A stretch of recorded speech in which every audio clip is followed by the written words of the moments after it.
I see you. I appreciate you. And most important, I love you for who you are and not what you do for everyone.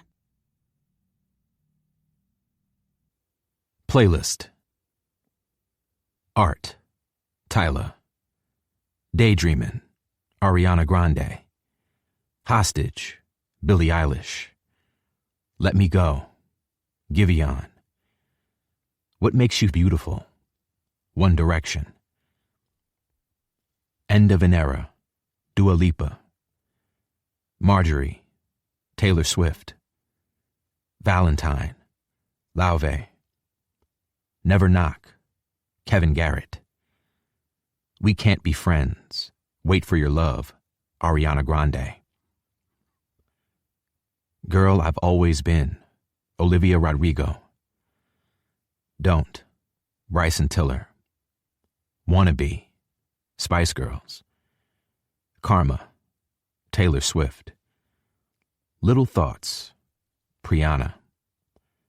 I Miss You, Beyonce. How Does It Make You Feel, Victoria Monet. Teenage Dream, Katy Perry. POV, Ariana Grande. Dandelions, Ruth B. But a book is only the heart's portrait. Every page, a pulse. Emily Dickinson. A letter from Hannah. Dearest reader, I know you're eager to get started, but I just wanted to set the stage before you dive into Henry and Hallie's love story. I said this would be a quick note, but as I sit here and work out what I want to say, I can tell it isn't going to be, so buckle up. Since I first published Icebreaker, I've received so many messages asking if Henry will receive a diagnosis to explain the traits that I've always called neurodivergent coded. The short answer is no, he doesn't. Some of you might be thinking, okay, cool. I could have read the book to find that out. But I know many of you feel represented by Henry, or might be on a journey of your own, and knowing this ahead of time might be important to you.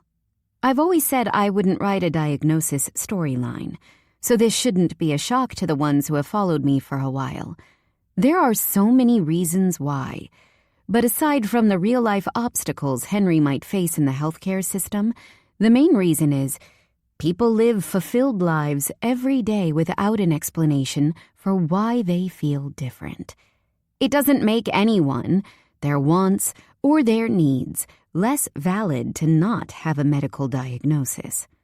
Henry and his actions have always been loosely based on my own, and it's taken 30 years to receive my AUDHD diagnosis, something I did not have when I started writing Henry. When I was 20 like Henry, frustrated and upset because it felt like my brain just would not work properly, and I was suffocating. At no point did anybody think it could be something more than the anxiety and depression I was diagnosed with. I've been very honest that this audiobook was difficult for me to write. I wanted to get it right for you all, and more important, I wanted to get it right for Henry. I put a bit of myself in every character I create. Anastasia's anxiety, Nate's self-sacrifice, Aurora's need to be wanted, Hallie's loneliness, and the internal scars Russ has because of his father's gambling addiction. I've spent a lot of time worrying about people understanding Henry for the parts of him, parts of me, that shut down or need to be alone. The part of me that exhausts herself, mirroring those around her and soaking up their characteristics like a sponge. The part of me that tries so hard and still gets things so wrong. Ironically, the pressure I put on myself to not let you all down was possibly the most Henry thing I could do. I believe Henry is the character who has changed the most since I created him, but that's because I've changed so much since I gave you all Nate and Stassi I hope you listen to this story and see a man who loves the people around him. And when it comes to conflict, you watch through a lens knowing not everyone thinks the same way. I truly hope Daydream was worth waiting for. Get comfortable. She's a long one. All my love. XO, Hannah. Chapter 1. Hallie. I think we should break up, Hallie. Will's somber expression looks ridiculous against the backdrop of my kitchen. The frills and florals once picked by my Nana, always too sentimental and nostalgic for me to replace. Lemon yellow cabinets, a DIY project undertaken after she learned to mix dry martinis at home with Mrs. Astor from next door. Joy, the ragdoll cat Nana bought to celebrate me moving in, snoozing on the breakfast bar surrounded by crochet fish.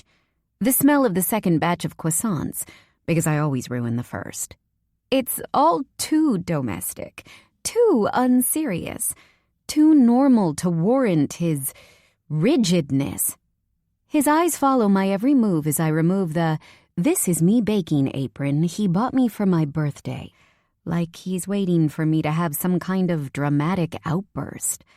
The tightness in his jaw accentuates the sharp angles of his face, and he looks nothing like the laid-back guy I've dated for the past year, and even less like my friend of 10 years. No, this Will looks very much like a man on the edge. After hanging my apron on the hook beside the stove, I pull a stool toward me so we can sit opposite each other at the breakfast bar. When I rest my face on my palm, I'm not sure if I'm intentionally mirroring him or if this is the result of knowing each other so long. He reaches across the counter and takes my hand in his, giving it a tight squeeze. An encouragement. Say something, Hals. I still want to be your friend. I need to say something. What I lack in experience, I make up for in common sense. So I'm fairly confident that breakups are a two-way conversation. I squeeze his hand back so I at least appear to be engaging with him. Okay. This isn't how I imagined my first breakup would go. I never expected to feel nothing. I thought I'd physically feel my heart crack in my chest, that the birds would stop singing and the skies would turn gray, and while there is the emptiness I once imagined, it's somehow not the same. I'm not necessarily sure it's normal to imagine your first heartbreak, but I thought mine would be the tiniest bit interesting at least. But sadly, in line with my love life as a whole, this is bland. Nothing shatters and the sky is the same blue it always is here in Los Angeles. You don't need to hold back, Hals. You can be honest about how you feel. His encouragement to speak my mind almost makes this whole thing worse. Taking my hand from his, I press my palms into my thighs and weigh the best way to tackle this. I'm not. You're right. I don't think we're supposed to be more than friends. Will blinks twice. Hard. You agree? You're not upset. I get the overwhelming sense that Will wants me to be upset, and I can't say I blame him. I'd be happy to be upset, because at least if I was, I could believe that I'm capable of falling in love. Because I really, really wanted to fall in love with him. I'm not a person who struggles with words, but right now you wouldn't be able to tell that about me. I have no desire to hurt Will, which is why it's so hard to find the right thing to say. I'm honestly beginning to regret not faking an emotional outburst. It's not that I'm not upset. I just don't think we should drag things out if we're not working. I love you, Will. I don't want to compromise our friendship trying to have a relationship. More than we already have is what I don't say. But you're not in love with me, he adds, the bitterness clear in his tone. Are you? If I could kick myself, I would. Does that even matter when you're in the middle of breaking up with me? It's like I kicked him It matters to me. Saying you love me and being in love with me isn't the same thing, but you're not, are you? You never have been, and that's why you're happy." I can't believe he thinks that this is me happy. Does he know me at all? To everyone but the two of us, Will Ellington and I were inevitable. When my parents split up and my mom married my stepdad, Paul, we relocated from New York to Arizona for Paul's job. The Ellingtons lived next door, and our parents quickly became best friends. I've lost track of the number of holidays and vacations we've spent together over the past decade, meaning Will and I had little choice when it came to spending time together. However, there was never tension between us. No will they, won't they rumors, no lingering hands or secret moments, just Hallie and Will, neighbors who were good friends. We survived high school together, and I watched him date everyone in our class without a "you belong with me" moment in sight. Then a year ago, when we were both home from college for the summer, Will invited me to be his date to a wedding. I'm pretty confident he had a first choice, and it wasn't me, but my invitation came in the form of pressure from his parents. Ever the traditionalists, they didn't think it was healthy for a woman to spend her summer reading and writing because I'd never find a boyfriend hunched over a book. Even when my teenage sister, Gigi, told them the 1800s called and wanted their mindset back, they still insisted I accept the invitation. It was at the wedding, after too many gulps from a wine bottle we'd stolen from one of the tables, that we had the kiss that sparked this whole mess. It was exciting at first, and those 2 weeks before we went back to school, I saw our relationship in a whole new way. Will had always been popular, and as much as I despise admitting it now, I felt special that he wanted to date me. He was the captain of our high school hockey team, a future NHL star according to those in the know. He'd always been handsome and charismatic. He could get himself out of any situation with that charming smile of his. College had only increased his confidence, and during my visits throughout our freshman year, it was clear he was as well liked there as he had been back home. So, all things considered, why wouldn't I want to date him when everyone else did? He was my only friend. It made sense, right? I was captain of nothing, with no need to get myself out of any situation because I wasn't doing anything of interest. There isn't a long list of complimentary adjectives that follow when people talk about me. So yeah, I was a little flattered. Our parents were elated, naturally. Their dreams of wedding planning and shared grandchildren felt that much closer. And it didn't matter that I was going to be in Maple Hills and he was going to be in San Diego. It's only 2 hours away, and they were certain we'd be totally fine because I could arrange my schedule around Will's hockey commitments. No big deal. Their confidence gave me confidence, which was something I desperately craved after that initial buzz wore off the first time Will asked me to have sex with him. I told him I wasn't ready, and he said I was intimidated by all of the girls he'd slept with, but that I didn't need to worry. I, through a horrified grimace and the strongest urge to vacate the building, told him I didn't care about who he'd been with before, and his sex life had no bearing on us taking that step or not. I wanted butterflies, and the unexplainable need to pop my foot up delicately when we kissed. But I got wasps. Nasty, uncomfortable things that stung me every time Will would slip his hand beneath my t-shirt. My gut told me something was wrong, but my heart told me I just needed to give it time. My head told me I already had all the answers, but I was just too much of a chicken to listen to them. Hallie, will you get out of your head for long enough to have a fucking conversation with me? Jesus! Will says harshly, raising his voice enough to wake Joy. She saunters across the table, brushing her tail along my chin before lying back down in front of me. The oven timer beeps, and Will mutters expletives under his breath while I turn it off and take out the croissants I now have no desire to eat. Nothing about this makes me feel happy. I feel like you're annoyed at me for saying okay instead of, what, screaming at you? Sobbing? He scoffs, bringing his coffee mug to his lips, smothering whatever he muttered. I've always hated the muttering. I'm annoyed about all the shit I'm going to get for being the one to break up with you when you're just too much of a fucking people pleaser to do it yourself. I'm going to be the world's biggest asshole for doing something you've been too much of a coward to do. It isn't fair. I want you, but you don't want me. So I have to be the bad guy. I was wrong.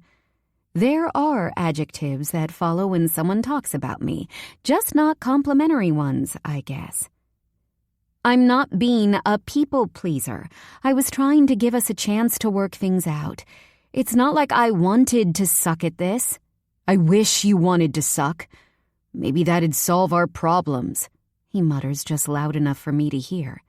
It's like he's poking a tender bruise, a metaphorical one that's there because of him in the first place. I want to roll my eyes and tell him how childish and pathetic he's being. But in reality, he's finally found something in this awful conversation that makes me hurt. I don't know why my sexual urges disappear as soon as he's in the equation, and I really wish I did. I don't want to give him the satisfaction of letting him know he's gotten to me, so I sigh and cock my head. You're being an asshole. He folds his arms across his chest as he sinks into his chair to shrink himself.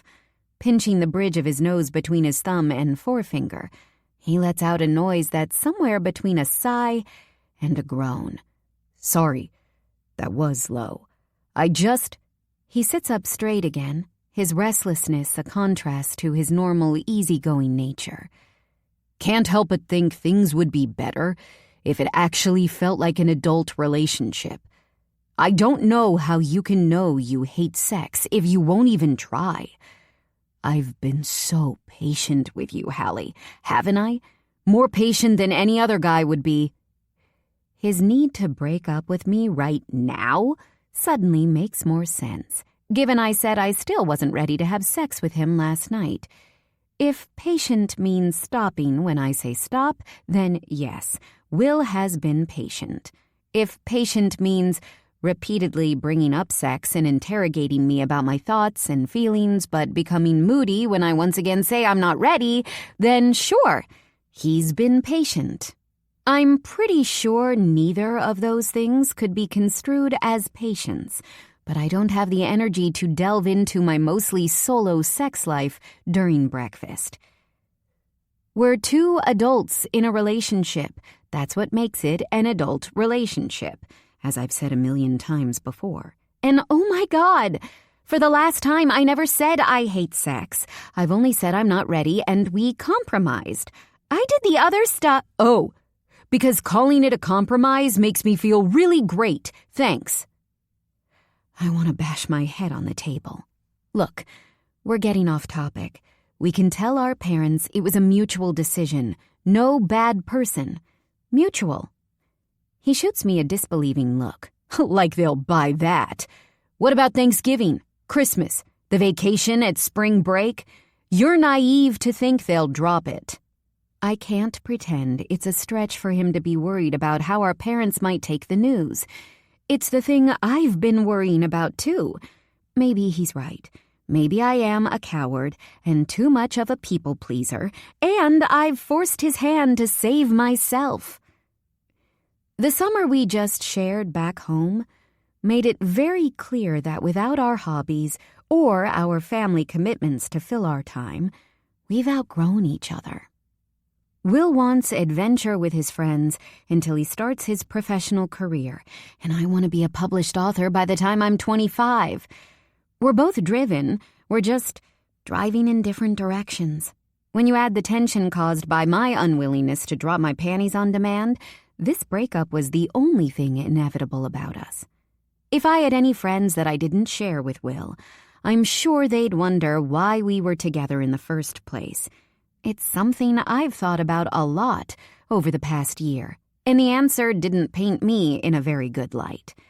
I bounced between everything from being a people-pleaser like I'm so commonly called, to having a late rebellion phase against my older brother, Grayson. He always hated Will, claiming he was too arrogant and our friendship was too one-sided. I was too well-behaved to rebel about anything else going on, so not listening to my brother was as rebellious as I got. Even then, my rationale felt a little far-fetched. In the end, I couldn't escape the truth. Loneliness. Because if we split, who would I have? Sure, our relationship wasn't perfect, but he called me every day and he wanted me around. I'll say I have the strongest urge to spend Christmas with Dad and Shannon. I think my brother will be there so I can use him to make it more believable. By the time we're both home in March for the spring break trip, everyone will be over our split. "You sure?" he asks. I just offered him the best get-out-of-jail-free card in existence, and he can't even hide the happiness. God, this is nauseating. I'm totally sure. I watch as he relaxes. "If you're not coming home, I also don't think you should come to my games anymore." Albeit not unexpected, I wish he'd broken up with me before I decided to give up my book club and rearranged my class schedule to give me time to visit for his games.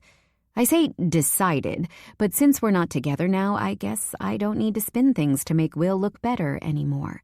I can admit that Will begged me to all summer, even though I repeatedly said I didn't want to, until I finally gave up arguing after he said that all the other girlfriends make the effort.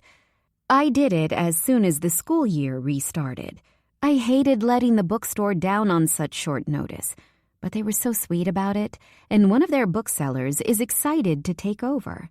Yeah, that's fine. I don't want to make our friends feel like they need to pick a side, and me not being there will probably make that easier.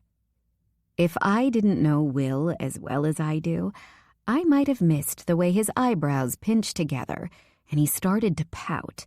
But it was definitely there. That look of incredulity. "Ha! Yeah." He scratches at his jaw. "Everyone's been telling me to end things for a while, so I don't know how they'd be if you were there. Awkward. Probably." For the first time since he uttered, "I think we should break up," I feel like crying. Even though to me it was obvious that something wasn't right between us. The idea that all his college friends have been weighing in and collectively decided he should end things makes my stomach twist. I've always made an effort to go to the games I could drive to, even before we were a couple. I wore his jersey, sat with the other girlfriends, cheered him on. I looked up their interests, tried my hardest to fit in while they talked about people from their college I didn't know, because my friends have always been Will's friends. Even as kids, he was always introducing me to someone new. His words are still stinging as I watch him finally finish the rest of his coffee. He looks so unbothered.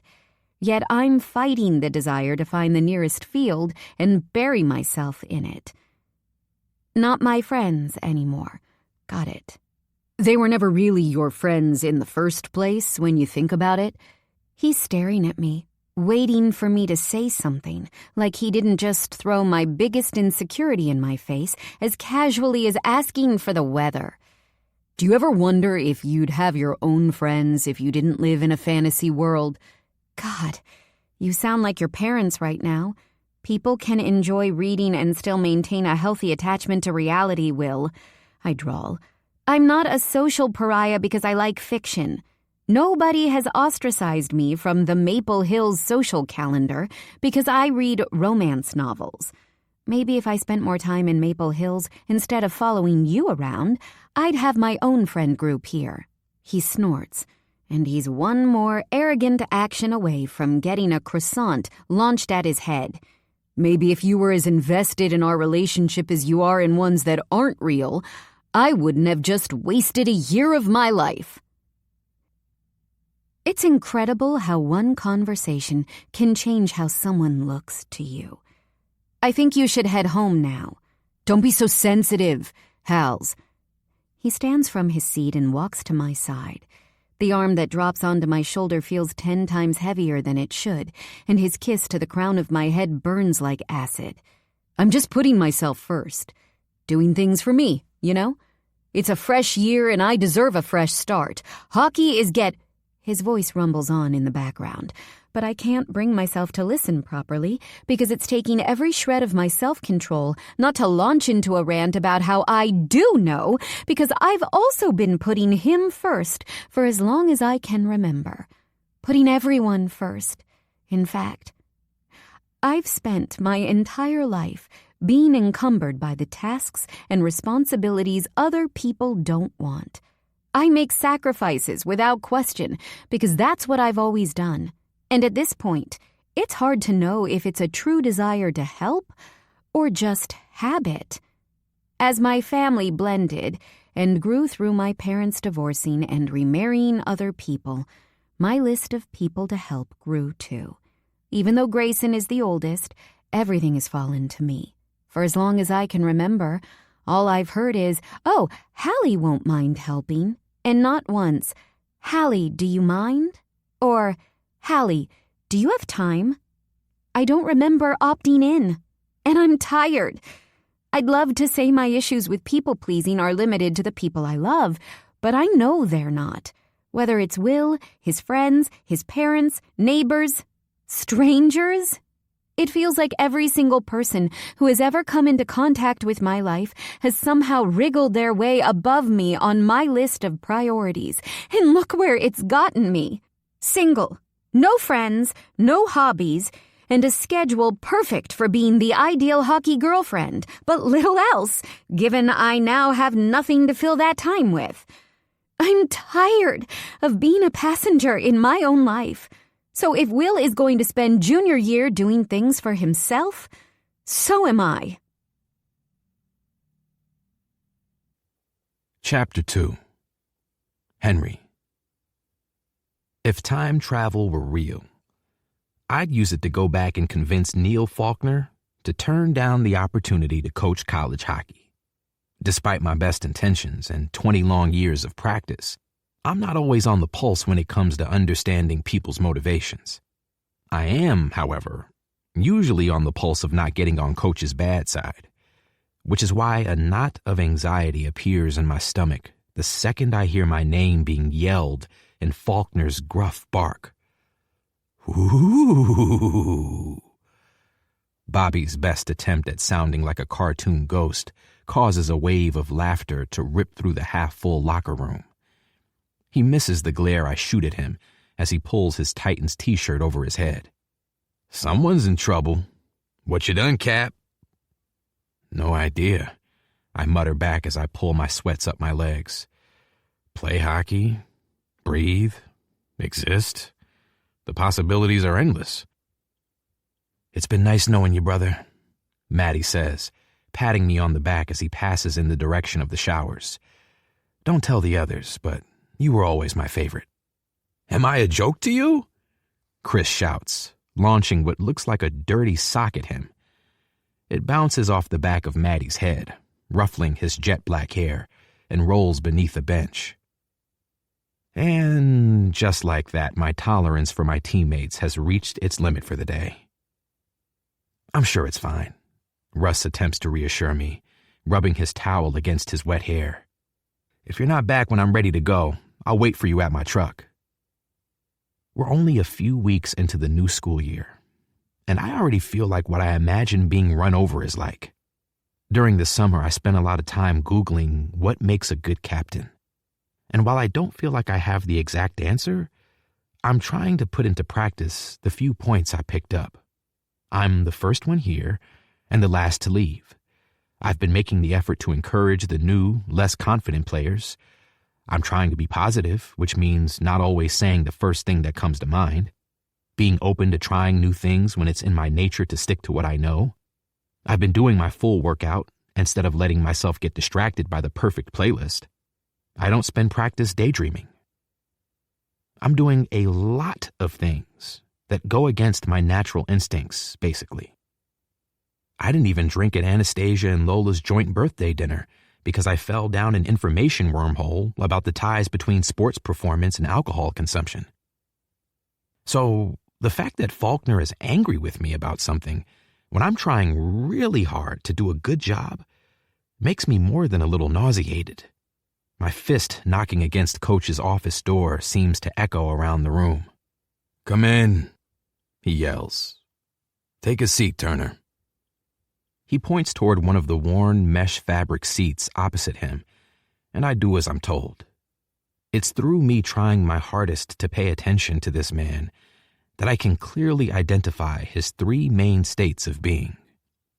Number 1, irrationally angry and loud. Number 2, irritated by a life surrounded by hockey players.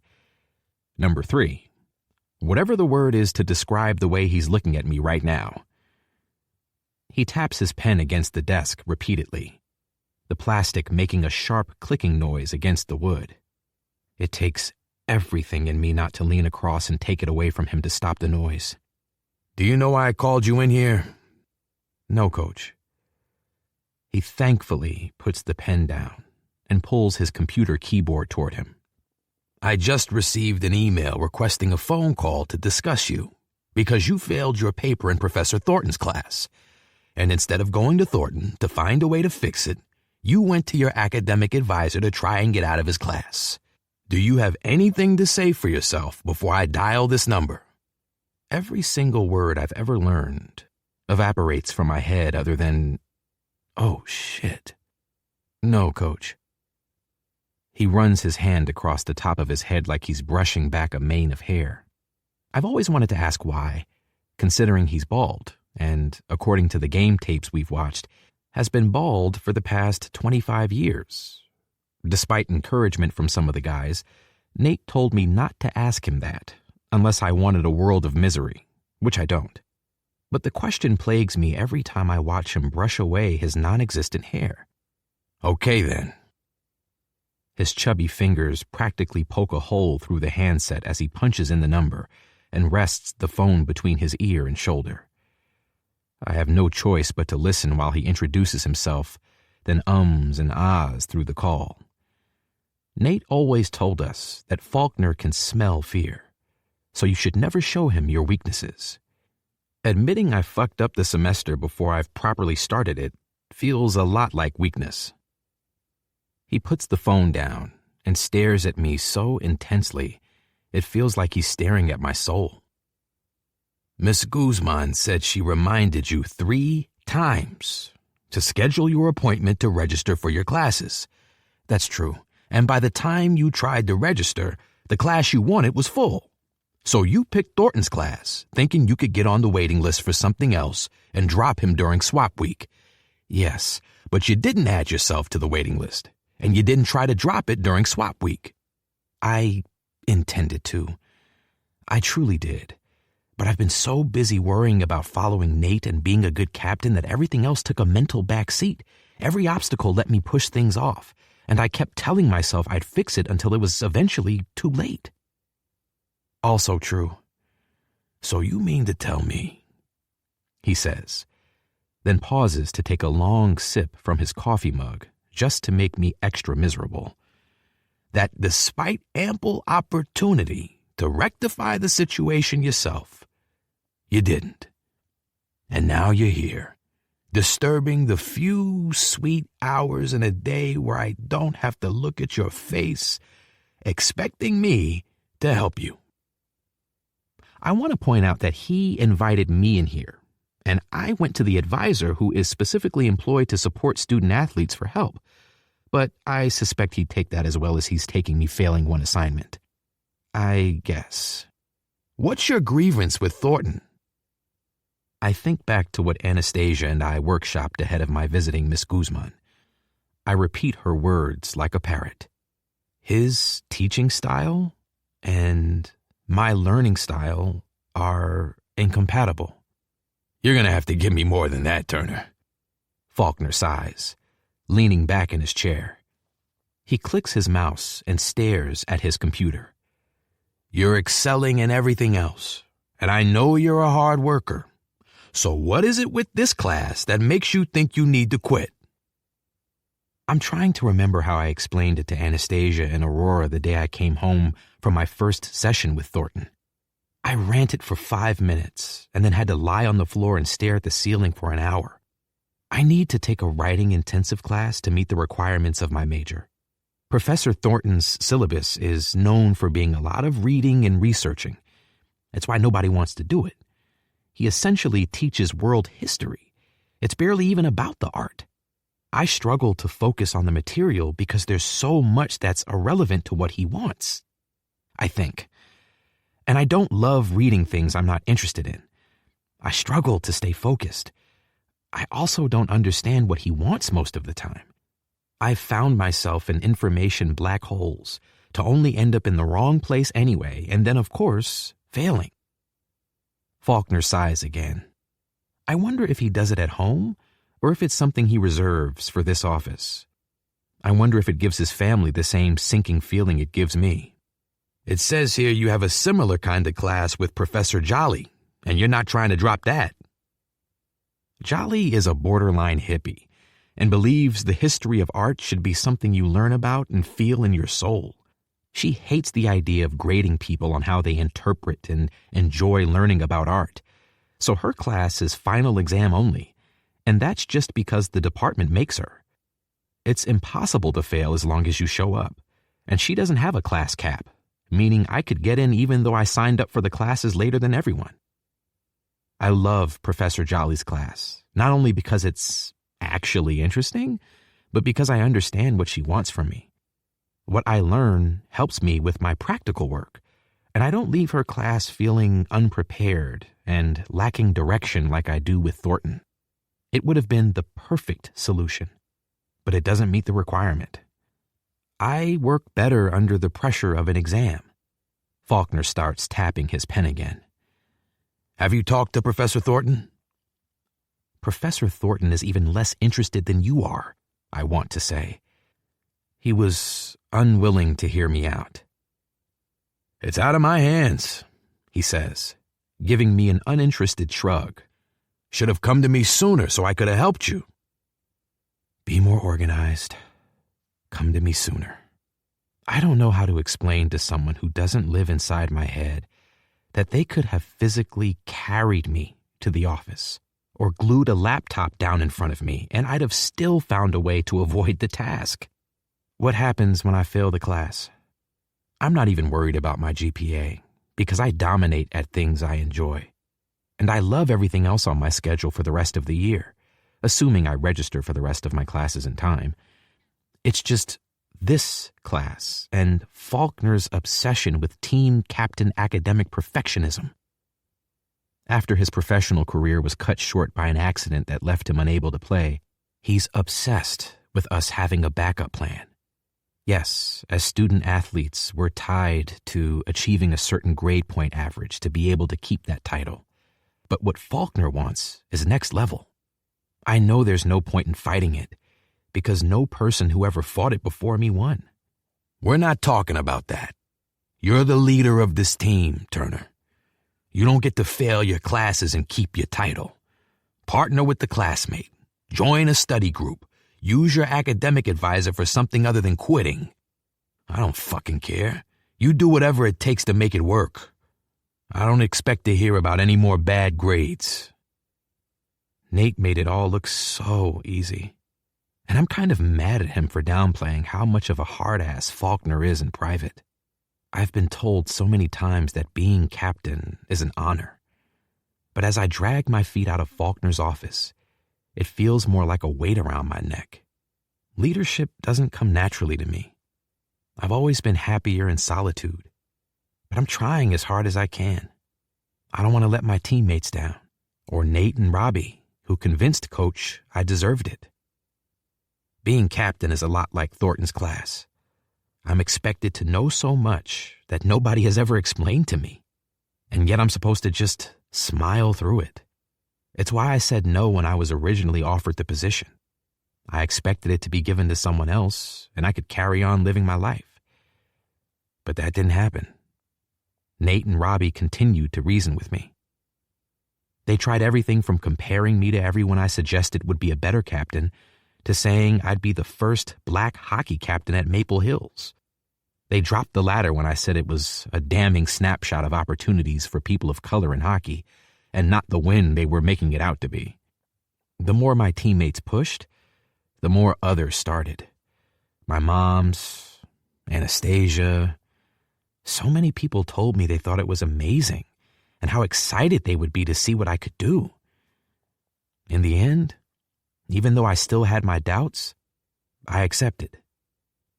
I don't give in to peer pressure, but this is the one time I did, and look where it's gotten me. Not only do I need to stress about letting the entire team down, but I also need to worry about letting down everyone not on the team who, through no fault of my own, believes in me. It's so hard having supportive friends and family who don't immediately assume the worst. Any success? Russ asks as I climb into his truck in the now deserted parking lot. I'm fucked. I'm sure it's not that bad. He told me I don't get to quit or fail my classes and to find a solution. Russ sighs as he navigates us out of the empty lot. Helpful. Look, it might not be as bad as you think the more practice you get. I'll help you as much as I can, and so will Aurora. Next time, we can get our codes to register for classes together. I rest my head against the window as we pull up to a red light and wonder how I can possibly put into words that don't make me seem unhinged that, short of a perfect set of circumstances all aligning to allow me to feel excited about the prospect of organizing my schedule, I'll probably be in this mess again in January. Thanks. Don't mention it. Rory is at the house with Robbie waiting to hang out, but if you need peace, we can go to her place, he says softly as we turn onto Maple Avenue. I don't mind. I like living with Russ because he always seems to interpret a person's mood without many words. I think it's a skill born from the constant state of fear he was in when growing up with a dad who wasn't nice to live with. But I don't think it would be okay to ask him if he agrees with me outright, especially since his dad is trying to be better, and Russ is trying to give him a chance to prove himself. You don't need to go anywhere. I like Aurora. I lift my head from the window in time to catch the small smile on his face. She likes you too. Russ changed a lot this summer when he was working at a sleepaway camp. He met his girlfriend, challenged his dad's gambling addiction, and while I don't think he's ever going to be the loudest person in the room, he's more confident than he was. As for Aurora, she's not who I was expecting for Russ, but I think that's a good thing. Russ likes her because she's generous and kind, and he spent a long time feeling second best before he met her. He's her number one, which isn't me making assumptions. She says he's her number one to literally anyone who will listen. There's no room for doubt in his head that he is important to Aurora because she tells him. And boy, is she loud.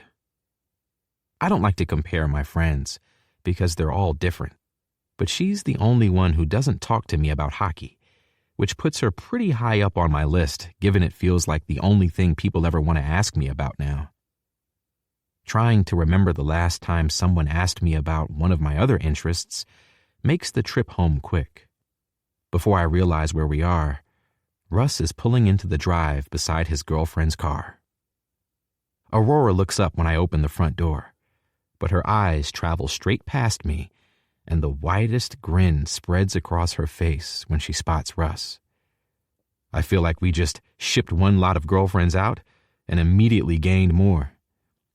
She's conventionally attractive, average height and build, sun-tanned white skin with green eyes and blonde hair, but I don't think she'd be very interesting to draw. Russ is obviously very attracted to her, but they make an effort not to be loud about it, which I appreciate. I loved when Anastasia was living here, but she should have been charged with disturbing the peace. Are you okay, Henry? Aurora asks as I drop into the recliner opposite her. You look extra pensive today, brooding like the tortured artist you are. Coach found out I got an F on that French Revolution essay. I say as Russ leans in to kiss her temple. That blows. I'm sorry. Did you try to charm him? She asks. I don't know how to charm people on purpose.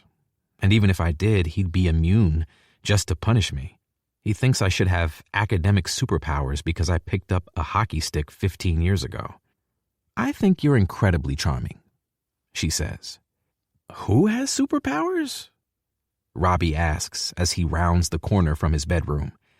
He stops his wheelchair in the space between the couch and recliner, looking right at me. Faulkner called. Apparently, it's my fault you didn't sign up for your classes, because apparently I'm psychic, and I'm to blame for you fucking your way through California all summer instead of prioritizing your education. Even though I was busy graduating and, being in a different state. Living with my friends is great. Living with my friend who is also the assistant coach is occasionally not as great. Occasionally being now, when I can't even escape Faulkner in my own home because all he has to do is call Robbie. That's dramatic, I grumble, as Robbie lifts himself into the recliner beside mine. I stayed local, and I never told Coach about my summer. It wasn't even intentional. I think I might have felt a little lonely while everyone was home or working. I hadn't thought of it that way until Anastasia asked me about it, and I realized I was keeping myself busy until my friends got back. I liked my own company, prefer it even. But this summer, I found that there's a limit. Plus, women like me a lot, and I like having fun without commitment. Robbie shakes his head, pinching the bridge of his nose. Do me a favor, Casanova. Concentrate on not getting my ass beat this year instead of getting laid. You're the supreme leader after all, and you must lead the way in morality and dignity and all the other shit. I don't think he's being serious. Robbie always laughs right before he says something sarcastic that he doesn't mean, but it still causes an uncomfortable prickle at the nape of my neck. The only thing I know is I don't know how to be a leader. Russ leans forward in his seat, looking right at me. You're doing a damn good job for someone who claims he doesn't know what he's doing. You're good at everything, Hen. Except revolutions, Aurora interrupts. It's fucking annoying if you want to get into it. I'd be obnoxious as hell if I was good at everything the first time I try it, Robbie adds. Stay focused and you'll kill it. Who told you you aren't obnoxious? Russ says, quickly blocking the cushion that flies in his and Aurora's direction. Why don't we get you some books on leadership? Aurora says, shuffling to the edge of the couch just like Russ is. It makes me want to move my chair back just to increase the space between us again. I'm skipping book club this week because it's only an icebreaker meeting and Hallie has a boner for Austin that I can't get on board with, but I still haven't checked out Enchanted and it'd be nice to drop by to say hi. Why are you looking at me like that? Russ chuckles beside her, but I continue to stare at her blankly. I don't understand anything you just said. Enchanted, she repeats, like somehow it'll clear this whole thing up. The bookstore that just opened near Kenny's, next to the creepy bar Russ used to work in that's turned into a wine bar? She may as well be speaking French. No idea. Aurora immediately gets more flustered, her voice pitching up. We literally drove past it 2 days ago and I said, look how busy Enchanted is. You say a lot, Aurora. I don't always listen to you, I admit. I find it hard to concentrate when you're driving. Fearing for my life takes up a lot of mental space. She huffs, and the guys laugh. But I'm not joking. Hallie, the girl who used to run the book club at the next chapter, she's starting a new romance-only book club at Enchanted, the new bookstore we drove past. I'm not going because I don't like what they're reading and it's an introduction session for people who have never been to a book club before. But I want to go say hi to her and check out the store. What does all this have to do with me failing and having to change my identity to hide from Neil Faulkner? This conversation is massively reducing my quality of life, Robbie groans. Can you two wrap it up, please? It's like watching aliens from different planets try to communicate with each other. Aurora looks up at the ceiling, muttering something under her breath before turning to Robbie and giving him the finger. She turns her attention back to me and brushes the stray strands of hair from her face.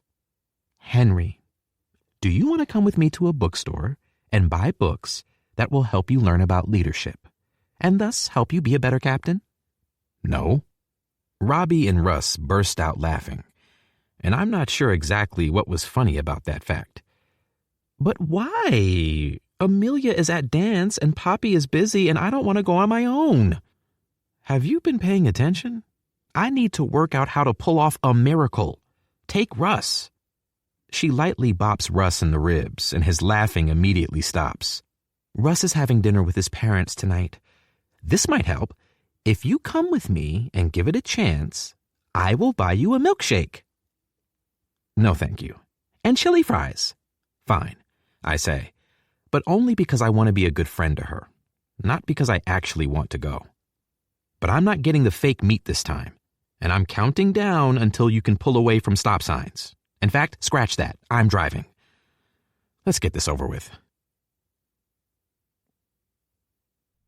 Chapter 3. Hallie. There's a strong possibility that I could be hallucinating, because there's an alarmingly attractive man eating my welcome cookies. After placing half of the chairs in a circle, I went into the storage room for approximately 10 seconds to get the rest. And when I came back out, there he was.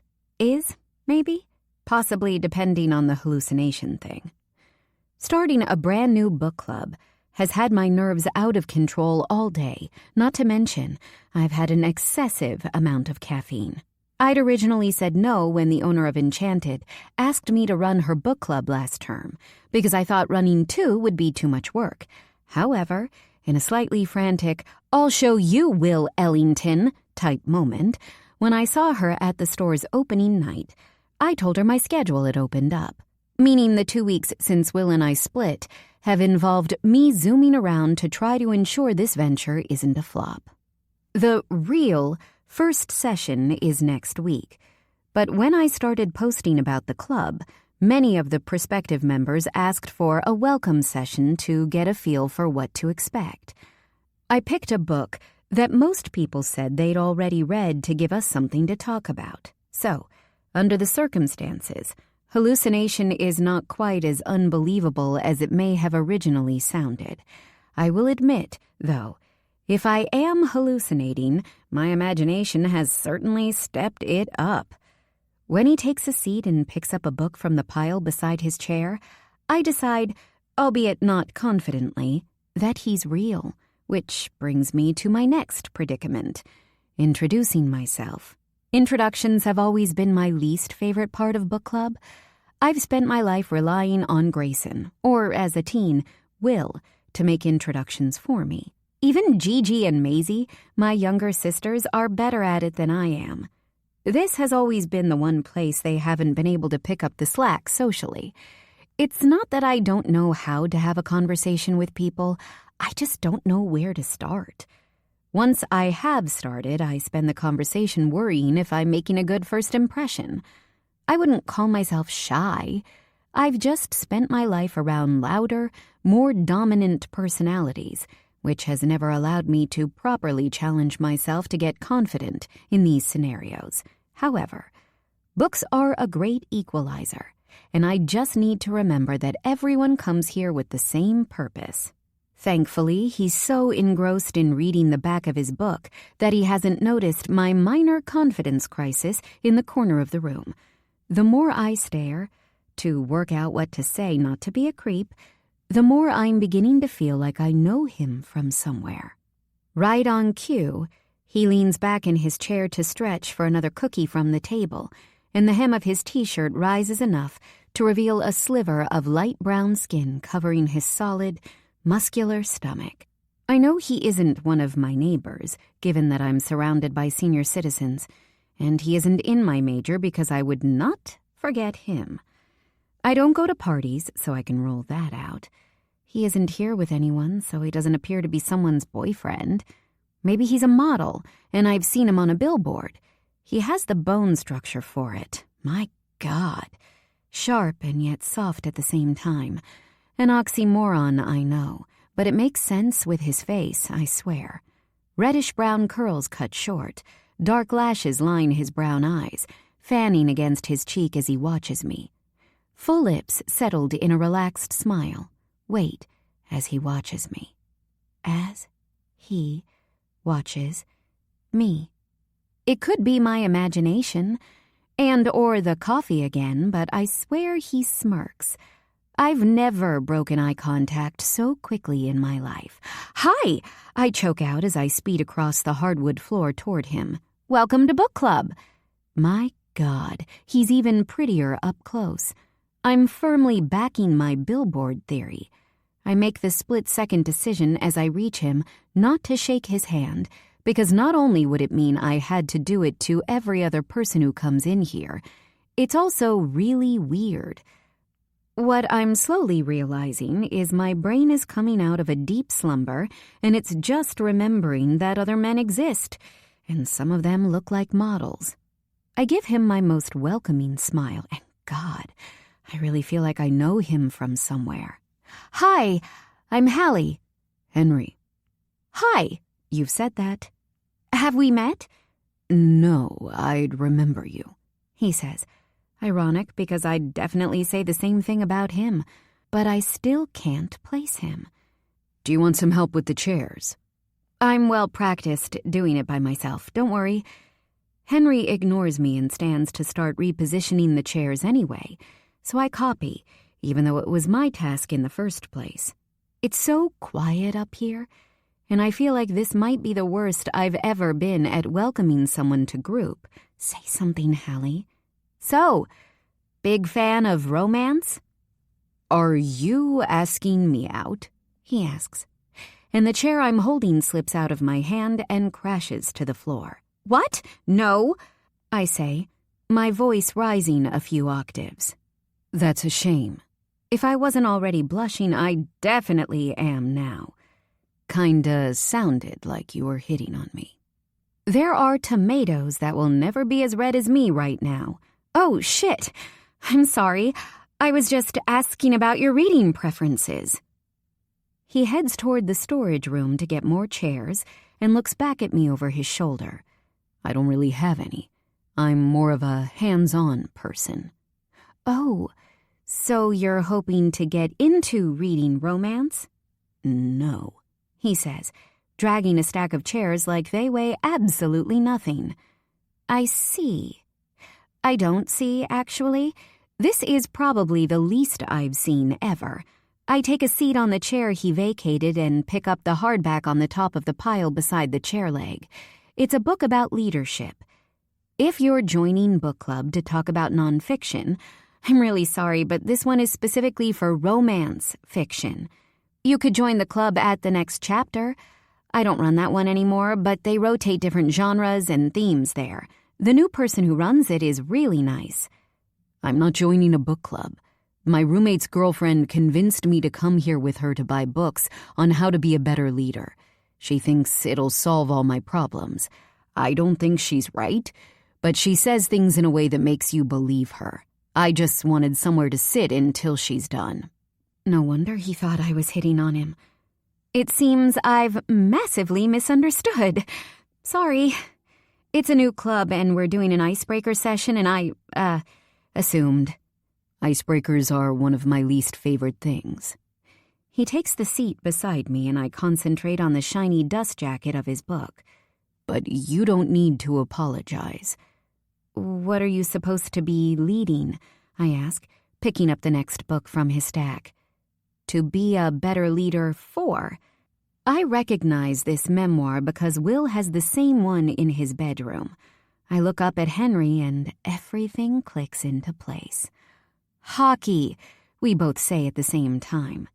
His brow creases, the smallest lines forming between his eyebrows. I put the book back on the pile, shaking off the uncomfortable feeling plaguing me as I try to force out words. "Sorry, I just realized I recognize you from watching hockey. My ex-boyfriend, has played against you before. That's why I thought we'd met." "Who's your ex-boyfriend?" My stomach sinks, because how in the hell have I managed to make this about Will? Is it bad taste for me to talk about an ex? Sorry, I'm new to the whole ex-girlfriend thing. I wouldn't know. Dating isn't my thing, he says casually. Will Ellington, I respond. He goes to school in San Diego. I know him. My stomach sinks again. What if he tells Will I'm talking about him? Will it make me look bitter or something?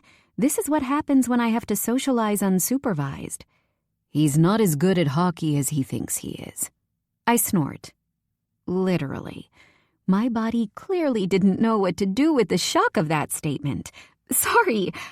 You apologize a lot when you don't need to. Force of habit? I don't think I've made that sound before. It's just, Will and I have known each other since we were kids, and all I've heard for a decade is how amazing he is and how he'll be the star of the NHL in a few years. Henry's eyes widen, disbelief shadowing his very handsome face. He plays with the ego of a guy who's been told that his whole life. I've played him. It's not true. I don't quite know how to react. I've never heard anyone other than Grayson be critical of Will, and I always put that down to him being a protective older brother. Will has always been the golden boy.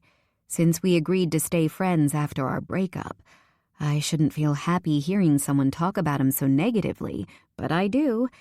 I suppose given how our conversation ended, I'm entitled not to feel super friendly toward him at the moment. Good to know. You should come watch me play. I'm much better than your ex. Before I can answer, not that I had an answer prepared, we're interrupted by the sound of footsteps on the stairs. Didn't have you down as a Pride and Prejudice lover, she says as she approaches us. I'm about to throw out a loud, huh, before I realize she isn't talking to me. Aurora Roberts looks like someone bought Malibu Barbie and brought her to life. She's gorgeous, confident, and funny. We have some very drastic differences in opinion on books, but she's a total sweetheart the rest of the time.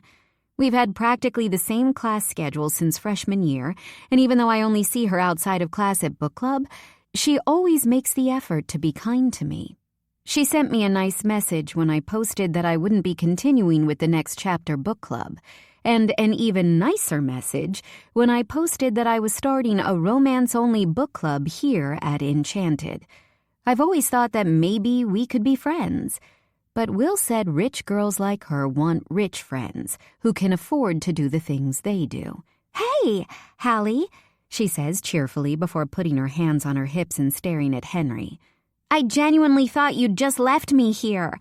I thought I was going to have to call Russ and tell him to come get me. How do you lose someone who tells you their location? I, apparently incorrectly, assumed you wouldn't be waiting for book club. I've been calling you. Have you bought your books already?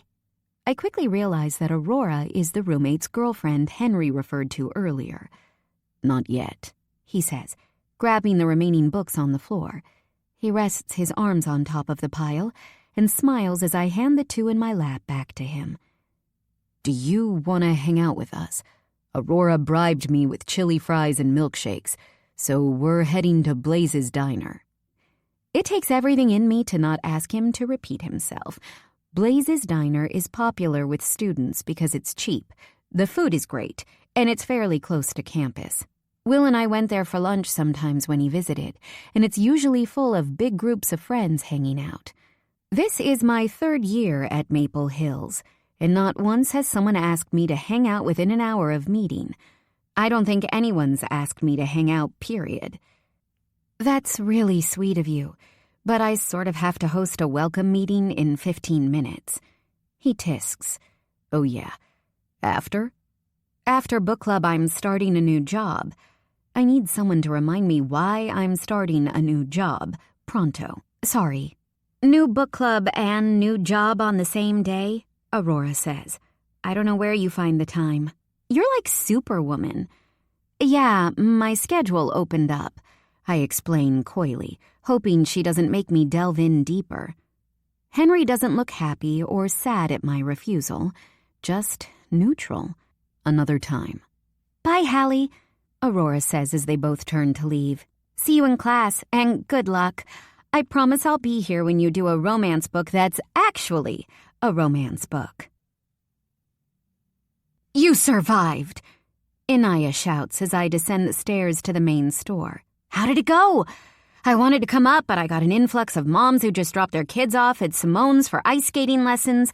They're going to come to the meeting next week. As soon as I said social media influencer and farmer reconnect after a one-night stand, they all bought the book immediately. How cool!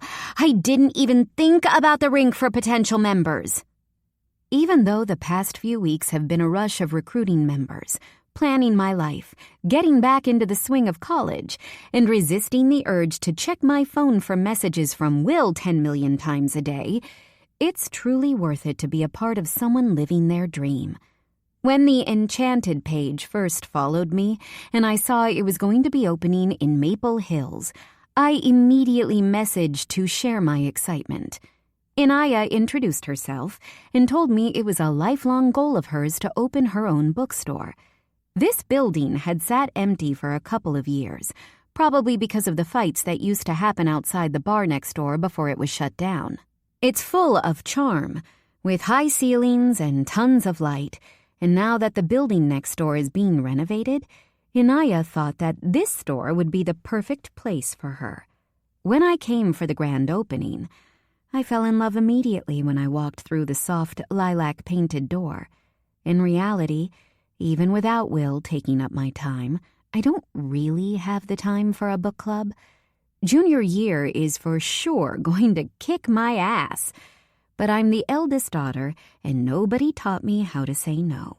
Not technically true in this specific scenario, because I did say no at first, but I felt bad about it, that's for sure, and here we are. I'm supposed to be doing things for myself, and I really like Inaya. Plus, romance is my favorite genre, so when she said she wanted to try a romance-focused book club, it felt like fate. Good, I think. She accepts the storage room keys from me and puts them in the drawer beneath the counter. It was a really good turnout for an intro session at a brand new club, and everyone was enthusiastic. Only a few of them had watched the adaptation instead of reading the book. She leans against the counter, resting her chin on her fist. "Firth or McFadden?" "McFadden." Inaya nods with approval. "I, too, am a 27-year-old frightened burden to my parents. How did they react to your final question?" "Really well, and I have about 15 more people in my team romance camp. I'm happy I started with Pride and Prejudice, because asking people if it's actually a romance book started some really interesting conversations." "I'm so grateful you changed your mind, Hallie. I know you have to get to your new job, so I won't keep you chatting all afternoon. I'm grateful you still wanted me.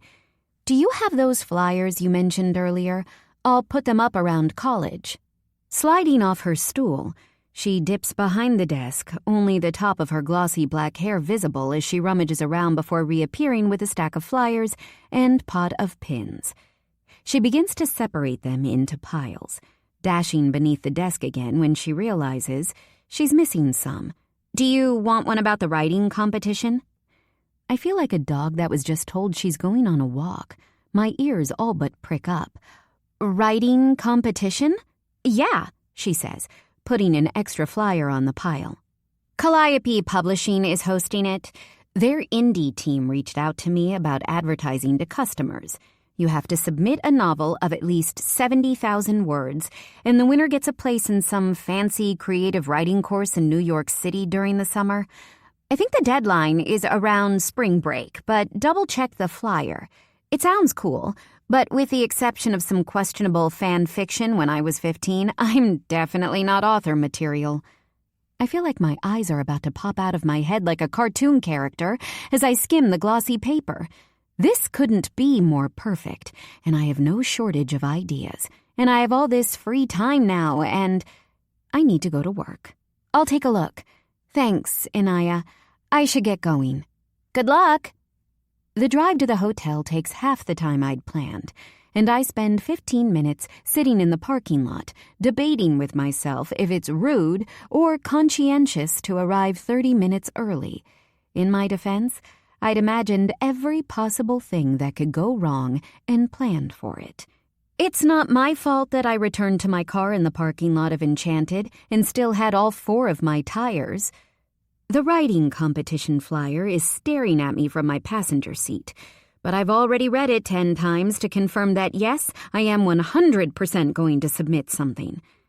If I were dating Will, he'd tell me it isn't enough time, or that the competition is too tough.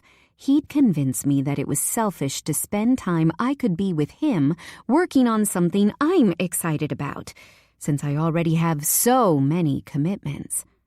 But I'm not dating Will, and I want this for myself. I refuse to feel guilty about it, and even if I don't win, I'll have finally put myself first and completed a goal that I'm excited about. The impatient part of me wishes I could head home and start working on it straight away. But the responsible Hallie that I'm so good at being decides to put it in the back of my head and concentrate on my current task, working at the Huntington Hotel. I originally interviewed for a summer job at the Huntington back in May, when I was trying not to have to go back to Phoenix for 3 months. I love my family, but spending my time off being used as free childcare for my 2 younger sisters is not my idea of a productive summer. At least a job would pay me for my labor. And looking after a 15-year-old and an 8-year-old is labor. I'm still recovering from the constant tears, arguing, and door slamming. I'm also still trying to remember a time when Grayson was expected to put aside his summer to play third parent and look after us, even before he started playing football professionally in the NFL and moved to the East Coast. It might take me until next summer to come up with an answer to that one. I obviously didn't get the job I interviewed for. They had a member of staff transfer from a different hotel, but Pete, the manager, said he was impressed with my interview and he'd call if there was ever a vacancy. True to his word, Pete called last week to say there was a position at reception that could be mine if I wanted it, and I'd need to come in today to do the paperwork and online training before picking up shifts from next week. The hours he wants me to work overlap with the time I was supposed to be visiting Will, which feels like another instance of fate intervening. The Huntington Hotel is one of those chains you can't escape. Their hotels and country clubs are all over the world, catering to rich and famous clientele. That's why it's so wild to me that Maple Hill's students are some of the brains behind this particular hotel's operations. Jokes aside, this hotel has excellent reviews, so they're doing something right. Pete is friendly but quick to give me the rundown on the day-to-day of the hotel. I feel like I'm on a Huntington-themed roller coaster as he flies through information I'm supposed to remember. My head feels like it's going to explode when he finally introduces me to the woman I'll be working alongside on most of my shifts. "Hallie Jacobs, meet Campbell Walker. Campbell, Hallie," he says quickly. "I have a meeting to go to, but if you can let Hallie shadow you, maybe introduce her to the computer system if you get any periods of quiet. I've given Hallie West's old pass and locker. Could you track down his old training folder because it might have some guides I can repurpose? I'll be back in an hour." I feel a little like I've been dropped off at daycare, and my parent is leaving me to fend for myself as Pete walks away. I immediately forget what to do with my hands. Letting them hang at my sides feels unnatural, but folding my arms feels standoffish. "I don't bite, I swear," Campbell says gently. "Unless you're into that." She gestures to the chair beside her and smiles. "And please, call me Cammy. It'll be quiet for the next hour or so don't stress too much. As for West, the man has never taken a legible note in his life, so let's not bother trying to track down his stuff." Is West the guy I'm replacing? Her smile fades a little, like she's remembering something she'd rather not. "Yep, he graduated and decided to get as far away from this place as he could. He was useless anyway, always goofing around and being annoying and—" Her voice trails off. "Anyway, tell me about yourself, Hallie Jacobs. What brought you here?" It's a second-long decision on whether to sugarcoat it or be totally honest. Will broke up with me, and all the friends we shared removed me from our various group chats, leaving my phone practically silent. I'm avoiding my mom's calls so she can't ask me about him, while simultaneously telling myself that having sex with him to keep him around would not have been better than the loneliness I'm feeling because he hasn't checked in. In summary, I don't have a lot to lose, and even less to gain from lying to her. My boyfriend broke up with me, and the people I called my friends shut me out, which wasn't surprising because I knew they were his friends deep down, but it was surprising how much it hurt me. So now I'm doing things for myself, but equally filling my time so the whole experience doesn't have a chance to hit me in the face one day. Cammie is quiet at least 3 seconds longer than I'd like her to be. Then she smiles. We are going to get along really, really great. Chapter 4. Hallie. I feel like I'm at a One Direction concert, and not in a good way. My stepsister has a whole host of talents: gymnastics, bringing back a plant from the brink of death, and weirdly, being able to hustle anyone out of their money during a game of pool. But I can confidently say singing is not one of them. The smooth vocals of Zayn are being replaced by the out-of-tune and out-of-time screeching emitting from my laptop speaker. Gigi, I say with a groan, turning down the volume. She can't hear me over the sound of What Makes You Beautiful being brutally murdered. Or more likely, she's ignoring me. Gee, I repeat, louder this time as my eyes scan the same line for the third time. Gianna Scott, could you please shut the hell up? The music stops abruptly and I watch as she focuses back on our video call. Did you say something? I can't concentrate on your essay when you sound like Joy when she's hungry. I don't even think she's old enough to remember One Direction being a band. But Mom found all of my old CDs while cleaning out the garage, and now they're Gigi's latest fixation. What if I wanted to be a singer? What if you just crushed my dreams and became my villain origin story? She sits up in her desk chair to fold her arms across her chest, a symbol of defiance, I guess. Her thick brown curls are secured in braids down each side of her face, tied with pink ribbons that sit right above the logo on her sweat. Oh my God! That's my sweatshirt! What did I say about going through my things when I'm at college? It isn't even your size. How's my essay? She asks, deflecting entirely the way only a 15-year-old with no fear can. I haven't finished it yet because I can't focus through your performance.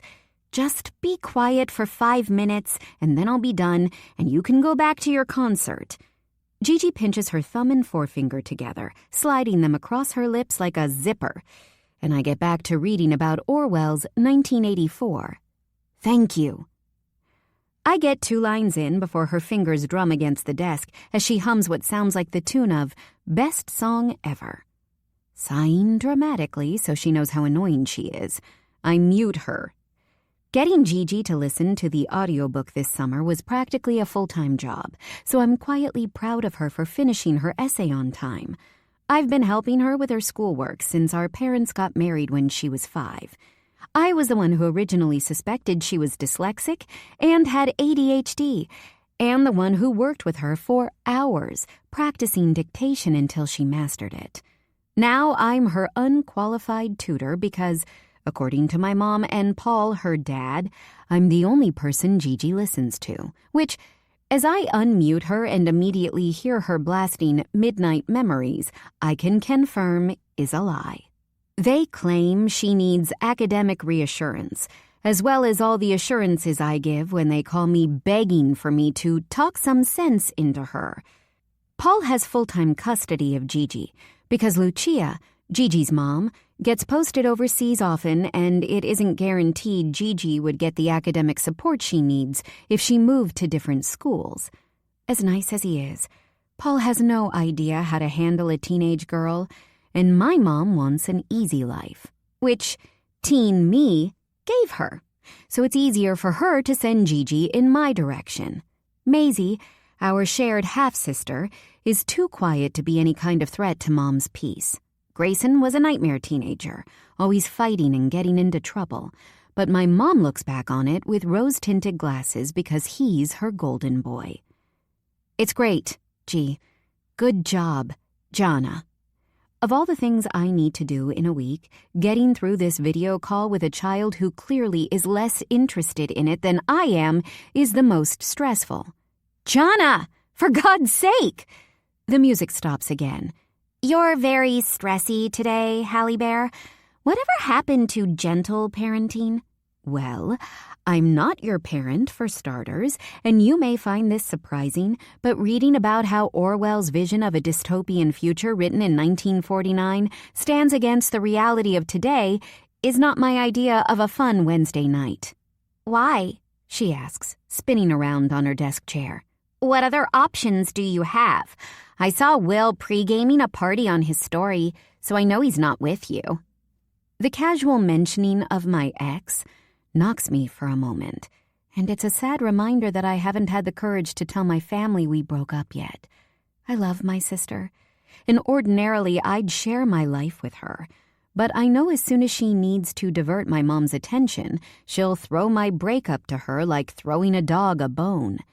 It might seem foolish to assume any parent of a college-aged child would be that invested in their love life, or loveless life in my case, but my mom sends me pictures of wedding dresses for fun.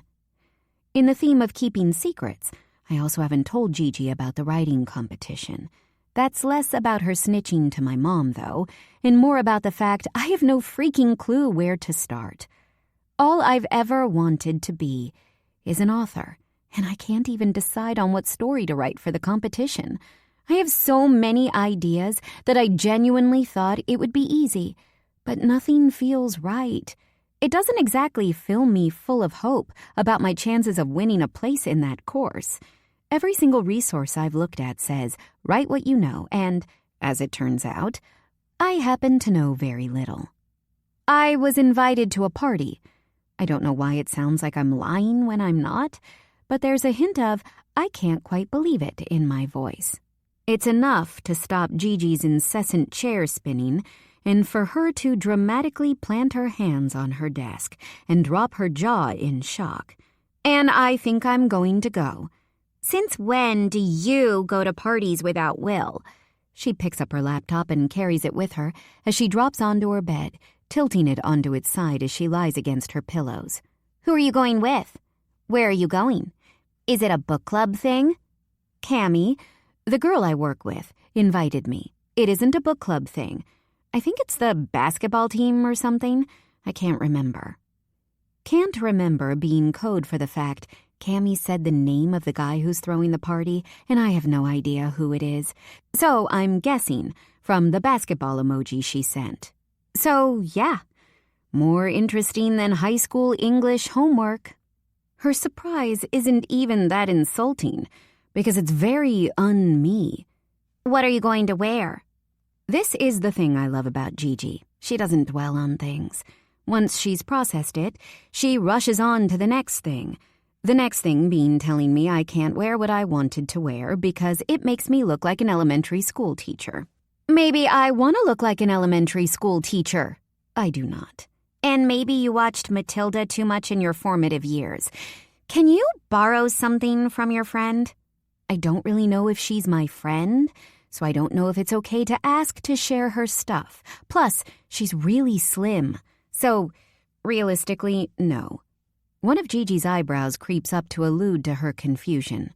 What do you mean you don't know if she's your friend? She invited you to a party. How am I supposed to explain to a 15-year-old who once called our mailman her friend because she sees him every day, and to her, that's friendship, that making friends is not easy for every person, especially as an adult when it's difficult as hell, that there are new categories that spring up with no instructions, that it's a directionless minefield that I've been failing to navigate since birth? Cammie is great, But is she a work colleague? Is she a work friend? Is she a friend that I also work with? I could obsess over this for hours. I have obsessed over this for hours before. Why couldn't you have just let me live in ignorance? I ask, not entirely talking about my outfit, given how my friendship status is the main thing on my mind. What kind of sister would I be if I let you go to a party looking like Miss Honey's socially inept twin? She says playfully. A good one, because I don't think I have an alternative. And hey, I'm not socially inept. I'm just out of practice. Out of practice feels like an understatement. I used to go to parties with Will at his college, and he'd encourage me to get ready with the girlfriends of his teammates. I'd go, I'd try, and no matter how hard I did try, I'd never had a good time. I just didn't fit into his college life as his girlfriend the way I'd fit into his high school life as his friend. I don't know exactly what I did wrong, but Will eventually stopped encouraging me to get ready with them, or they stopped inviting me. I don't know. Sighing, Gigi rolls onto her back and balances her laptop against her knees, giving me the perfect view of the top of her head and a poster for a K-pop band I've never heard of on the wall above her bed. Okay, well, I'm going to go because watching you spiral is bumming me out, and I have math homework to do. Drop a bomb and leave, why don't you? You'll be fine. Love you. Bye, Halle Bear. Make good choices. The top of Gigi's head disappears as she ends the video call, and I sit for 5 minutes working out the best thing to do. I finally admit defeat and pull out my phone to text Cammy. Cammy Walker. Hey, thanks for the invite, but I don't have anything to wear. My sister says I look like Miss Honey. Miss Honey was my ex's bisexual awakening, and I only have enough energy to think about one person who doesn't want me anymore currently. Ava, one of my roommates, said she has stuff you can wear. Oh, thanks. What size? I'd say she's a couple of sizes bigger than you, but she literally has every size because she's a fashion student / long-term clothes hoarder. Are you sure she doesn't mind? I don't know her super well yet because I've only lived with her since last month, but she's so chill, and she said she's excited to dress you up. So anyway, let me know when you're outside because our building can be a pain to get into. Location shared. Also, don't be alarmed, but I dyed my hair red, and it's the patchiest thing you've ever seen in your life. I've been dyeing it blonde since I was 14, but I have a salon appointment to fix it in the morning. Feel free to come and keep me company.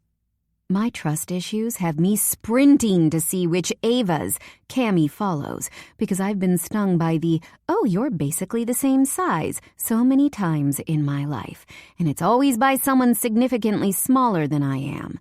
Thankfully, the first picture on her page is with a girl called Ava Jones, and 1 minute of scrolling through her page soothes all my worries. Cammy Walker. I'll let you know when I'm on my way. Cammy hearts my message, and I drag myself from the sofa to get ready. Joy is following me around, confused probably, because I never do anything this late.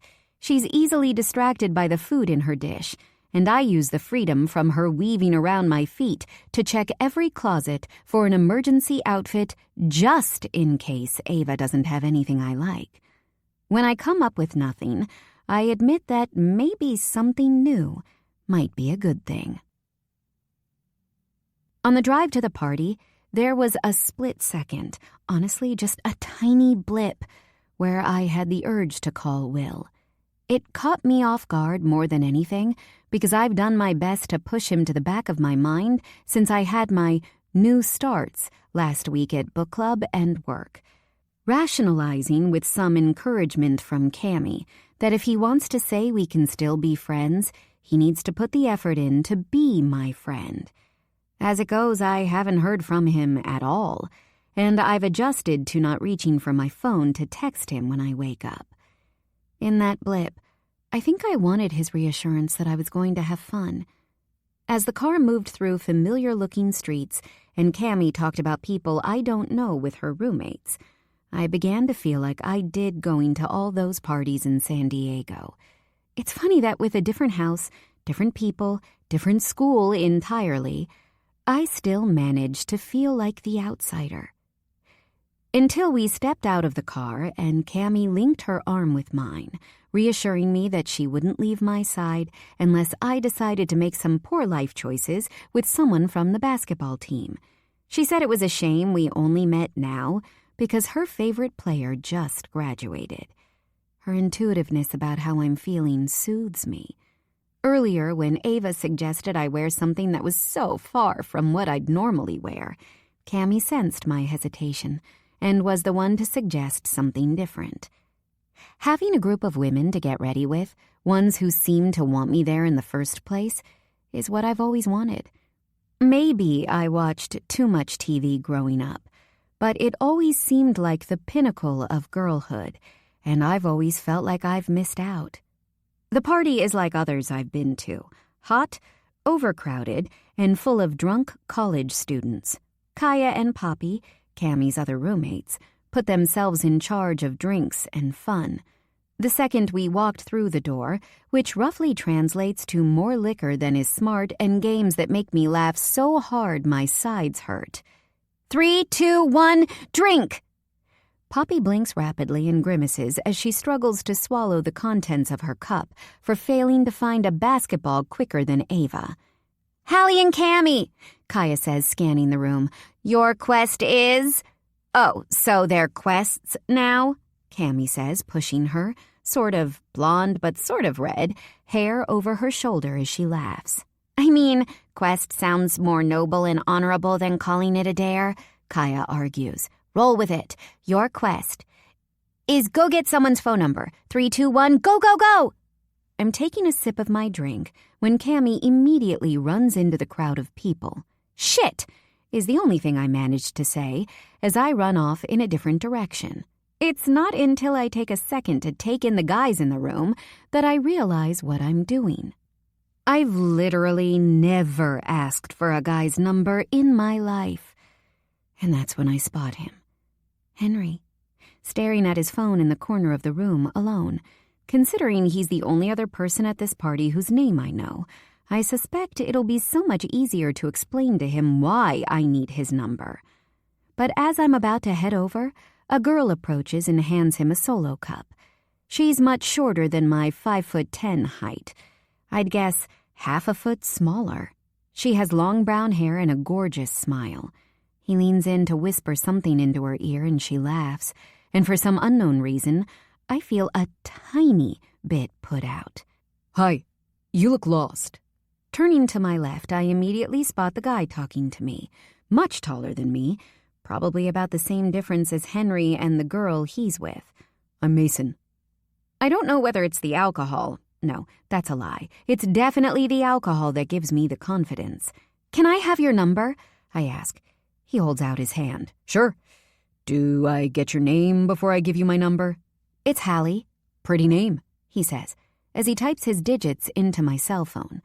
The fact that he saves his name with both a basketball and an eggplant emoji tells me everything I need to know about this guy, but who am I to judge, I guess. Thanks, I say over my shoulder as I'm running back to the girls. Cammy joins the others a second before me, and I don't even wait to be encouraged to take the shot. I'm not someone who's ever partied, which means every drink feels like 5. Even in high school, if someone threw a party when their parents were out of town, I'd be Will's designated driver. Give me your phone, Cammy says seriously. I don't question it as I hand it over and she navigates to my contacts. She taps on Mason's recently saved number and hovers over the delete contact button with her thumb. Do you like toxic men? Huh? Kaya laughs and nods in the direction of Mason across the room talking to someone else. Toxic men? Do you like them? Is your life being ruined by a fuckboy something that you want to experience in college? It isn't something I've ever had to consider. I don't think so. No, I don't want anyone toxic. Why? Cammy's thumb taps the screen to delete the number and hands me back my phone. Then I just saved your life. One of the housekeepers at the hotel has a sister who dated him, and let's just say he isn't for the weak-hearted. Of course, I picked out the guy in a room full of guys who is likely to ruin my life. Not that I would have called him, but it's good to know that my natural instinct for self-preservation is 0. Thank you? You are so welcome, Cammy says happily. I take another huge sip, and Poppy wraps her arm around my shoulders. This is why I don't date men. And this is why I hate them, Kaya adds, sighing dramatically. But I do date them. Unfortunately, it's my main character flaw, but nobody is perfect. I don't know whether it's the buzz from the drinks or the high from being surrounded by fun people who seem to be genuinely happy I'm here, but my brain doesn't stop me when Henry walks toward the stairs, alone, in my line of vision. What do you think of that guy? Who? Poppy asks. Henry Turner? Oh, crap. Do you guys know everyone? They all look into their cups. Cammy is the first to break. I don't know him, but I know of him. And his reputation. A very positive one. Nothing like Mason, but well-earned if rumors are to be believed. He's popular on campus. With women. I think he's nice, Ava says, interrupting Cammy. I had a class with him last year. He's quiet, sweet. I think he's hot, Kaya says, like really unreasonably hot. My friend is dating his roommate, Russ. Do you want me to find out about him? Poppy asks. It's in that moment that I realize how entangled the Maple Hills web is. I don't mention to Poppy that I know Aurora, too, or that Henry was talking to someone earlier anyway. I just down the rest of my drink and put the cup on the counter. What's my next quest? Chapter 5. Henry. When Anastasia used a basketball party last night to back me into a corner and tell me she was going to come around today to make sure I study and stay on track academically, I thought she was kidding. I thought it was weird when she showed up to the party, particularly because I was there to avoid her coming over to try to help me. The woman doesn't know how to accept the word no. But as I listened to her sigh for the 12th time, while not breaking her typing speed, I realized she wasn't kidding. And I'm somehow in a study group with the least productive people I know. It's not a valid source, Chris, she says when her long sigh ends. Chris is still spinning his pen around his finger, like he has been for 10 minutes. What do you mean it isn't a valid source? It's Wikipedia. It's the source. Anastasia finally takes her eyes off her laptop to glare at him across the dining room table. Stop being antagonizing, or I'm banishing you from study group. You freaking know it isn't a source, Chris. You've been writing essays for as long as I have. Work or leave. They're your options. I wish she'd banish me from study group. I love her. She's my best friend. But she doesn't understand that forcing me to try to do something makes me not want to do it. Plus, she'd have to banish my teammates from far more than study group for them to stop antagonizing me. You're grumpy today, Alan, Maddie says, probably not as carefully as I would have given the scowl on her face. You need a hug? She looks down at her laptop again, shaking her head. Not from you. Just study, okay? I need to head to the rink in literally 2 minutes, and I only have 2 more paragraphs to write. The guys look to me like somehow I'll know what's wrong with her. I want to ask her if she means a hug from me, because it's not really something we do. So I'm not sure what the signs are. Before I can speak, Russ nudges me with his foot, and my cell phone lights up on the table beside my textbook. Russ. She misses Nate. I miss Nate too. Definitely not in the way she misses him, but it's been an adjustment without Nate, JJ, and Joe around. I'm grateful that she'd find time for me in her busy schedule, but maybe she needs to study with me more than I need to study with her. I was going to tell her this isn't helpful to me, but now I don't think I will, because I don't want to upset her. Anastasia cries a lot, and usually Nate would handle it, but I already took over the captaincy from him. I don't have the energy to be someone's pseudo-boyfriend as well, no matter how much I like them. There's an unusual silence in the den as we all sit around the dining room table, mostly pretending to work. Even though he's angled his laptop away from me, I can still see that Bobby is playing Tetris. Russ's cell phone starts vibrating against the table, and he immediately looks embarrassed when the guys start booing him. Sorry, he mutters, standing quickly to take the call outside on the patio. His interruption is a welcome distraction from the line of this book I've read 4 times. Professor Thornton's class continues to be as terrible as I originally determined. The French doors open, and Russ re-enters, pushing his cell phone into his pocket.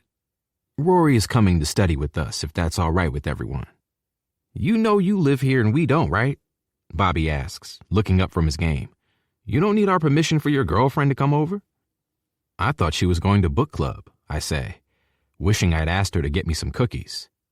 Hallie texted everyone to say a pipe burst, and they've had to close the store to repair the damage, so it's been canceled. It was frustrating when I met Hallie a couple of weeks ago, and on the way to get food, Aurora could tell me basically nothing about her. When I suggested she was a lousy friend, she argued that Hallie keeps to herself, and she'd love to know more about her, which makes 2 of us. Tell her to bring everyone here. They can set up in the garden. Just get everyone to bring a picnic blanket or something, I say, closing my textbook, officially giving up for now. Maddie shuts his laptop. I support his vision. Anastasia scoffs. You'd support anything that gave you a 5-to-1 ratio of women. It's actually more if you consider Russ has a girlfriend and Robbie is both taken and not here. Are you sure? Russ asks, reaching for his phone. Is having a house full of strangers not very distracting and counterproductive to finishing your essay? Does this have anything to do with you having a crush on the book club girl?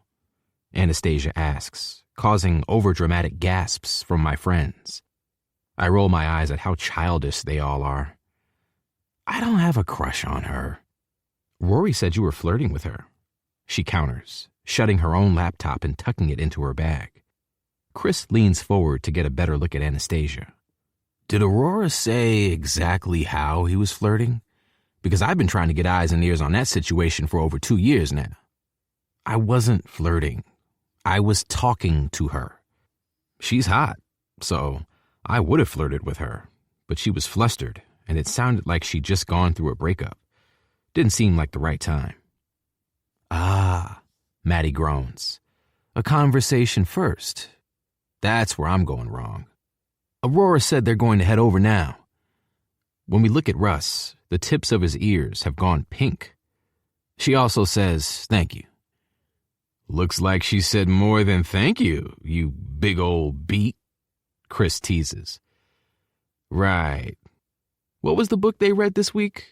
Time to Google the shit out of it until they get here so I can look educated and appealing. Anastasia's eyebrow rises as she stands from her chair and slings her bag over her shoulder. You're going to be a doctor. Chris nods. With a shitload of college loans, I need to find a wife while I still have this body. Anastasia gives one last sigh. Goodbye. My bedroom window is cracked slightly, which is letting me listen to the laughter outside while I once again attempt to concentrate on my work. As soon as Aurora turned up with her arms full of blankets, I retreated to the safety of my bedroom to stay out of everyone's way.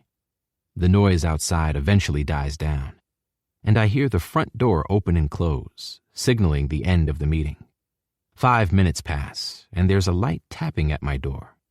When I pull it open, I'm pleased to find it's who I thought it was going to be.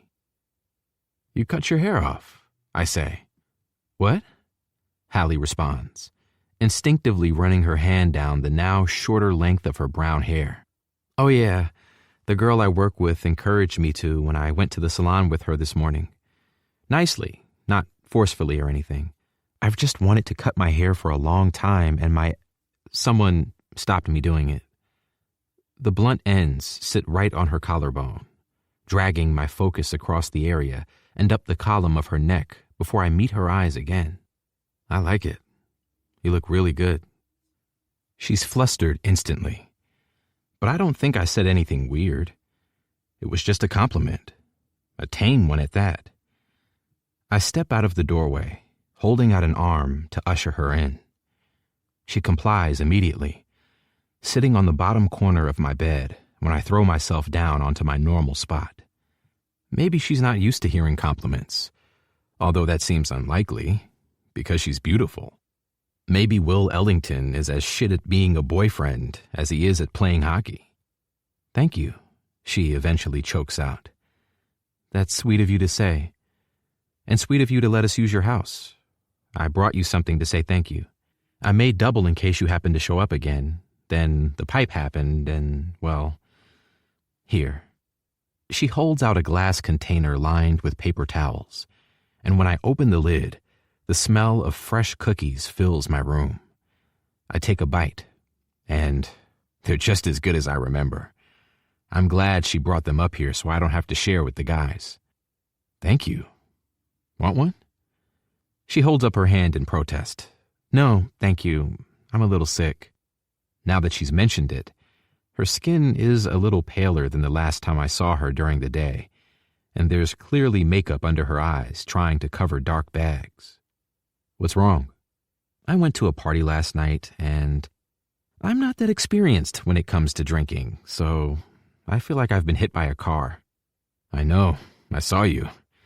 If you spend more time with Aurora, that might happen. She nearly reversed into me yesterday. Have you taken Advil?" "You saw me?" she says, her voice missing its normal airy tone. "Yeah," I say, wiping a cookie crumb from the corner of my mouth. "You were asking Mason Wright for his number. I don't recommend you call him." "Why not?" "He's a dickhead." She snorts as she laughs abruptly. Cute. "I don't know why I keep snorting in front of you, sorry. The girls I was with already deleted his number. I didn't realize you saw that. You look like you were having fun with your friends, so I didn't want to approach you. I didn't know if you'd remember me, and I didn't want to ruin your night by bothering you." "Of course I'd remember you," she says softly. "You can always approach me at a party. It would have been nice to see a familiar face. Last night was a lot of new faces. Have you taken medicine, Allie?" She shakes her head. So I swing my legs off my bed and head to my bathroom to grab the box of stuff I keep for emergencies. It's mainly full of skincare items, socks, hair ties, etc. But I do have painkillers and things in here too. She watches as I dig around for the Advil I keep handy for hangovers. I've never known a woman to look so out of place in my bedroom. She seems nervous for some reason and looks like she's thinking far too hard. Sometimes I struggle with conversations because human beings, especially the women in my life, naturally want to fill silences with something. I watch Anastasia and Aurora do it all the time. It's like they've appointed themselves as guardians of the conversation flow, and natural silences are counterproductive to their work. I don't think Lola's had a quiet moment in her life, but lately it seems to be because of arguments she has with Robbie. I don't think they know I know they're fighting a lot, but my room is directly above his. I love the silence, but judging by the look on her face, Hallie does not. "Is this your girlfriend's stuff?" Someone stayed the night once, and the next day got really sick. I didn't have anything to look after her with, and I felt really bad. Since then, I've kept stuff in my bathroom just in case. I explain. I don't have a girlfriend. "I wasn't sure because I saw you with someone last night and..." Her voice trails off. "Yeah, anyway. Anastasia, my friend's girlfriend." I can't help but smirk. "Were you jealous?" My question finally adds a little color to her white skin as her cheeks flush pink. "No, of course not. I just... God, I am so hungover." "Of course not," I repeat, holding out the Advil to her. "This is a pretty cool thing to do," she says, shaking 2 pills onto her palm. She digs into her bag and pulls out a water bottle, throwing back the pills quickly. "Thank you." The silence returns. Leaning forward, she swipes a book from my nightstand. It's the same one I bought last week at the store. The same one I've hardly touched. "How's your leadership reading list going?" I read 2 chapters and gave up. It's about his whole life, which I guess is fair for an autobiography, but who has that much to say about their family? Not a family guy? She says, flipping the book over to read the back. Sorry, that's so personal. Ignore me. I didn't think. It's fine. I love my family. My moms are the best people I've ever met, but I could cover it in half a chapter. Max. She laughs, and it's exactly like I thought it would be. Light. Pretty. Musical. Everything about her is soft. I have to stop myself from writing super long chapters all the time. So unfortunately, I can relate to, she flips the book over, 4-time Stanley Cup winner Harold Oscar. I'm sure what he has to say is far more interesting, though. You're an author? I'm trying to be, but there's something not clicking right now. I think I'm still trying to find my style or something. There's a competition I want to enter, but I can't decide what to write about. I don't know, seriously lacking in inspiration, I guess. Weirdly, a song came on at the party last night that clearly wasn't supposed to be part of the playlist, and I thought about a plot, but I don't know if it'll go anywhere. All my other ideas and drafts don't feel good enough, so maybe something new is a better idea. I get that. Sometimes I feel like that about a painting if it's a new subject or technique I'm trying. Stuff we create is personal. You're probably overthinking it. She smiles and rubs her fingers against her temple. You're probably right. But anyway, you're an artist? That's so cool. I didn't know that. She looks around my bare room. Where's your work? Good question. I shrug. Never made anything I've wanted to stare at every day. I move on quickly. Wish I could relate. I feel like I've been dragging around the same ideas for years. It's a good thing I'm a better reader than I am author. I think I'd lose my mind. I'm a much better artist than reader. She laughs again. I can't concentrate on a book I'm not interested in long enough to get to the interesting stuff. I try really hard, and before I know it, I zone back in and I've been pointlessly scrolling for 20 minutes. But I don't even remember picking up my cell phone. It's infuriating. Hallie doesn't give me the weird look people give me when I try to explain how frustrating I find some things other people find easy. She just nods. My younger sister has the same problem. We found it's because she has ADHD. I help her a lot with her English homework because it's her least favorite subject. And if she doesn't want to read the book, it's a battle. Battle feels like the right word for how I feel sometimes. It's weird, because I can Google something and accidentally end up tangled up researching a different thing, but read everything that's ever been said about it, no problem. But the one thing I need to do is impossible. Hallie chuckles, but I don't feel like she's laughing at me. I like how easy she is to talk to. Yep, Gianna is the same. Getting her diagnosis has given her more resources and support, but I dread to think what school would be like for her if we hadn't pushed her doctors. I spent a lot of time looking up ADHD, and some people go their whole lives not knowing they're neurodivergent. Sorry, oversharing. It's good your sister has support now. I'm going to spend the rest of the day looking up these cookies, I admit, taking another one from the container. They're too damn good. My Nana once visited for an entire summer to look after me while my parents were at work and my brother was at football camp. She monitored every step of the process to make sure I perfected it. She said I couldn't give out shit cookies and then tell people it's her recipe. Please pass my thank you on to your Nana. Oh, she passed a few years ago. I live in her house, so I have all her personal recipe books and things. I think the cookies are the only thing I don't completely ruin. She'd be happy with her cookie reputation, I reassure her, taking another bite. You're doing a great job. It's cool you live there, though, and have her stuff.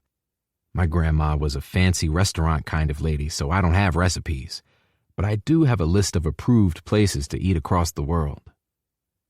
My mama stopped talking to her parents 30 years ago when their strict conservative values meant they couldn't accept she was gay. So even though they're still alive, I haven't met them. My mom's parents were both career-focused people who didn't have her until later in life, and they both passed away before I was 15. They did everything to make my mama feel loved and included in their family since she'd lost her own. One of my grandma's favorite things to do was to take us all to eat at her top-ranked places and show off her family. Oh, I love that. Also, I'm not sure anyone has ever described me being a college junior and living alone in my Nana's house as cool. But I'll accept the baking praise, she says, pulling at the sleeve of her cardigan. Thank you. Why don't you live with your friends? I ask. And judging by the way her face sinks, I think that was one of those things I'm not supposed to ask. That's a good question. A really good question. I'm stuck between her telling me it's a good question and her visible discomfort. I'm about to say she can just ignore it when she finally answers. I don't have any friends, really. Ones I kinda had don't go to UCMH, but everyone dropped me when I split up with my boyfriend anyway. She looks embarrassed.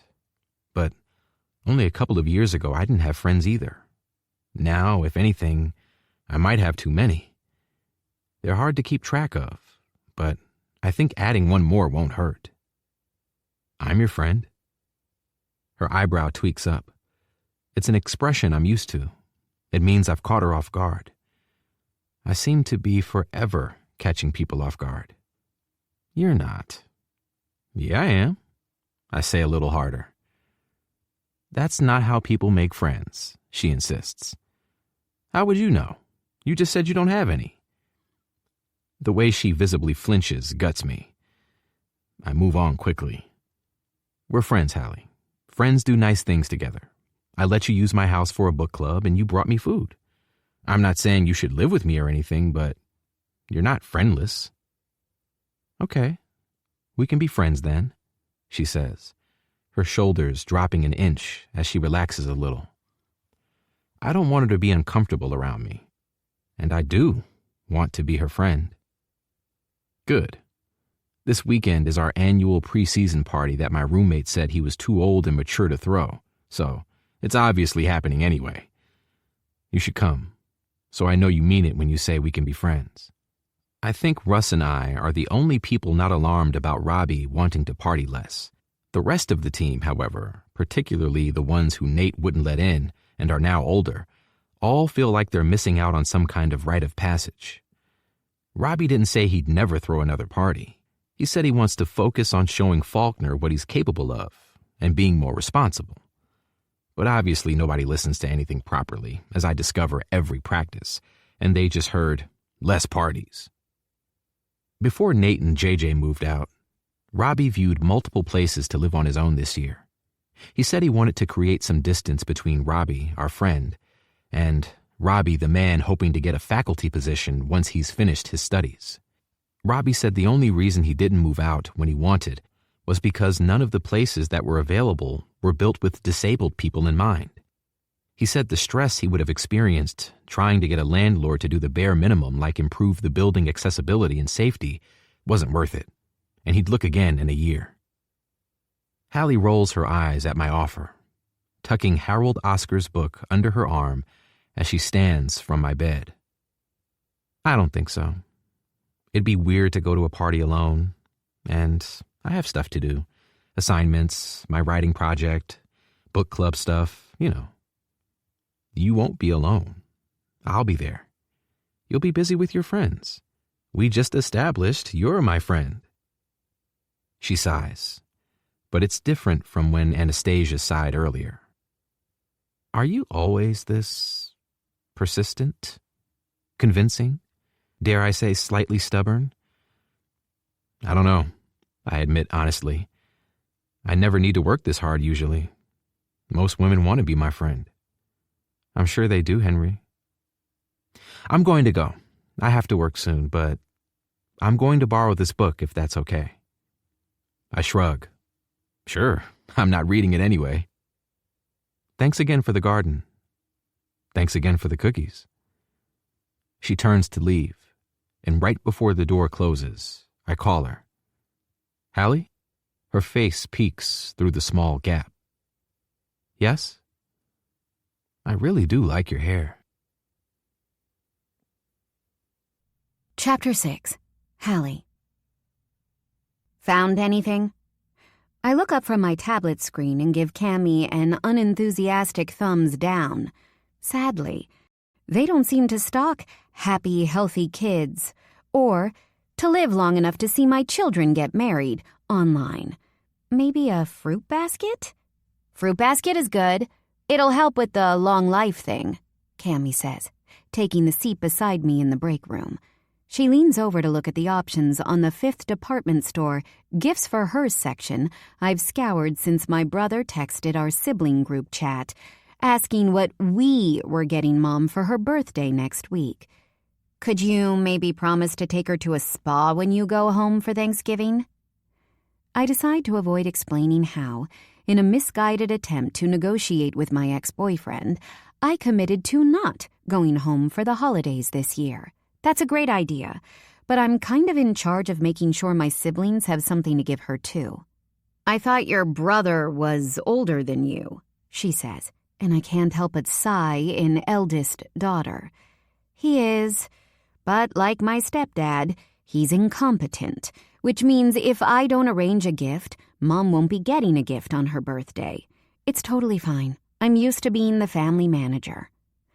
I know that Cammy is the youngest sibling, so she probably has no idea what I mean when I call myself the family manager. Ironically, it's a title Grayson gave me when we were younger to fully signify his less than enthusiastic contributions to any and all family responsibilities. Cammy locks my screen and slides the device away from me slowly. You know what will help you decide? Alcohol. I make all my best decisions drunk. I haven't decided if I like drinking yet. I like being invited to things, and I like the confidence I get when I'm buzzed. But I despise being hungover. It makes me anxious and tearful and a little oversensitive, but I'm not sure if those invites will stop if I'm not as fun. Weren't you drinking when you decided to home dye your hair? Cammy's previously blonde hair is now a deep auburn shade, but only after we spend hours in the hair salon while fighting my first hangover, I should add, getting it fixed. Okay, so maybe my execution was bad, but try and tell me that red is not my color. 4 different people have told me I look like Jessica Rabbit. Do you know what it's doing to my ego? If only I had her titties, I'd be even more unbearable. You don't want the back pain, trust me. I instinctively push my shoulders back a little to fix my posture, and the space between my shoulder blades crunches. And you do look like Jessica Rabbit. You should buy the Halloween costume now. During our trip to the salon, I learned that Cammy had a situationship with Wes, the guy whose job I got. She thinks it's silly to be upset since they weren't even a couple, and she kind of hated him anyway. But she is, and she's dealing with it in the only way she says she knows how, partying as much as possible. Cammy is 2 years older than me, but she changed majors and didn't have enough classes to graduate with her own year group. All her friends, and she clarified she definitely wasn't calling West a friend, moved away for grad school or job opportunities. She said our circumstances are different, but not that dissimilar, and that's why it's so easy for us to be friends. Seeing her so cut up over West made me feel bad accepting any form of sympathy from her about Will. I immediately felt like I was deceiving her, so I tried to clarify that, apart from the occasional blip, I'm fine being single. She said she was going to pretend I hadn't said it, because it makes her feel less like a lonely loser to have a friend experiencing the same kind of heartache. She laughed, clarifying she was kidding, and told me that if the blips become less blip-like and more dye-my-hair-red-like, she'd be there for me, box dye in hand. I don't know whether it was the hangover or the general emotions that come with seeing your life change in such a short space of time, but in that moment, literally, just a few hours of my entire life, I felt sad for past Hallie, who didn't have this. You're right. And I love my little pancakes anyway, she says as she pats her chest affectionately. I should wear something that shows them off when we go to a party later. Don't you agree? Part of me wants to say no. I'm staying home to finally start working on my entry to the writing competition. That tonight the planning and the mood boarding and the mind-changing finally becomes a work in progress. But a bigger, louder, and more persuasive part of me is going to say, let's go, because it doesn't know how to say no to people. And it's arguing that isn't this what I've always wanted? My own friends who invite me to things because of me, not because of a man? Isn't this what I'm supposed to be doing post-will? Putting myself first and also having fun? How am I going to decide if I like partying if I don't try it out properly? I fold my arms across my chest and sit back in my chair in a fake display of defiance, but in reality, I feel a little giddy because among all the unknowns, I want to learn about myself. Which party? Cammy claps her hands excitedly, and staff I can't remember the names of yet at the next table look up from their phones. Oh, you're going to love it. Robbie's parties are the best. Who's Robbie? The hockey house has an entirely different atmosphere at night compared to when I was here for book club. Even though Henry invited me before Cammy's intervention, I still feel a little weird about being here. I haven't seen him once, which isn't surprising, since from the moment we walked in here several drinks ago, the place has been overflowing with people. What is surprising is how much I've been looking out for him. A mixture of liquor and soda bottles have taken over the kitchen island, and every other surface in the large living room is covered in red cups and beer bottles. Music is blasting from every corner of the space, making it hard for me to hear my own thoughts. Never mind the guy everyone seems to hate trying to talk to me while we dance. I think under normal circumstances, I'd have backed away from Mason slowly and found an excuse to run away. But these aren't normal circumstances, because I am heavily under the influence of whatever is in the very large punch bowl. Punch Bowl Hallie isn't worried that she can't dance or talk to men, never mind the fact that this one might ruin her life. Punch Bowl Hallie is having fun, because that's what she's supposed to do at college parties. She also opted to let Mason press his very large body against hers and put his hands on her waist instead of answering his question about why he hadn't received a text. I wish Cammy were here to save me, but she went outside to call her roommate seconds before Mason found me. Apparently, Sober Hallie and Punch Bowl Hallie have one very clear similarity. They're both cowards. "You look really hot," he yells. His mouth lingers near my ear, his breath warming the sensitive spot on my neck. These are the experiences I've read about in romance books. The hot bad boy showing interest in the, let's face it, inexperienced, sheltered virgin. We're a cliché, and drunk me finds it funny, but I suspect sober me would be embarrassed as hell. The worst part is, as his hands tighten on my hips, I've been waiting for my body to react in some way. My skin to prickle, heart to speed up, something to indicate that my lack of desire was to do with will, that I'm not entirely sexually dead in the face of a good-looking man, because that's how this cliché goes, right? Immediate and unmistakable sexual prowess. But alas, nothing. I know that I'm still young, and I know that my worth is not associated with what happens between my legs, but I just want to understand myself. I want to want someone, and it's beginning to make me a little frustrated. "Thanks," I say back, finally responding to Mason's compliment. So do you." I can feel my cheeks heating as I hear what I said in my head, and that honestly wasn't the kind of bodily reaction I was looking for. It sounded flustered and ungenuine, like when someone wishes you happy birthday and you respond with, "You too," immediately followed by cursing yourself for saying something so silly. I reluctantly lean backward to assess how embarrassed I should be, and I'm surprised to find he's looking at me like he wants to eat me. "Do you want to find somewhere quieter?" he shouts. "More private?" "No, she doesn't." I don't need to turn around to check who just spoke on my behalf, because even with the loud drum from the speakers, I recognize his deep voice. My heart rate picks up. Looking up, I see Mason's face has turned sour. "Didn't realize you'd started bodyguarding, Turner," he snaps. "Surprised you have the time, Captain." "Come on, Hallie," Henry says, placing both of his hands on my shoulders and guiding me backward, slipping out of a now irritated Mason's grasp. "Have the night you deserve, right?"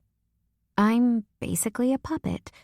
I put up zero resistance as Henry takes my hand in his, tucking me close to him as he navigates us through the crowd toward the back of the house. I really would be easy to kidnap, is the recurring thought running through my head as we approach the den. Henry still hasn't said anything, and as we head toward a beer pong table, my survival instincts finally kick in. "Wait!" I say a little more enthusiastically than is necessary, grinding to a halt. "What the hell was that?" He turns to face me, the same neutral expression he normally wears painting his face. "I was saving you from your terrible taste in men." Ouch.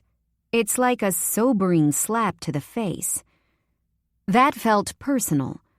"I already told you Mason Wright is a douchebag," he says calmly. "If you want a rebound, he isn't the place to go." Sober Hallie would drop it immediately, too embarrassed at her dance partner faux pas to ask more questions. Punch Bowl Hallie doesn't have the same reservations. "Do you always interfere in the activities of your party guests?" "What happened to always approaching you at parties?" Henry's smirking, and I feel like I'm missing something until I remember he's using my own words against me. "I interfere in the activities of my friends, if needed. If you want to hook up with someone, there are better options than him," he says. And Punch Bowl Hallie loses the small amount of drunk defiance she had. I know him. He went to my high school. He's angry and irresponsible and not good enough for you. I wasn't trying to hook up with him. He didn't try anything, I explain, like somehow I need to justify myself. "Sorry." "You're beautiful, Hallie. Of course he was trying something. You don't need to apologize." My mouth opens to immediately offer something more, but closes when his words register. Beautiful. I push it to the back of my brain to mull over tomorrow when he isn't watching my every reaction.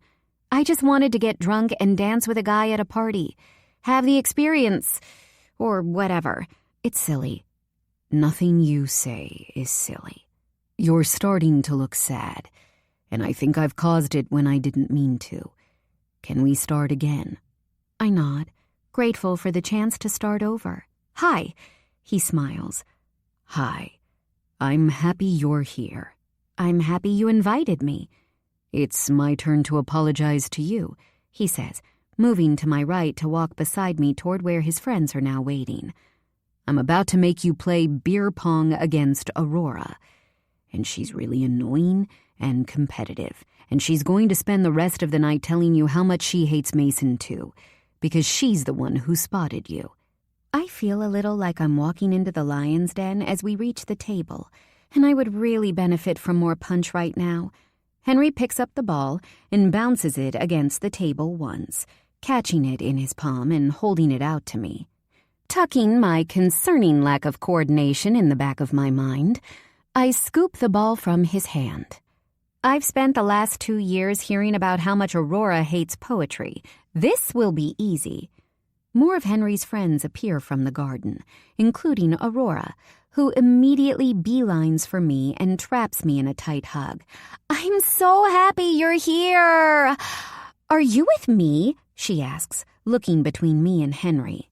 "She's mine," he says. "Find your own teammate."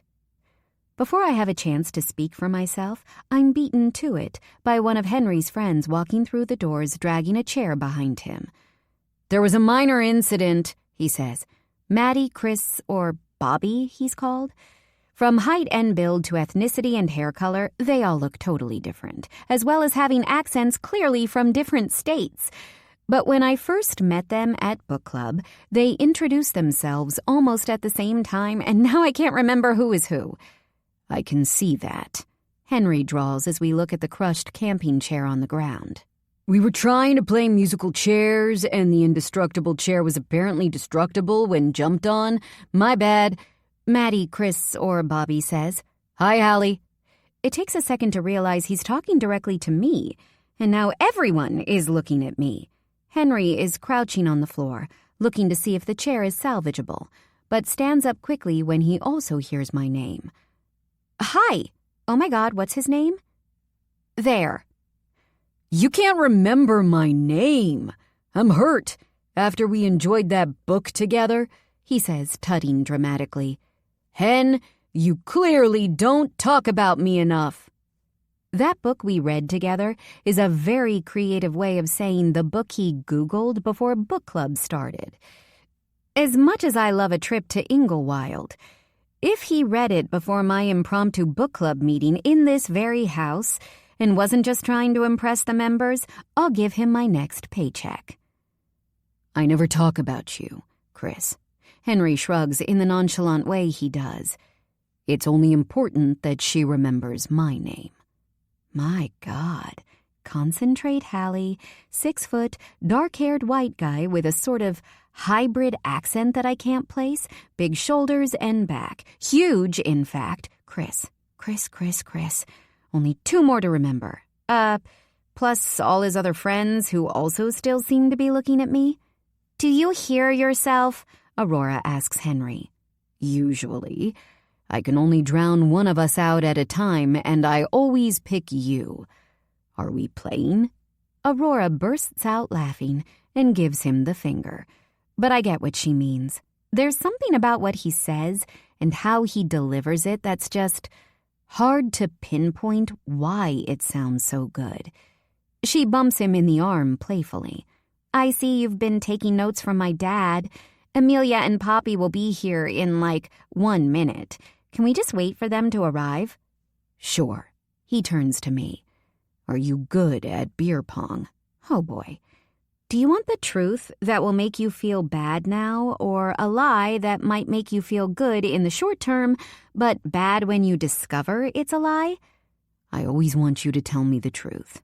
"I know the rules, but I've never played, so I'm probably terrible." "I can fix terrible," he says with a smile. He guides me forward until my back is to his front and takes my right hand that's holding the ping-pong ball he gave me earlier. He leans in until I can feel his soft breathing tickling my neck, and his hand guides mine up into a throwing position. His voice is low and deep as he speaks just to me. "Does this feel comfortable?" He smells like expensive aftershave, and his other hand is on my waist to gently move me into the right stance, and I'm having a really hard time concentrating and... "Hallie?" My cheeks flush when a shiver shoots down my spine. "Yep, comfortable." "It's all in the wrist. Don't overthink it," he says, as he guides my hand to throw the ball toward the cups on the other side of the table. I'm essentially a puppet again, for the second time tonight. "Perfect. You're a natural." I'm vaguely aware of Cammy returning with Poppy, and who I assume is Amelia, but I'm focused on Henry. Or you're just a good leader after all. See if you still think that in 10 minutes, because we are not losing to Aurora. I need you to bring your A game, okay? Someone starts filling all the cups with alcohol, and I'm laughing to myself before I even speak. "Yes, Captain." Chapter 7. Henry. I don't think I've ever worked through a book this quickly in my life. Flipping to the next tab, I read the parts that Hallie has highlighted for me in blue, ignoring all the parts she hasn't. When her redhead friend was leaving last night, and Hallie drunkenly slurred she had something for me in her purse, I wasn't sure what to expect. When she returned, she handed me the book she'd borrowed, explaining she'd read it and highlighted all the parts I might find interesting or relevant. I'm already halfway through the book when she finally wakes up, jolting up in bed, clutching the duvet to her chest. I watch as a dozen questions hit her all at once. Her eyes widen, teeth nibbling at her bottom lip as she considers what to ask first. "Hello?" I say, breaking the silence between us. She swallows hard, and I nod toward the bottle of water and painkillers I left next to her. With one hand keeping the duvet pressed to her body, she collects the pills and drink, quickly taking them. When half the water is gone, she replaces the lid and stares right at me. "Did we have sex last night?" I double fold the tab for the page I'm on and put the book down in front of me. Pointing to the half-deflated air mattress below me, I meet her stare. "No." "Do you promise?" "I'm on an air mattress that definitely has a slow puncture, Hallie. Why would I have sex with you then not sleep beside you?" "That isn't an answer, Henry," she says. "Yes, I promise we didn't have sex last night," I say. Her shoulders relax. The tension in her face begins to disappear. "I don't have sex with women who have more alcohol in their system than any other fluid." "If we didn't have sex," she clears her throat, "then why am I naked in your bed?" "You didn't want to leave with your friends, and I was worried about you not being able to look after yourself, since I know you live alone. I wanted to put you in the empty room next door, but Maddie took someone in there," I explain. "So I found my air mattress and brought you in here." She takes another drink from the water bottle. "Yes, but why am I naked?" "I don't know. I went back downstairs because you left your purse in the den, and when I came back upstairs, your clothes were gone. I offered you something to sleep in, and you told me no." Her eyes widen again, and while she has whatever internal crisis she's having, I recap what I just said to work out what was the thing that triggered it. Finally, long after I've given up recapping, she speaks again. "You saw me naked." "Oh, there we go. I've seen a lot of people naked." "You saw me naked," she repeats, but I don't think she's talking to me. Friends sometimes see friends naked. It's not a big deal. "It's a big deal to me that you saw me naked. People don't see me naked." She has no reason to feel insecure. People are missing out then. I wanted the joke to boost her confidence, but it doesn't land. At all. Her cheeks flush pink, and she goes back to looking unhappy. I don't want her to feel bad, but sometimes when I open my mouth, I just make things worse. "Do you want to see me naked to even things out?" She laughs at that one, but that one wasn't a joke. "As glorious as I'm sure it is, I'll pass." God, you must think I'm so embarrassing. I'm so sorry. Drinking is a new thing for me, and I think I overdid it. Again. Can you stop apologizing for everything? It's really unnecessary. I don't think you're embarrassing. "I bet the place is a mess after last night. I can totally help you clean up if you want me to, or I could get everyone breakfast." "No, that's silly. I can just get out of your hair so people don't know I was here." "You don't have to do anything. You're not in my hair. People already know you're here." "Aurora checked to see if we wanted breakfast, but you were asleep and I didn't want to wake you. Plus, it's lunchtime now, and I think everyone went out." "It's lunchtime? Oh my God. I never sleep in this late. I'm so sorry." I watch as she starts to spiral, and I'm beginning to think maybe she's never woken up in someone's bed before. So I don't point out that she just apologized to me. Again, this is a bigger deal to you than it is to me, I say before she can say sorry for anything else. I like that you're here, and I'm happy you came to the party. You're not the first naked drunk person I've looked after, Hallie. You're not even the first naked drunk person this week. You really don't need to feel embarrassed. It isn't embarrassing. I think I'll just grab my clothes and get out of your way. I really appreciate you for being so cool about this. We're friends, I say. Have a shower. It will help you feel better. The box of stuff is under my sink and clean towels are on the rack.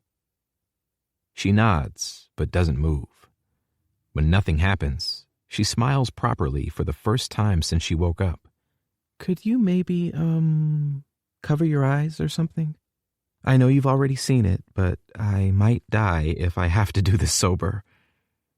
Oh, shit. Yeah.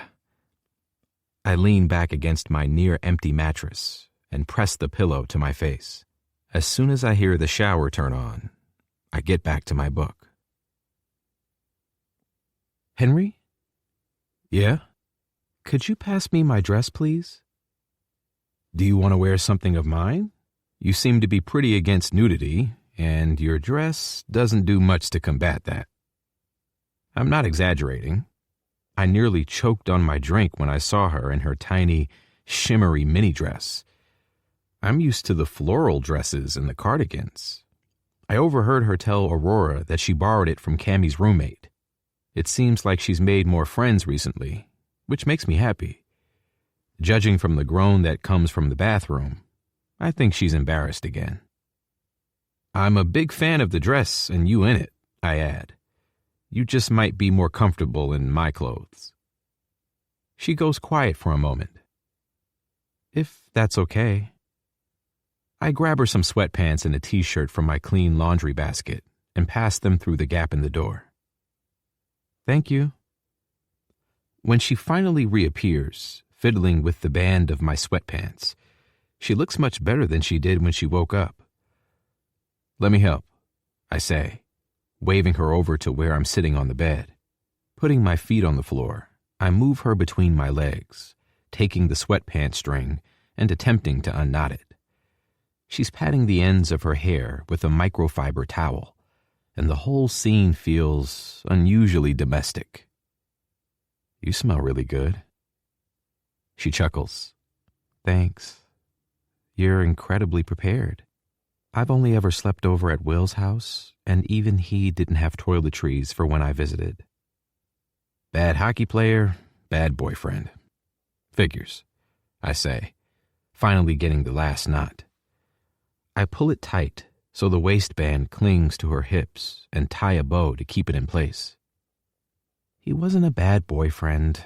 He was just... I have no interest in hearing you list the redeeming qualities of your mediocre ex. She snorts, a sound I've grown fond of. I thought you hadn't made that sound before. You're well practiced at it. I shuffle back on the bed, resting against the headboard on the opposite side from where she slept last night. I pat the area beside me, indicating for her to sit down, but she does. It isn't a noise normally in my repertoire. I'm just not used to hearing people talk about Will with such dislike. I think the only exception is my brother Grayson, but I don't think he really likes anyone. Get used to it. Everyone on the team thinks he's a dick. She looks to me at her left, lips curved slightly. Noted. Her eyes flick down between us. Oh my God, you're reading it. Yeah. I'm just reading the bits you highlighted in blue. It's really helping keep my attention. I like the part where you drew the hockey stick, although maybe you should leave the drawing to me. Her small smile has developed into a full grin. She's beaming at me, and I don't know why. Why are you looking at me like that? I'm just so happy it's helping you. She tucks her knees to her chest and rests her head against them. I wasn't sure if it would work, but it's one of the things we've done over the years to help with Gigi's concentration.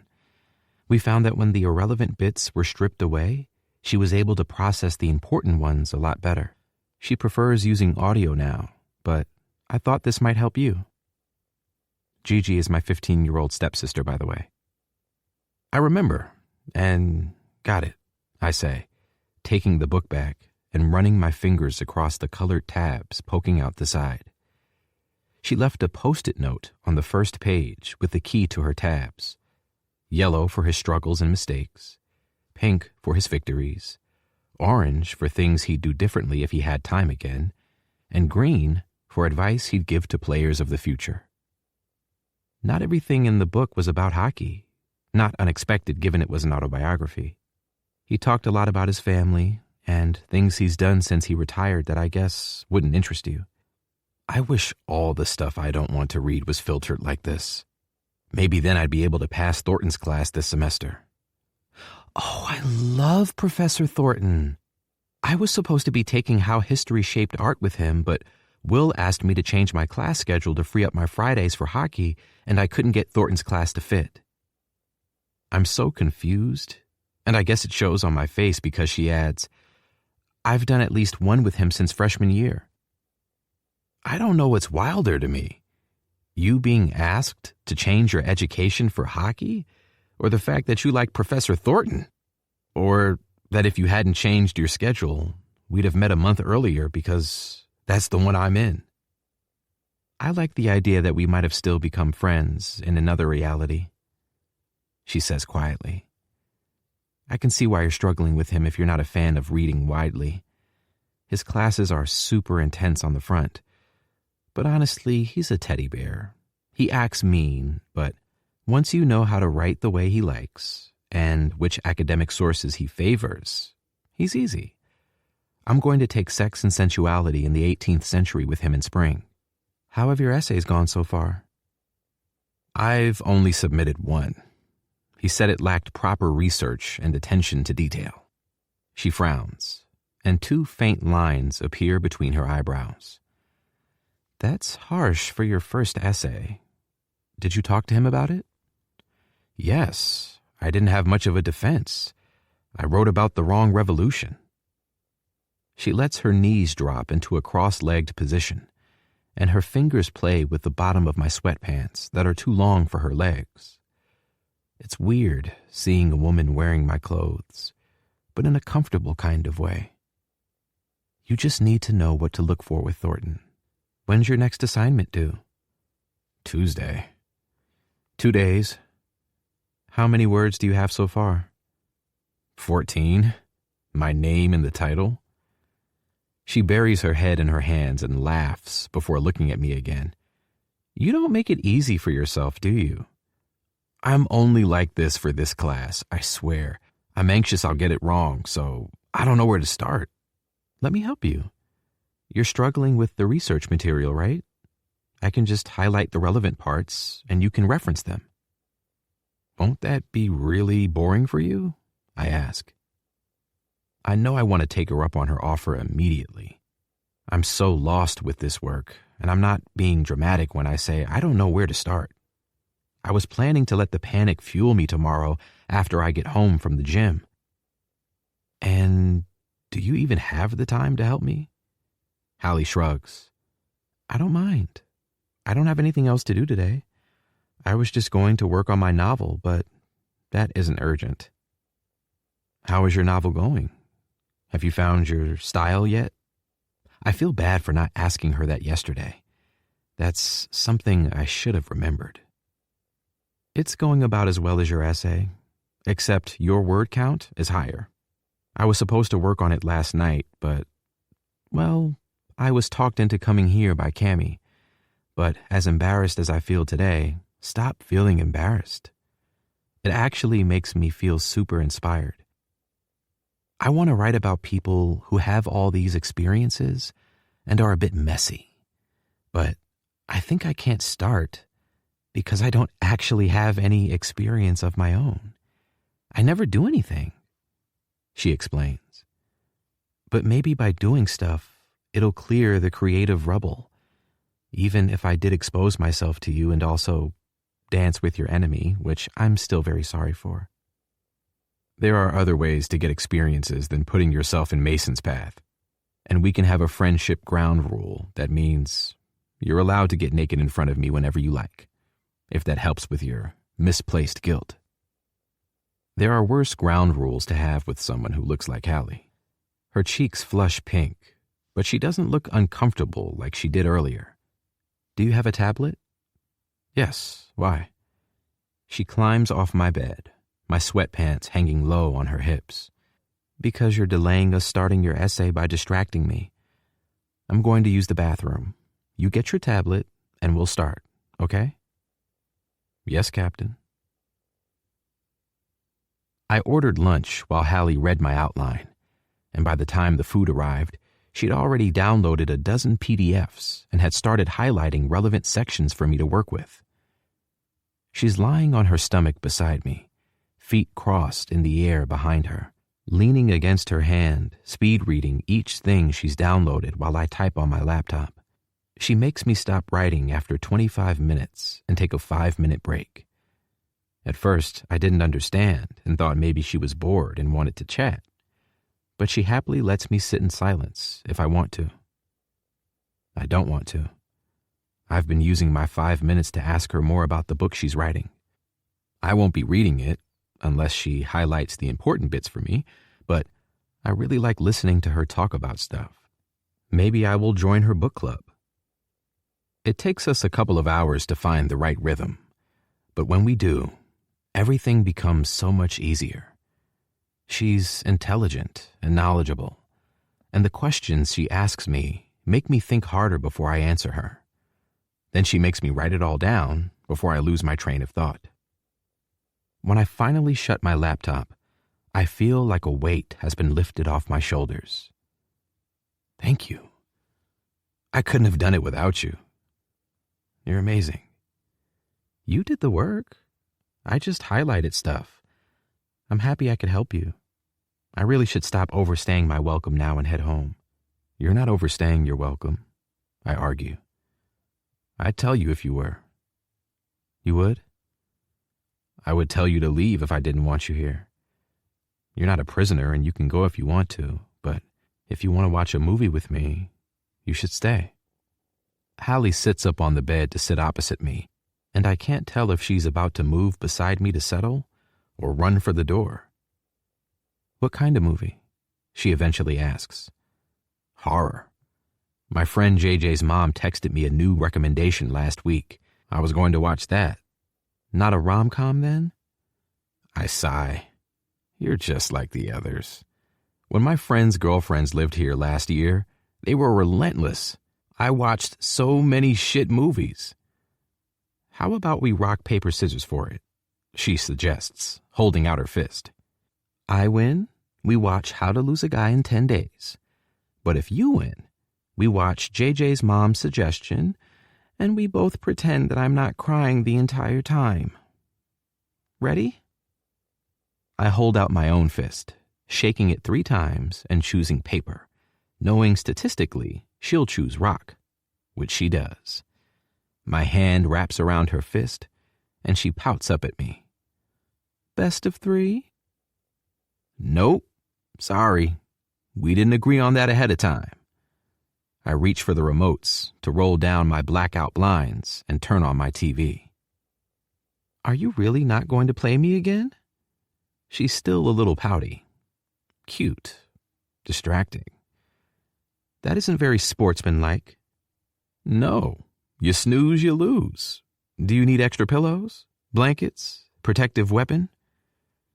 We're good on the pillow front and no weapon needed, she says, slipping farther into the bed. I'll use you as a human shield. I scoff as I press play on the movie, fluffing up the pillows behind her head to make her more comfortable. I slide down, too, relieved not to be on that damn air mattress, and I pretend not to notice when she shuffles an inch closer to me. Not if I use you as one first. Chapter 8. Hallie. There's a large man eating my cookies again. You know I'll just make them for you if you ask me to, I tell Henry, as I approach him next to the snack table in Enchanted. Inaya has her first local author event, and I promise to bake some treats and help set up while she serves customers in the store downstairs. I used to do it for the next chapter sometimes, so I didn't mind offering. You don't need to sneak in here and steal them. I don't have your number. Otherwise, I would have, he says through a mouthful of chocolate chip cookie. Why don't I have your number? I don't know why you don't have my number. Why don't I have your number? Because you haven't asked for it. Why haven't you asked for it? There's something extra cheerful about him today. Playful, really. I cross my arms as he smirks up at me from his seat. Why haven't you gone out of your way to give it to me? Excellent question. His finger hooks through the loop of my jeans, pulling me a few steps closer, so I'm standing between his legs. He's not even touching me, and I feel flustered. Henry carefully pinches the top of my cell phone, peeking from my cardigan pocket, and pulls it up. What's your passcode? I pluck it from his hands, swiping up when the Face ID unlocks. I'm not telling you my passcode. I look anywhere but him as he taps away on the screen. That's wise. I definitely do something you don't approve of. When I hear his cell phone start to vibrate, I finally look at him again. Are you here to buy more leadership books? He looks at me like I've just asked him the wildest question. No, I was looking for you. I saw you were here on your story. The idea of Henry Turner looking at my page that is mostly just unhinged book reviews makes me feel perceived in a way I've never felt before. Changing the subject quickly, I say, "You're in a good mood today. Is that what my baking does to you, or—" He locks the screen and pushes the phone back into my pocket. I'd love to say it's just your food, but it's actually because Thornton loved my essay. Henry leans back in his chair to look up at me. Well, love is extreme. I'm not sure he's capable of an emotion that strong. I wasn't expecting anything back so quickly, but I think maybe Coach made an inquiry about how I was doing. Anyway, he liked it. I came by to say thank you for your help and bring you something. He reaches beneath his chair and produces a bouquet of daisies. Oh my goodness. Standing from his seat, he tilts it in my direction, gesturing for me to take it, which I do. Henry pushes his hands into his pockets and shrugs. I don't know what you like. Anastasia said sunflowers and Aurora said peonies, but I remembered you have a pink dress with tiny daisies on it, so I thought they might be your favorite. I might start crying. He senses it. You're giving me the look. Please don't start crying. I deal with crying women so much more than I ever expected to, and I'm still never sure how to react. You're the first person to ever buy me flowers, Henry, I admit reluctantly. They're happy, nearly tears. I promise. He sits in his chair again, eyebrows pinched. I'm sorry. I lift my nose from the bouquet. What for? For being the first person to buy you flowers. That's okay. Hey, what did we say about apologizing unnecessarily? He pins me with a look that suggests I shouldn't use his own words against him. It really is okay. Will thought they were pointless because they die, which I suppose they are, really, but I still have a weird weightless feeling in my stomach. And you were right. Daisies are my favorite. It isn't okay, but I'm glad you like them. I've somehow managed to make the sweetest gesture awkward by revealing that I was in a relationship with someone who clearly wasn't invested. Is that harsh, to assume someone isn't invested just because they don't take you on dates or buy you flowers? Maybe.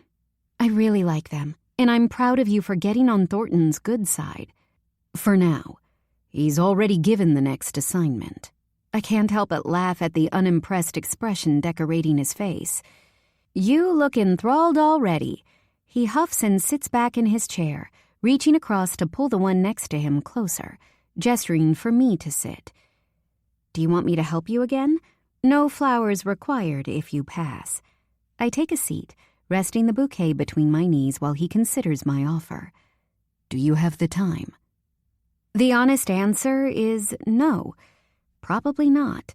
But I'm not going to tell him that, especially since he's maybe the first person to ever ask me if I have the time. Everyone else just assumes. My Nana used to say it was a tale as old as time. She understood because she was also the oldest girl. She knew what it was like to be labeled the helpful one, the reliable one, the third parent. It's the reason she was the only person who put Grayson in his place for not helping more. This goes above that. Henry's my friend, and I do want to help him. I just need to reshuffle some of my other commitments. He looks so unabashedly happy right now. During the time we've spent together recently, I haven't seen him act like that before. It might be my favorite. Of course I have the time to help you. When do you want to start? My instincts are telling me to put it off until the very last minute, but judging by that very judgmental look on your face right now, that is not the right thing to do. I do not have a judgmental look on my face. I am judgment-free. Always, if you say so. Tonight? You are allowed to say no, Hallie. Henry insists. You do not need to change your plans if you're busy. It's not that. I just need to bake a cake. One of the girls I work with has a birthday tomorrow and she forgot to take a vacation day. I normally work tonight, but they convinced me to switch to tomorrow so we could have a little birthday party in the break room. I said I'd bake the cake. Behind Henry, customers for the event start to appear from the staircase. I recognize them from book club. Whatever they think about Henry and me sitting close together talking, they don't say anything as they take a seat in the front row and give me a small wave. So tonight is a pass, and you're working tomorrow. What about Saturday? Surely the captain of the hockey team has something better to do on a Saturday night than study, I tease. I know their first game of the season isn't until next week, so this is his last weekend of sort of but also not really freedom. I'm sure there will be something loud and busy happening. It'll happen whether I'm there or not. I honestly kind of hate the parties sometimes. It takes me a long time to recover from all the noise and socializing. Saturday it is then. Do you want to come to my place? It'll be quiet and I promise I won't make you do a keg stand. You don't even need to talk to me if you don't want to. I like talking to you more than I like talking to almost anyone. Yes, that'd be good. I'll text you when I'm done at the gym. I can pick up dinner. Far too many seconds pass without me saying anything. More people begin to filter in and take their seat, and I'm almost certain my cheeks are bright pink. I offer Henry a nod, swallowing hard. Sounds good. I think I should probably greet people now instead of giving you all my attention. Do you want to stay and watch the panel? It's a very interesting book about a serial killer. Tempting. But you're the only person I like listening to talk about books. And I have hockey practice in 15 minutes. Oh my God, go, I squeak. You can't be late. He stands slowly, clearly in no rush. Yes, Captain. Talk to you later. I whisper a bye as I watch him steal one final cookie and stroll away just as Aurora appears at the top of the stairs with her friends, Amelia and Poppy. I watch her eyes narrow as she watches him walk past her, telling me she didn't know he was going to be here. When her eyes leave him and land on me, immediately spotting the flowers still in my hands, her face breaks into the biggest smile. I have a feeling she isn't going to want to talk about serial killers today. I'm losing my third fight with eggshell fragments in my bowl when my cell phone lights up on the counter. Henry's face stares back at me because when he added his number, he also took a selfie and changed my background. Wiping my hands on my apron, I swipe at the notification to open it. Henry Turner. Ate too many cookies and nearly threw up on the ice. Offended that you're blaming my baking. Have you considered you might just be out of shape? No. I can show you if you like. I'm good. I'll take your word for it. How's your cake? Being victimized by eggshells but otherwise okay so far? Want help? Do you know how to make a cake? I don't know how to do a lot of things. Doesn't mean I'm not good at it. That's the most confident non-answer ever. Are you not tired from hockey? Exhausted. What's your address? I stare at my screen for at least 45 seconds before typing out my address for him.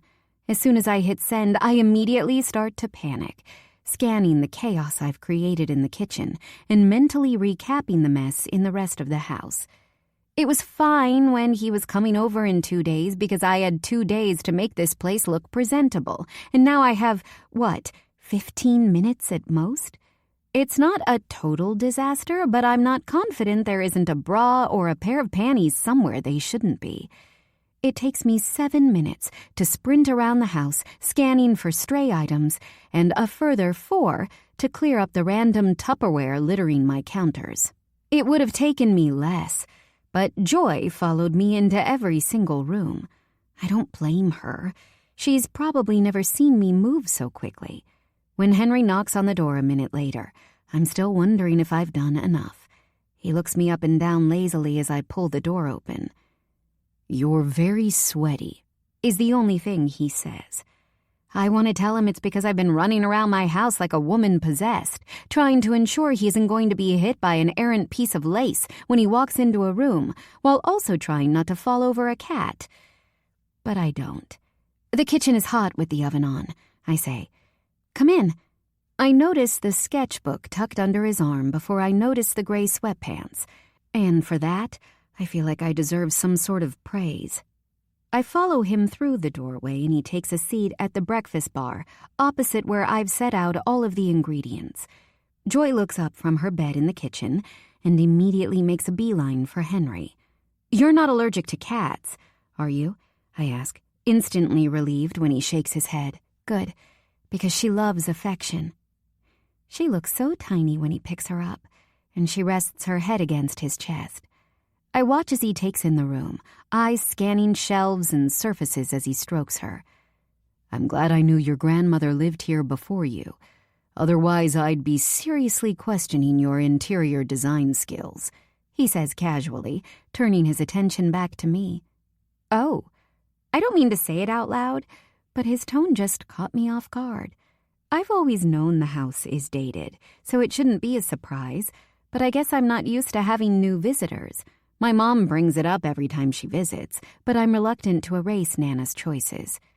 "That was rude," Henry says quickly, rubbing the palm of his hand, not cradling Joy against his jaw. He clears his throat. "I'm sorry. I shouldn't have said that." "It's totally fine," I say instantly, slipping my apron back over my head, double wrapping it around my waist, and tying it extra tight, like somehow that'll help squeeze out the knot in my stomach at the thought of this house not feeling like hers anymore. "You're right. I should definitely decorate." "You don't have to tell me it's fine, Hallie." He stands and walks around to my side of the counter, reaching for the bow tied at my side and tugging the loose end until it unravels and the apron strings fall. "I try really hard not to say things I shouldn't, but sometimes, like when I'm tired, it's harder to keep up with thinking about what I should say, not what my brain automatically wants to come out with." The apron molds to me as he pulls the strings to the base of my spine, not too loose and not too tight, and ties it into a bow. "You don't have to filter yourself for me. I know you're not being mean. You just say what you think." "It can be exhausting," he admits, returning to the spot in front of me. "But so is seeing the look on my friend's face when my words hurt them." "They didn't hurt me. You are right about it. It's kind of a weird, long-winded situation." He returns to his seat and Joy tries to climb onto his shoulder. "Give me the speedy version." I start mixing the ingredients again, concentrating on my hands. Speedy version, okay. It was my dream to go to college in New York. Senior year of high school, Nana had a fall, which scared the shit out of Mom. Nana was old and stubborn, wouldn't move closer or accept hired support. Mom was terrified every day, and I wanted to help, so I offered to move in with Nana to look after her and go to UCMH. I had already applied anyway as a safety choice. I got in, Nana bought Joy, I nod toward the cat asleep on him, then look back at my hands, to celebrate us being roomies and keep her company until I moved in.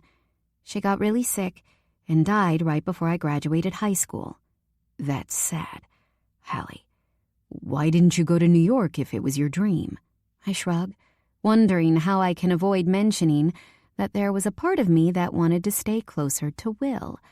Henry doesn't like it when I bring up Will, which is fair because neither do I. I think it would be weird and complicated to try to explain how grief made me rely on him emotionally more than I ever had before. I was grieving and didn't have it in me to change my plans again. My mom inherited this house and said I could still live here and redecorate it however I want. At first, I was hurting too much from grief to want to change anything, and as time has moved on, I don't really have the time or the resources to redecorate a house by myself. There are a few things I definitely would change, but I kind of like living among all her weird, mismatched things. Makes it feel like she's still here.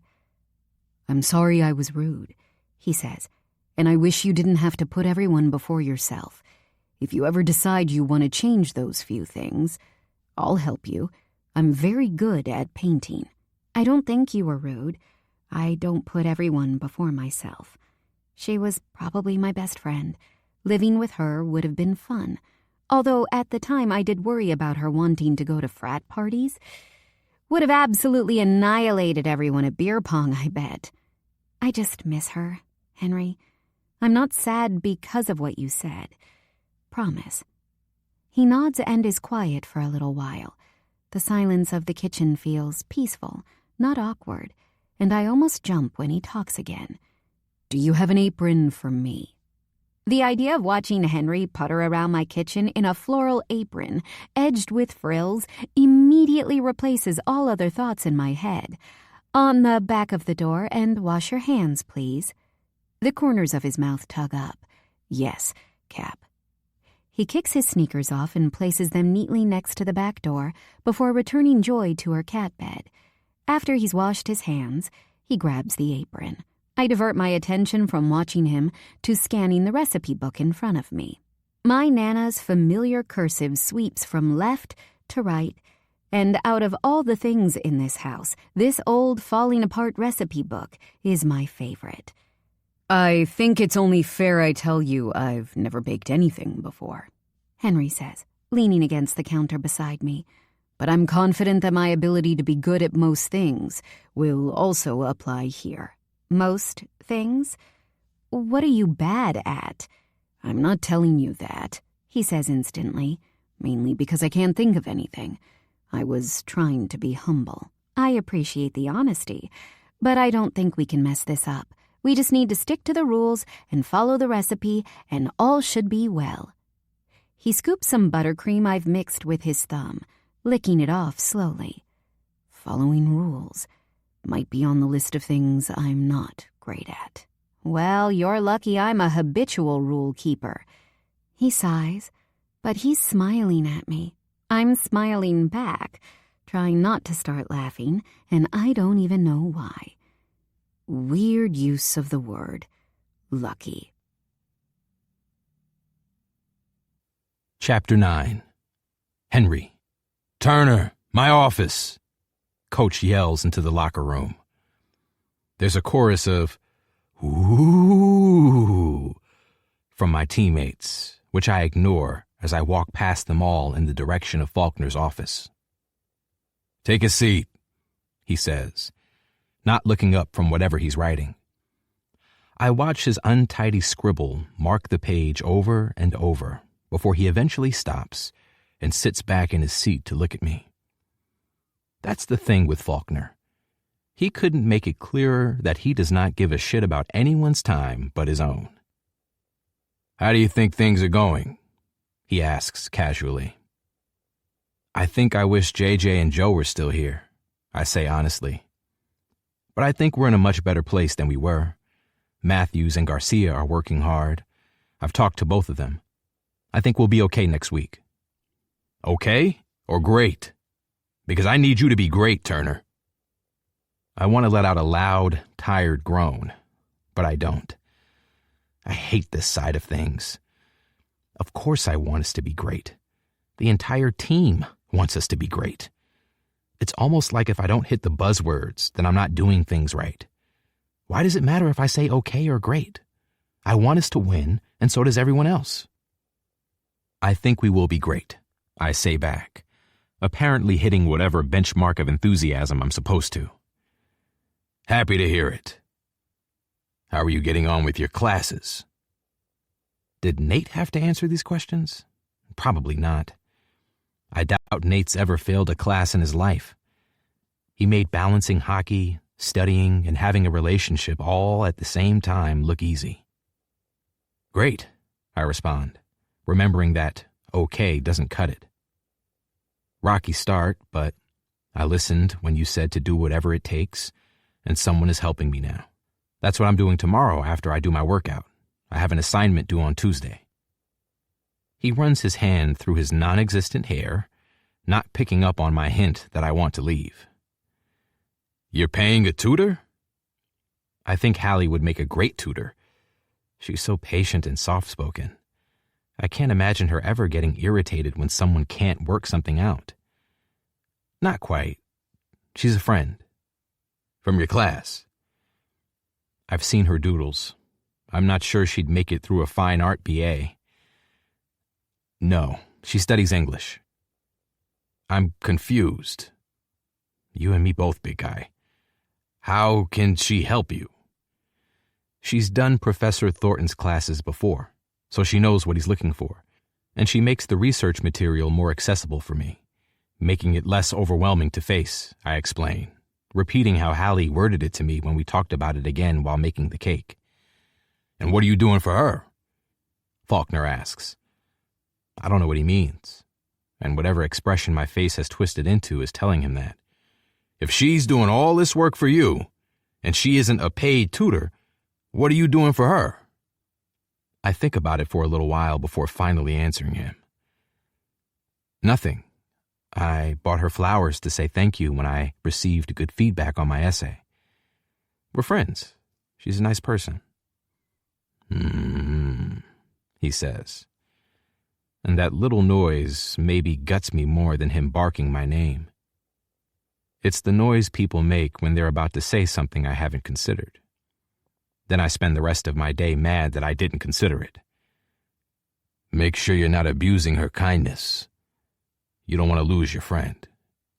You don't need distractions this year. That's all, Turner. Enjoy your weekend. Abusing her kindness plays on a loop in my head as I exit Faulkner's office. The locker room has emptied out now, my teammates eager to get their Friday started. Russ is waiting for me in the lobby, smiling at his cell phone. I think maybe I need to use my savings to buy myself a car instead of relying on him. Am I abusing his kindness by getting him to give me rides everywhere? I give him gas money. You okay, man? Russ asks as I approach. Do I give you enough gas money? Russ slow blinks twice, nodding his head. Surprise, maybe. Yeah, why?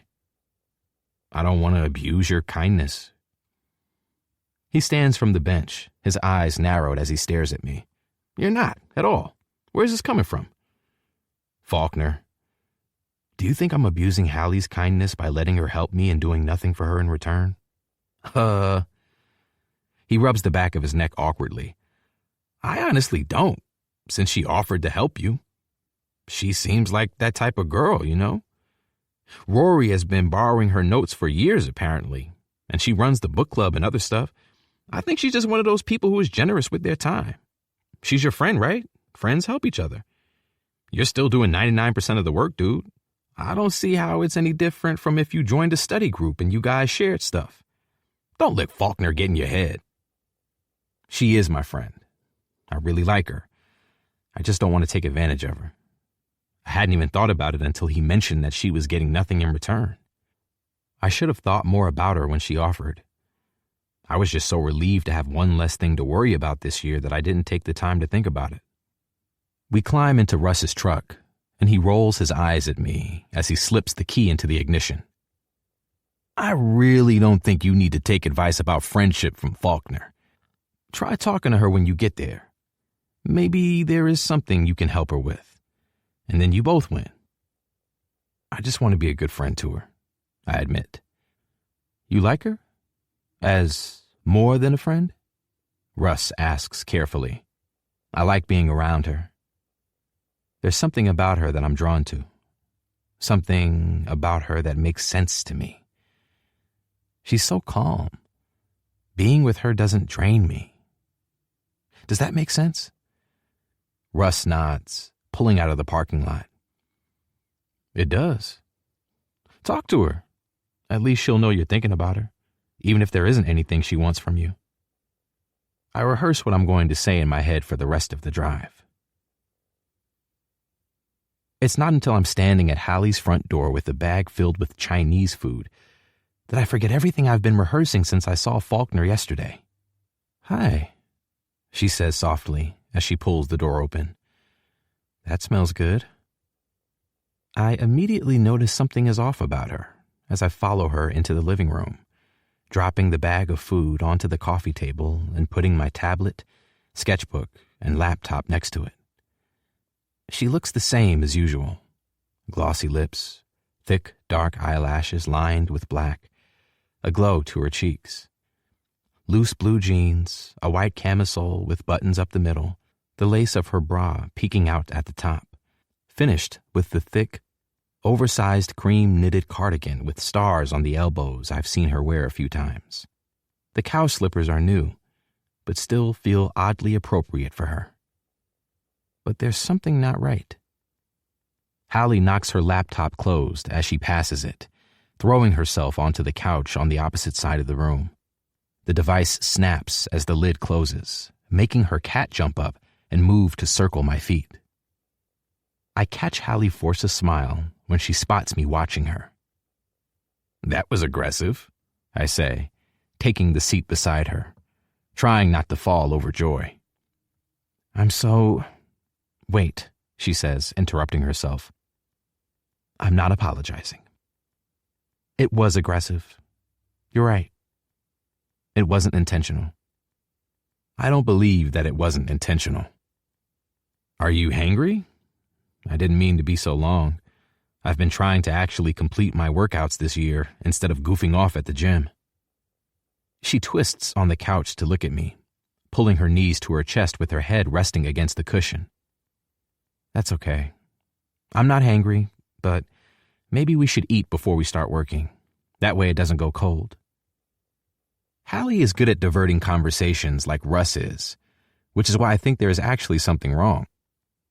I'd like it if you told me what's wrong with you. Something is clearly bothering you. It's silly, she whispers.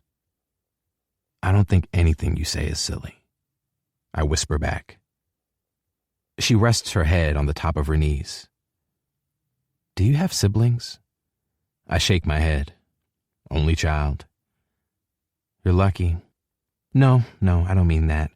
I love my family, but sometimes... She tugs at the sleeves of her cardigan and shuts her eyes. Sometimes they make me feel like I'm losing my mind. It's like nothing can happen without my intervention, and it's so fucking tiring. I thought it changed when I moved out. But if anything, I feel like they're worse. Like, how is that possible? And they don't care what I'm doing when they call, or even consider that I might be busy and doing something for me.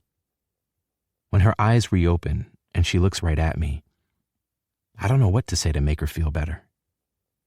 Keep going. It's just boring drama, Henry. We should eat. Tell me.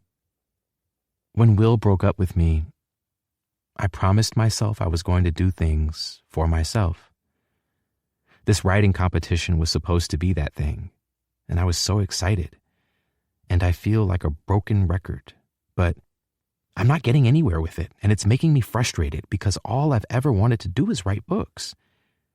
And I can't even do something for an amateur competition.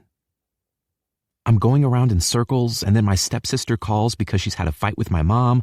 Then my mom calls to tell me her side of it. Then my youngest sister calls because she's upset that everyone is fighting. When I'm finally done being mediator, I can't remember what plot idea I was developing in the first place. Not that it matters, because it's all weak and it's impossible to make strong because the ideas aren't the problem. I'm the problem. She looks like she's about to burst into tears and is doing everything to hold it in. I hate it.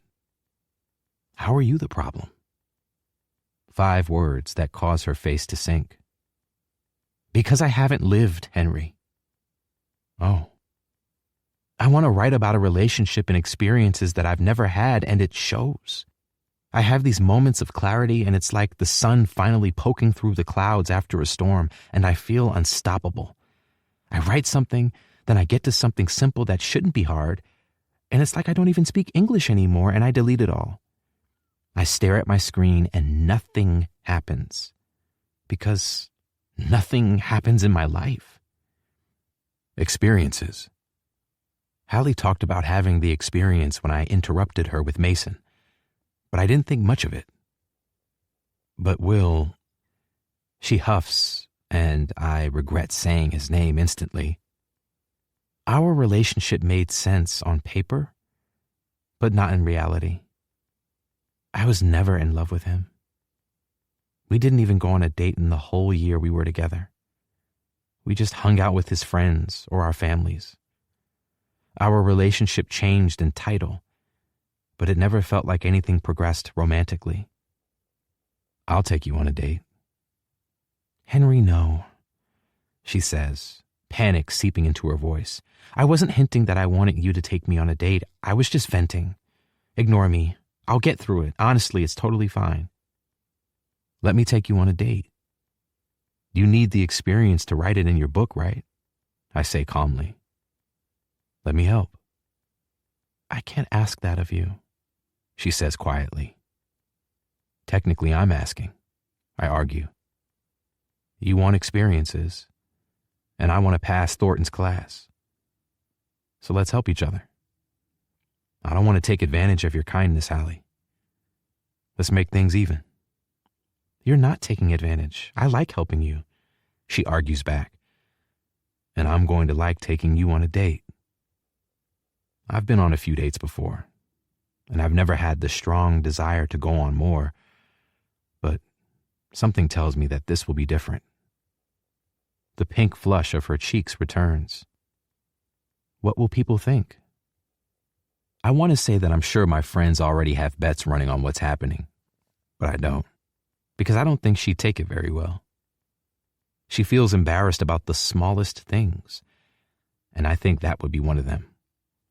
I'm trying really hard to think before I say something that might make her feel that way. I don't care what people think. It's none of their business. But your friends will be jealous they didn't ask you out first. She chews on her lip, thinking hard. What if they think we're dating? Do you always worry about what other people think about things that have nothing to do with them? Yeah, I sort of do, actually. Is people thinking we're dating worse than not achieving your goal? Her eyes widen, and she shakes her head frantically. Oh my God, I'm not worried about me. I'm thinking about you. I don't want to mess things up for you. You have a lot on your plate. You don't need to worry. Go on a date with me, Hallie. Live. Her bottom lip juts out while she considers it, and I just watch her. The slow way her eyelashes brush against her skin when she blinks. How shiny her hair is when she tucks it behind her ear. Her big brown eyes staring at me. The way she's actually smiling even as her mouth moves. Her mouth is moving. Sorry, run that by me again? I don't want to be a burden. If you don't have the time, we stop. Promise? Yes, Cap?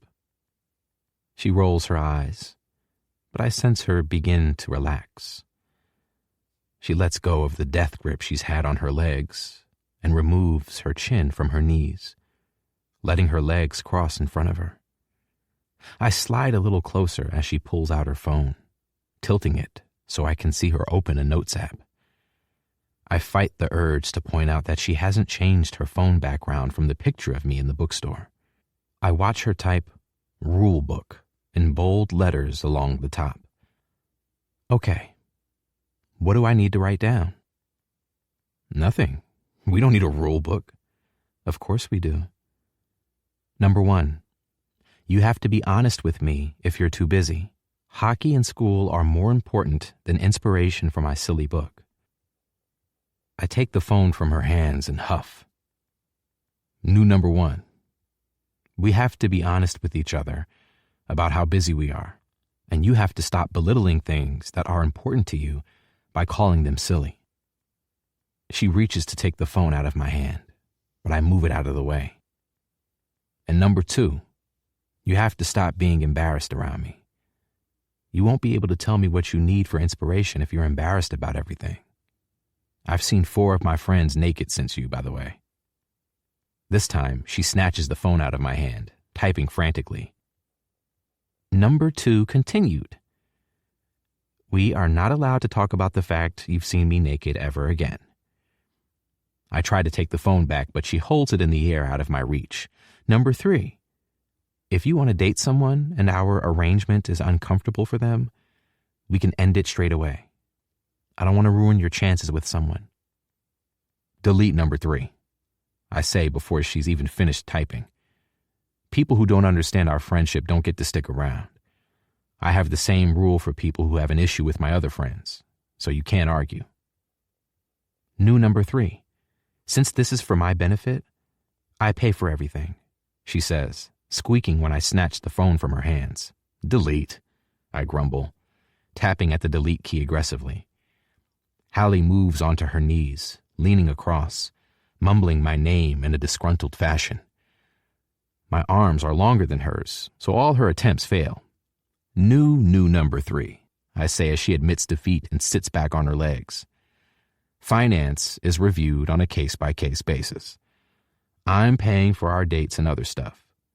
But if one of your experiences is that you want to go to Bora Bora on a private jet, you can pay for that. What if we fly coach? A grin spreads across her face, and I know she's kidding. I can fly you coach to anywhere in the surrounding states. She laughs, and it's a sound I've grown to really like. If you whisk me away to Reno, I may simply fall in love. There's rule number 4, I say, adding the number to our rule book. You can't fall in love with me. You're going to want to. Anastasia tells me I'm very lovable, and the more time you spend with me, the harder it'll be. Now she's really laughing, and I feel so relieved that I've managed to improve the sour mood she was in when I arrived. I couldn't fall in love with my actual boyfriend, so I'm pretty sure I'm incapable of it anyway. Yes, but he's a dick. I'm not.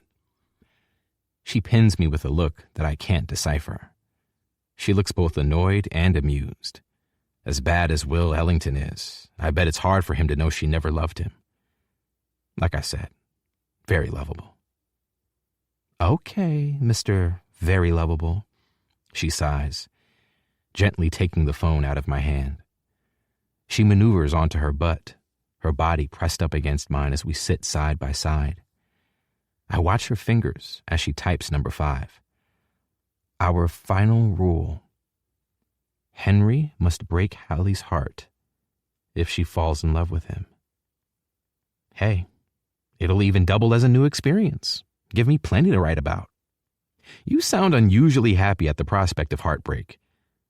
And you sound unusually confident that you're going to be able to melt my ice-cold heart, she says, locking her cell phone now that our rule book is complete. There isn't anything about you that isn't warm, Hallie. She doesn't say anything at first. She just watches me. Her face 10 inches from mine, and her body still pressed against my arm, taking slow and steady breaths. You know what isn't warm anymore? She says, quickly standing from the couch.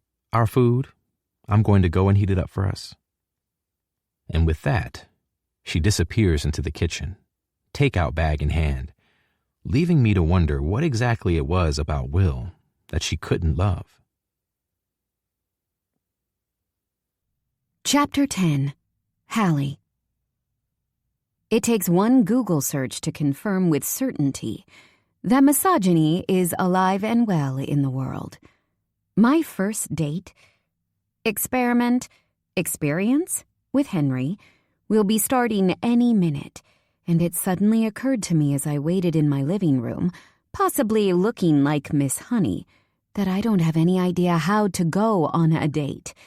After Henry and I confirmed today would be the first day of our partnership? Scheming? Shenanigans? Whatever we're doing, I made the choice not to tell anyone. I do honestly feel like that's the right decision, but it's forced me to consult the internet for advice rather than a person like Cammie or Aurora. So when I typed how to not mess up a first date, links to articles by self-declared alpha bros wanting to share their wisdom were the first to appear. Thankfully, I don't have concerns about being a low-value woman, so I was able to swiftly move on to slightly less toxic results. I'm reading an article about how to keep the conversation flowing when Henry texts me that he's on his way. His looming arrival is enough to make me panic more than the alpha bros ever could, and I'm suddenly reevaluating all my choices. Henry Turner, 10-minute warning, leaving my house now. Not too late if you want to change your mind about this. I know, I haven't. What are you wearing? I think you're supposed to save the questions for the date. I just don't want to be overdressed. Impossible. This conversation is very unhelpful. I'll make it up to you later.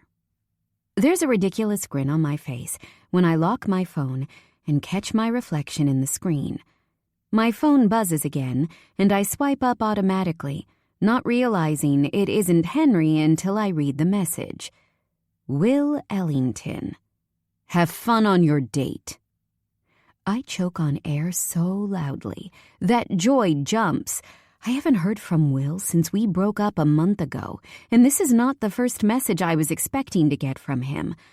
I mentally run through all the options, from psychic abilities to phone cloning, before eventually realizing the answer is my mom.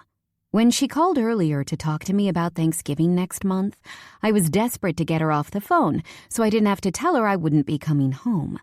I wasn't exactly lying when I said I had to go because I was getting ready for a date. Given my cowardice and, honestly, my desire not to have to manage other people's feelings and reactions about my own breakup, I still haven't told them. Will Ellington, have fun on your date. I will, thanks. Not even curious about how I know? Nope. Your mom told mine that we're going on a date. Can't believe you still haven't told them about our breakup. If I think about it too hard, I'll be upset that the first time I've heard from Will in weeks is because I'm going out with someone else. He hasn't once checked in to see how I'm handling things, and even now his attitude is weird. I shouldn't engage, but I do. Will Ellington. Neither have you if your mom called. You can tell them when you introduce them to the guy that isn't me. LOL. Can't wait to meet him. Smiley face. I really shouldn't engage. Will Ellington. You already have. Smiley face. I put my cell phone on Do Not Disturb so I can't be jolted by Will's name flashing and throw it into my purse. By the time Henry is knocking on my door, there's no telling where the weird nerves in my belly come from. It takes all my powers not to let my jaw drop when I open the front door and spot Henry, standing there in a suit and white shirt. Holy shit. He looks really good. You're staring at me, he says calmly, really intensely. I haven't seen you in a suit before. You look really good, I admit. He doesn't respond to my blatant ogling and reaches into his inner suit pocket, pulling out a folded piece of paper. I was going to buy you flowers. but I already did that last week, so I brought you this instead. The last thing I'm expecting when I unfold the piece of paper is a drawing of me. I'm in my kitchen, smiling as I lean against the counter, surrounded by mixing bowls. Henry, when did you do this? I sketched it while I could see you, but I didn't finish it properly until today. Henry was doing what I thought was doodling while we waited for the birthday cake to bake. But this is not a doodle. You are so unbelievably talented. I love it. Thank you. You're welcome. And you look really good, too. Ready? Let's do it.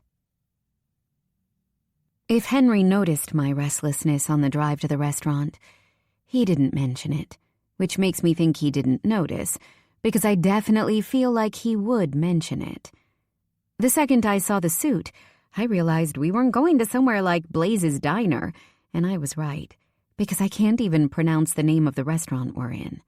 My heart stopped a little, and it took every bit of courage to quietly whisper to him while we waited to be seated that somewhere like this is probably super outside of my budget. In true Henry fashion, he shrugged and said, "It's a good thing the rules say you're not allowed to pay then, isn't it?" I've been staring at the menu for far longer than is necessary, the luxurious paper a barrier between me and the man in front of me. I've never been short of words before, but maybe Date Hallie is quiet and mysterious, or boring, depending on which way you look at it. After another few minutes of me staring at the sea bass description, Henry clears his throat. "I'll happily sit in silence all night, but I don't think that'd be a good date experience for you. Are you okay?" I lower the menu slowly and reluctantly. I think I might be nervous. Henry doesn't look nervous at all. He looks even more calm than normal, like he's comfortable in a setting like this. I feel scared to touch anything in case I break it, but I'd bet that he's accustomed to going to fancy restaurants from his grandma's list. He takes a sip of his water and leans back in his chair. "Does Joy miss me?" Easy answer. Of course she does. I asked could we get a cat. Turns out Robbie is allergic. Devastating news. You can visit her any time. She's a big fan of yours. I'm not even exaggerating. Ragdolls are clingy and affectionate anyway, but she has really stepped it up for Henry. I get that a lot. I'm sure you do. Even more now that you're captain, I'd bet. He shakes his head and picks up a roll from the basket. We're not talking about hockey. Tell me about your book. Did you finally pick a plot? I did, finally. I wrote a whopping 300 words before I had to shower for our date. He looks genuinely happy. Tell me about it. Are you sure? He nods enthusiastically. Okay. It's a dual timeline book where the present is a guy watching a woman walk down the aisle from the front of the church, and the past is watching them meet for the first time and the relationship that follows. It's a really up and down relationship, but they just keep being drawn back to each other, probably across several years. It'll show all their best and worst moments until in the present, she reaches the front of the church. And what? He asks. The book ends with them getting married? We're interrupted by the waiter taking our order, and the fact that I'm eager for him to disappear again so I can tell Henry the end of the story is how I know I've picked the right one to work on. No, it doesn't. That's my big twist. The whole time he's watching her walk down the aisle to get married to someone else. Henry is quiet for a moment, tearing off pieces of bread and looking pensive until he eventually talks again. Anastasia and Lola are going to lose their shit if there isn't a happy ending. Henry talked about his friends' girlfriends and their love of rom-coms when we watched the horror movie together. I can't help but laugh, because losing their shit is the reaction of most readers I know. It's only a fiction competition, so it doesn't need a happy ending. I want to write something that has romantic elements, but I also want it to stand out. I think having a bit of a twist at the end will set it apart from other entries. I think it's realistic that two people in love might not get their happy ending. I'm surprised you think that. You give hopeless romantic energy, he says. I think I always had myself down as a hopeless romantic. The things I read, the music I listen to, the movies I watch, etc. I guess who we think we are and who we are can be different. I don't understand the point. Of love? Is this the part where the handsome playboy reveals he doesn't believe in love? Are we that cliché? Henry smiles, and it really invokes a feeling in me I haven't quite gotten used to yet. You think I'm handsome. Are you flirting with me? I'm not even sure I know how to flirt, so no. You can practice on me. How generous of you. Come on, playboy who doesn't believe in love, tell me more. I laugh, but the heat is creeping up my neck. Nobody needs to witness me attempting to flirt, especially not him. Henry rolls his eyes, but he's still smiling. You watch too many movies, and I'm not a playboy, and no, I do believe in love. I just don't value it over other types of love. There are people in my life I love. I love art. I love my parents. I watch my friends love each other. I just don't see what the big deal is about romantic love. Everything seems more complicated when people fall in love with each other. Sometimes complicated is exciting, I guess. I imagine, at least. People value romantic love over platonic love or familial love every day, he says. I didn't really understand platonic love until I met Anastasia, and now I think I'd rather have that with someone. I look at the art people have created on the basis of being in love with someone, and it's never the emotion I feel. I can't think of anyone I platonically love anymore. What do you mean?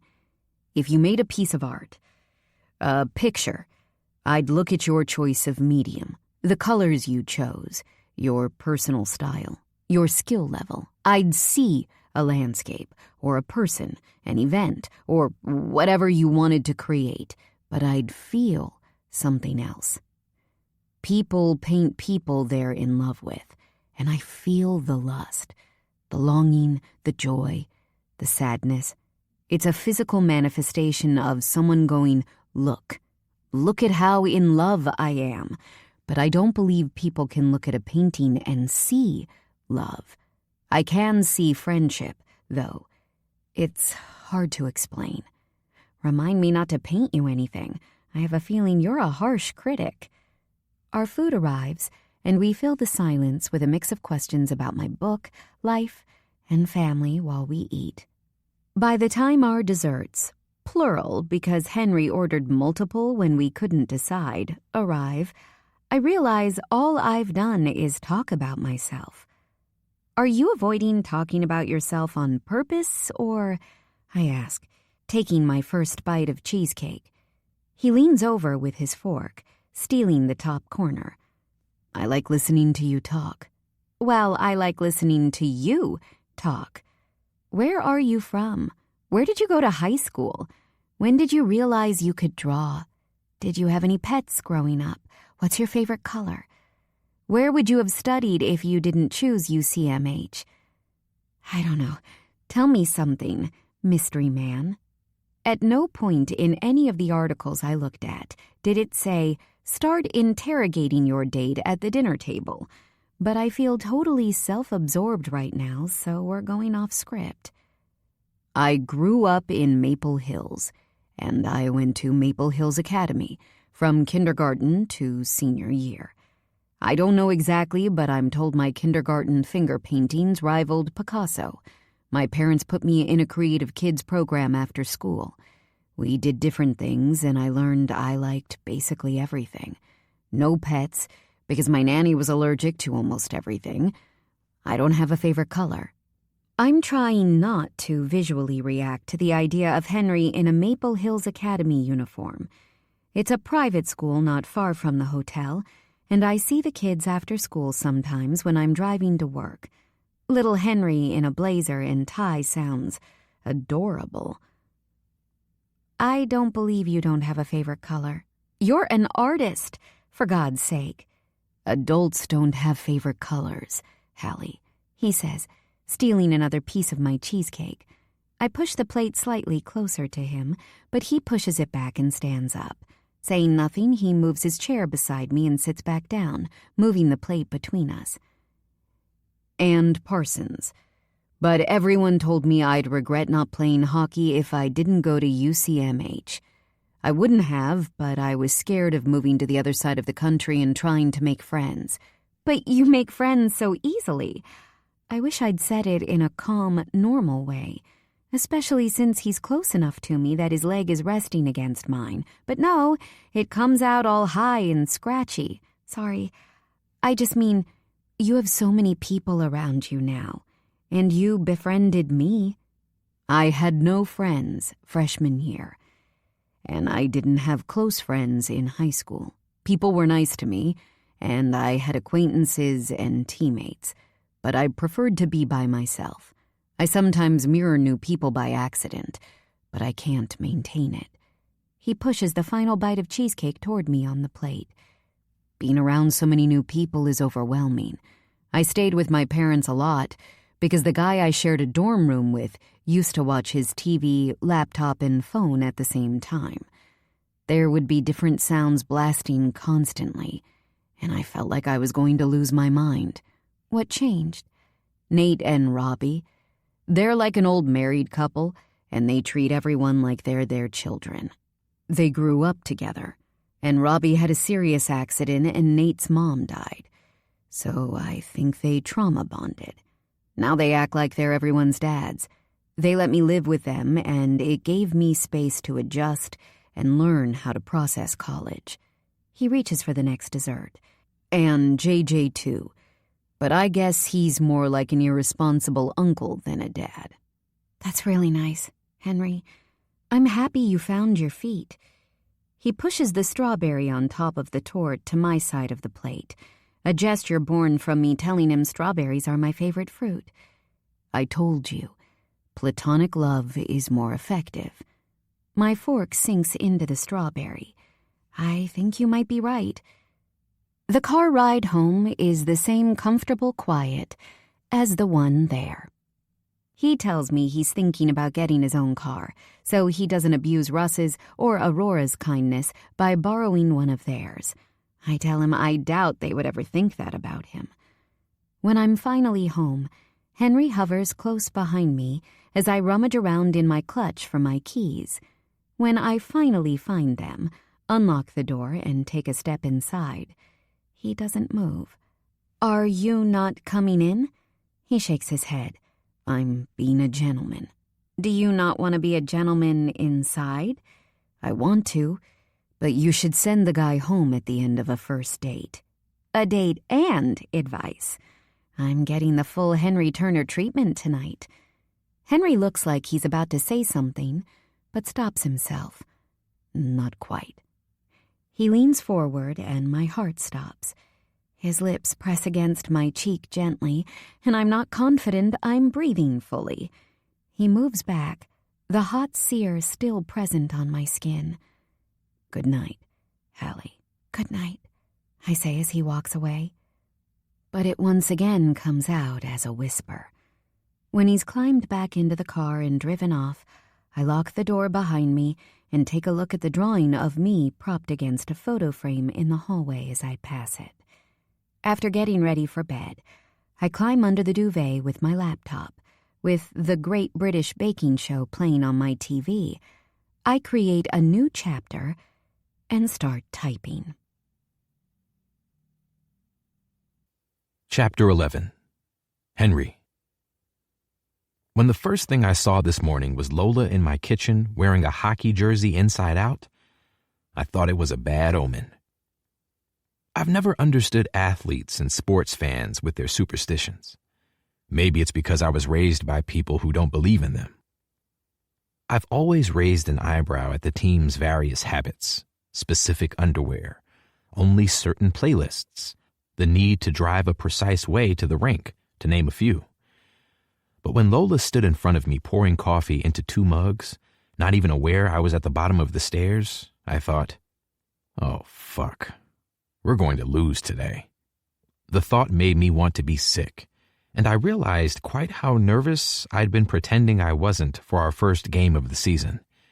Hearing the words, Captain Debut, had quickly become my biggest pet peeve in the run-up to this game. But it was the moment I thought we were going to lose that I realized how responsible I feel for the success of this team. That feeling doesn't go away for 1 second of the day. I'm so hyper-aware it makes me nauseous. We smash it, but the need to throw up only very slightly subsides. I expect the switch to flick on, to feel like I can do this, to become different somehow as I step off the ice with my teammates to celebrate in our locker room together. But I don't. I think about tomorrow, and next week, and the week after. I think about the shots we missed, and I think about everything far too much, and it's like I'm sinking beneath my own worries. Nobody else is affected. Nobody else is sinking. Nobody else will understand because we still won. And for now, that's all that matters. I match their energy to their faces and smile, mirroring back exactly what they give me. I tell them we can do this again, and again, and again. I don't want to become one of those superstitious people, but the last thing I'm going to do before I go to sleep is tell Lola to pour her morning coffee with her jersey inside out. Why is it always when I need some privacy that nobody wants to leave me alone? Faulkner is nowhere to be found when I approach his office, so I let myself in and close the door behind me, pulling up Nate's name on my phone. Hey, bud. Congrats on another win, he says as soon as he answers. I'm driving. Can you hear me properly? Have you always said bud, or has it only been since you moved to Vancouver? I can hear you. He's quiet for a few seconds. I honestly don't know. I can't remember. Anyway, what's up? How did you do it? Do what, Hen? I don't know what I'm trying to say. I just know that despite the fact we won yesterday and today, I still feel like there's so much more I should have done or need to do. Did I support the team enough? Did I answer questions well enough? How did I perform in comparison to last year? And how the hell am I going to keep it all together to do this repeatedly? How do I not fail my friends? Before I can find a way to articulate that to Nate, the office door opens and Faulkner walks in eating a muffin, looking somewhere between surprised and disgusted to find me in his office. Doesn't matter. Gotta go, I say quickly, ending the call. 2 wins does not give you the right to use my office, Turner, he says. What are you doing in here? Sorry, Coach. I was trying to find somewhere quiet to make a phone call. Bye. I speed past him before he has a chance to probe further. The locker room has emptied out, and once I've grabbed my bag, I head out too. The adrenaline hasn't quite worn off yet, and I feel oversensitive to every sound and light. I'm relieved when I see Russ in the hallway waiting with only Aurora, but I haven't even reached him when our phones simultaneous ding. Pretty best friends. Maddie. Honey pot for a belated birthday celebration? Chris. Yes. I feel like spending my monthly food allowance on 2 drinks. Lola. Go off, Budget King. Lola. Count me out. Shit to do. Bobby. It's your boyfriend's birthday. How can we count you out? Robbie. Yeah, count me out too. I have work to do. Anastasia. Not for me. I have an early start tomorrow and I want to video call Nate tonight. But congrats on the wins, guys. Maddie. I can't believe my eyes right now. What's happening? Aurora asks, watching us read the messages as they roll in. You guys go to the honey pot after your wins? Campus bar too good for the hockey team? It's Nate and Robbie's favorite place to drink, Russ explains. Nate was friends with a girl who worked there and would get tables and stuff for really cheap. I don't think I've ever been. The honest answer is, I don't really like the honeypot. I don't really like nightclubs.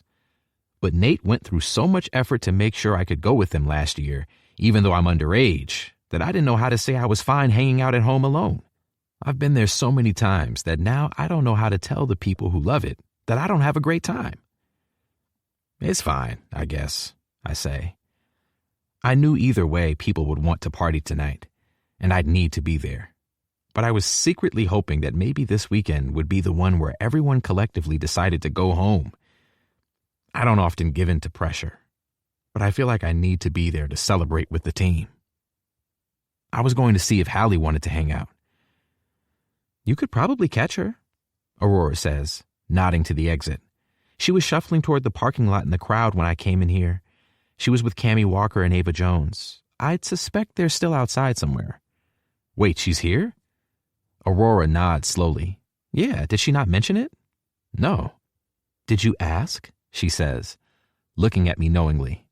I was going to ask her yesterday if she would be coming, but she said she might be helping out at Enchanted while the owners were at an event, so I didn't.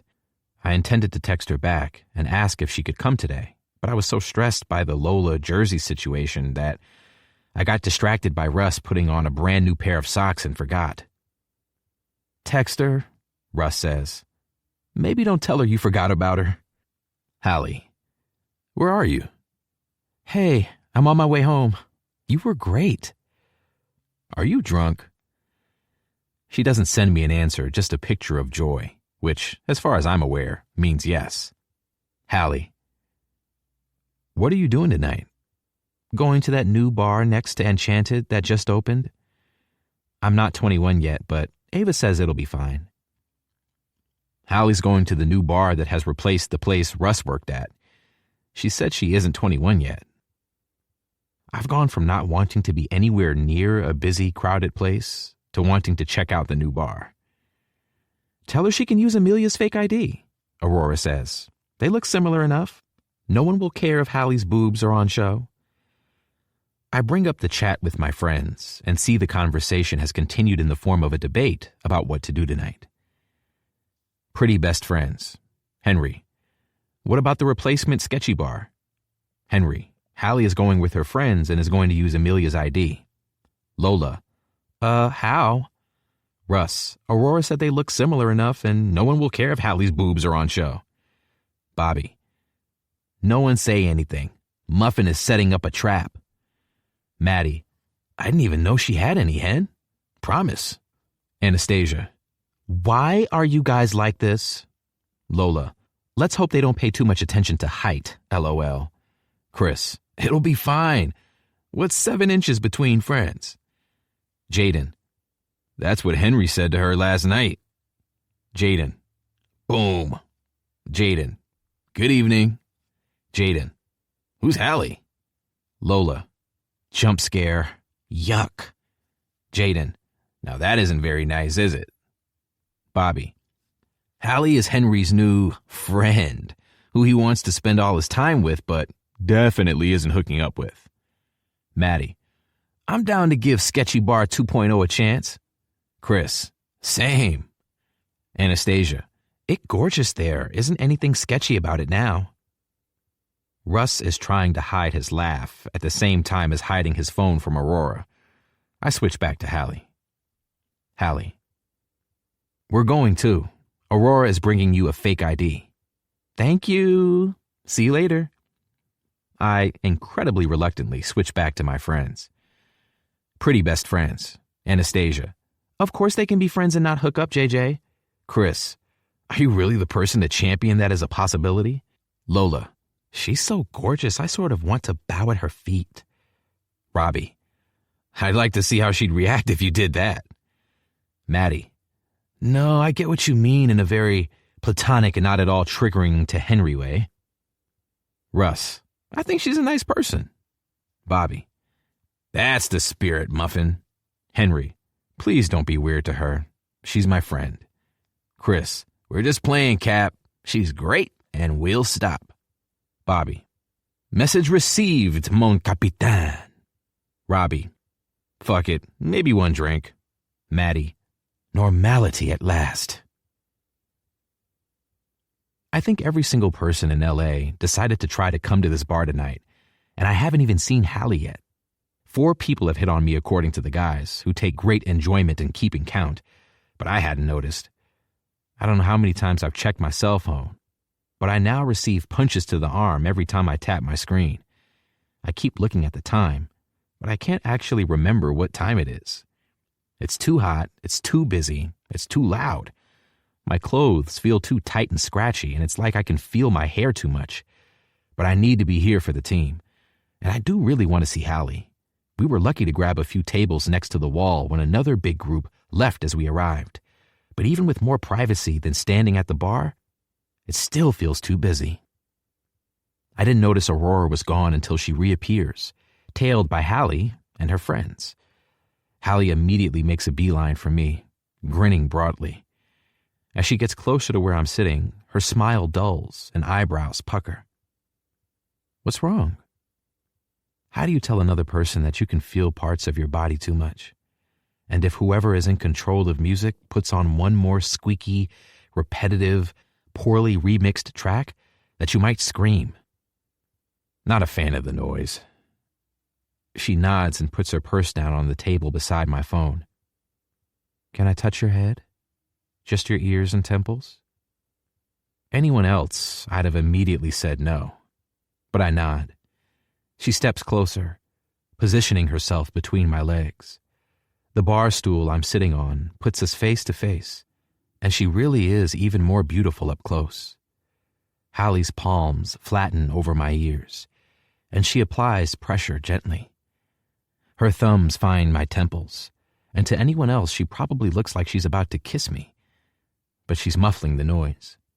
Leaning in toward my left ear, she lifts the pressure of her hand slightly. Should we leave? You've had a big weekend. Nobody would blame you if you needed to rest. Her hair tickles against my cheek. I tuck it behind her ear, placing my mouth next to her ear so she can hear me. You only just got here.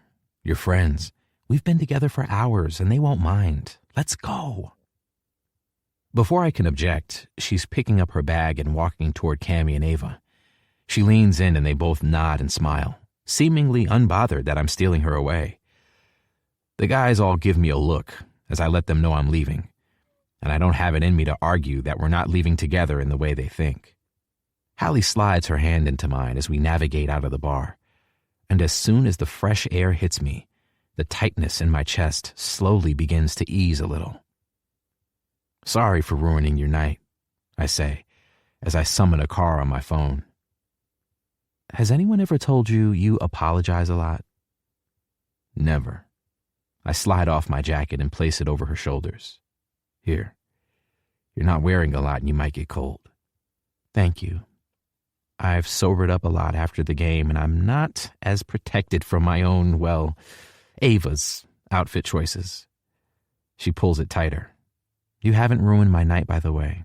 You could never. I'm sorry I didn't invite you to the game. I meant to. I just got in my head about something else.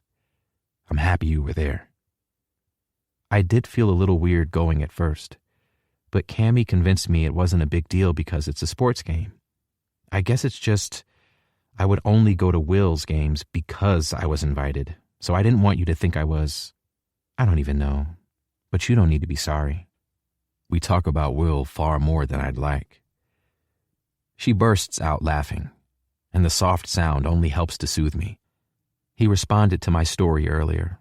I posted a picture in a Maple Hills jersey, and he said, Jersey Chaser, LOL. I think I stared at my phone for like 45 seconds, and then I got the giggles and couldn't stop. I know Will texted her before our date, so it doesn't surprise me. Important question.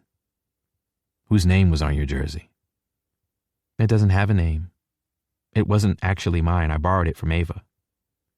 The car pulls up to the curb, and I hold the door open for her to climb in. Yeah, we're fixing that on Monday. Chapter 12. Hallie. Today has been one of my busiest days in a long time. I went to my classes, had lunch with Aurora, went to the library, put some new flyers up for Enchanted, delivered some groceries for Mrs. Astor next door, helped Gigi with her Shakespeare essay, started my own essay, and now I'm letting two imaginary people called Harriet and Win tear my heart up via an audiobook on 2 times speed while making cookies.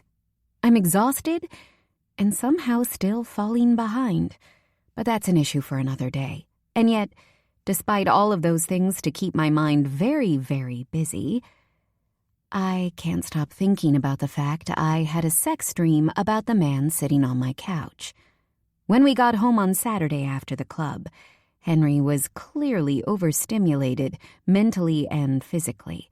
I put a blanket and pillows in the middle of my living room, and we lay down and watched my baking show in silence. Joy nestled between us, asleep, and at some point between the technical and showstopper of the first episode, I drifted off. When I woke up again, I was in my bed and Henry was asleep beside me. 3 times this week we've repeated that process, each time waking up closer together. Except last night, when I slept alone, and the offending dream happened. Now I'm keeping myself as busy as I can so I don't have to look at him, because my imagination has seen things it can't unsee, and I feel like I cannot make eye contact with him without blushing intensely. This month's book club read is playing loudly through my headphones, which means I don't hear Henry approach or realize he's behind me until his hand reaches past me to take one of the hot cookies from the baking sheet. He gently pulls the headphones from my head. "You're jumpy. Are you okay?" I don't realize how close he is until I turn around and we're almost nose to nose. He takes a step back and uses one hand to cup under the cookie as he takes a bite. He moans. Of course he moans. Did these get better? Or is it just because I haven't had one in a few days? I shrug and look away as he sucks the melted chocolate chips from his fingers. You're being weird. I'm not. I so am. Henry washes his hands at the sink and turns, leaning against the surface as he dries them on a towel. Watching you zoom around is tiring. Sit down with me and Joy. Oh, it's you and Joy now, is it? He is smiling in a way that feels illegal to enjoy as much as I do. He walks back toward me, stopping the same distance away as earlier. A normal distance that would not even be an issue if he hadn't done an endless number of filthy things to me in my subconscious last night. Jealous? You wish. I, reluctantly, and with so much resistance, let Henry take my hand and walk me to the living room couch. We need to finish the research for your essay soon. This is the only time this week I'll have time to help you. Shh, he says, pulling me down onto the couch beside him. Let's nap instead. Don't shush me to get out of working. I have my own essay to do too, so it's happening whether you like it or not. I've already finished it, Hallie. I sit up immediately and look at him properly for the first time. What? I finished it earlier. It was on something I already knew a lot about. I went through a phase. I just stuck to the structure you showed me and it was easy. So you need to find something else to boss me around over, Cap. I'm not boss. I like you bossing me around, Hallie, he says softly. You're allowed to be assertive. You don't always have to do what other people want, except for now. Open your laptop and write your essay. I'll supervise. I'm pretty sure my jaw is hanging open. Standing from the couch, I walk across the room to grab my laptop from the last place I used it. Henry is showing Joy a fish video on his phone when I sit back beside them. Unbelievable. I mutter as I tuck my feet under my butt and open the screen. No distractions, please, he says. I'm very busy. After 20 minutes of writing, I feel a hand on my ankle. When Henry lifts it onto his lap, I have no choice but to drop to my elbow.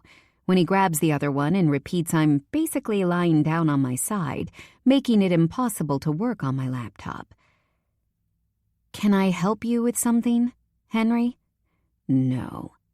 I roll onto my stomach from my side for comfort, placing my laptop in front of me to attempt to continue to work. He uses my complacency to stretch my leg out across his lap and push my jeans up to my knee. That's when I feel something tickle against my foot. Looking back at him over my shoulder, I eye him suspiciously. "Are you drawing on me?" "I was raised not to tell lies," he says. When I turn back to my laptop, I feel the tickling again.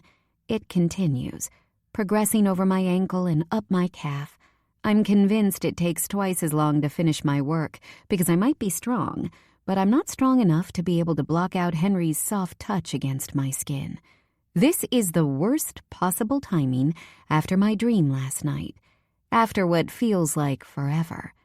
I finally shut my laptop and climb off the couch. There's a chorus of disapproving mumbles as I disturb Joy from her sleeping spot and interrupt whatever Henry has been doing. "It isn't finished," he says, as I pull up the leg of my jeans to investigate further. My head twists, and I try to bend my foot at an angle it's not supposed to go. What is it? He looks at me like I'm ridiculous not to immediately be able to tell upside down. "Cats in a meadow." It's actually very cute. If only it was somewhere I could keep instead of decorating my skin. "I would have shaved my legs if I'd known you were about to pay extra attention to them." His eyebrows pinch together a little. "It isn't surprising for me to find hair in a place where hair grows, Hallie. You haven't shattered any illusions for me that women are smooth and hairless." The inner feminist in me is screaming at myself because he's right. What he said to me is exactly what I'd say to my sisters, because I don't want them to grow up scrutinizing and changing themselves, and yet I don't say it to myself. "Sorry. You're right. It's not a big deal." "Don't apologize. It's not your fault. You've been brainwashed by the cosmetics industry and men with porn addictions." A laugh chokes its way out of me. He's right, again. But it's the flat, matter-of-fact way he delivers it that shocks me, because he isn't like anyone I've ever met. Then I remember he was raised by women, and he isn't doing it for some kind of brownie point or praise. He immediately moves on before I can even weigh in. "What do you want to do now?" "I need to finish the book I'm reading for book club, and I kind of want some fresh air. I'm also hungry. I'm also tired and want to lie down. I also need to write." Henry nods along until I'm done listing. "Okay, go change into some sweatpants, please. We're going on a date." I have so many questions. So many. Instead of asking them, I nod in agreement and disappear upstairs. The excitement of the unknown is the thing keeping me quiet as we drive uphill in Russ's truck. Heat from the pizza box on my lap is keeping me warm, and the sliding and scraping sound echoing from the truck bed makes me curious. Henry told me it was a surprise, so I'm not asking questions, and frankly, there's something about watching him drive a truck that is giving me a lot to think about. I can't work out if I had the dream because I'm attracted to him, or if I'm attracted to him because of the dream. Of course, I've always known he's attractive. I have eyes. But there's definitely a difference between knowing something and actually being attracted to that something. Either way, I feel guilty about feeling hot and flustered over someone who's done nothing but be a good friend to me. When we finally stop ascending, Henry reverses into a parking spot and climbs out quickly to walk around to my side. He takes the pizza box with one hand and my hand with his other and helps me slide out. What are we doing here? The view looks out across the whole city, thousands of tiny lights shimmering across the skyline. Dating. I told you. He hands me the pizza as he gets to work at the back. When I look over the truck side, there's an air mattress and blankets as well as a speaker and a cooler box. Food and fresh air. And we can play your audiobook while you lie down. If you feel like it after, you can write. Can I have your phone to get the audio up? Can you grab the drinks from the front so I can put them in the cooler? I swipe up on my screen to unlock and hand it over. Henry, this is amazing. Seriously. Tucking the drink bottles under my arm, I close the passenger side door with my hip. As I approach the back of the truck, that's when I hear it, and all the bottles slip out of my grip. The sound of moaning and skin slapping against skin is unmistakable. Oh my God! It comes out as a screech at the same time the stranger in my phone moans the same 3 words in a much more erotic way. The slapping slows, and the stranger talks again as I scramble onto the bed in the most unflattering way possible and crawl across the air mattress to snatch my phone from Henry's hand. Put it back in! Put it back in! She begs as I press pause. Henry says nothing as I look up from my phone. Wrong app, I say breathlessly. My entire body feels hot, not in a sexy way, in a I might pass away from embarrassment way. He's wearing the biggest smile. So that isn't your book? That isn't my book, I say, sitting down properly. Not even the dark could hide how flushed I am right now. What is it? He says, a hint of curiosity in his voice. The look on his face tells me that he knows what it is. In his defense, I'm like 99% sure I left the app running in the background by accident after I used it this morning. That damn dream is the problem that keeps on probleming. It's an, oh God, it's an audio erotica app called Whimper. Why are you so red? That's an excellent question. Why am I so red? I lie down flat on the bed and stare at the sky so I don't have to look at him. Just a little embarrassed. Why? Because now I know you like to listen to people having sex to get off, he says calmly. I'd rather you kill me than try to have this conversation with me. Henry laughs, and even the sound doesn't soothe me. He lies on the spot next to me on his side, propped up by his hand. I've seen you naked, and now I know your sexual preferences. We're getting super close. My jaw drops as I turn to look at him. You broke a rule! So did you by being embarrassed. And it isn't a sexual preference as such. I just like audios. Of lots of things, not just people having sex. Jesus Christ, can we revisit the killing me idea? I lived between Nate's and JJ's rooms for a year.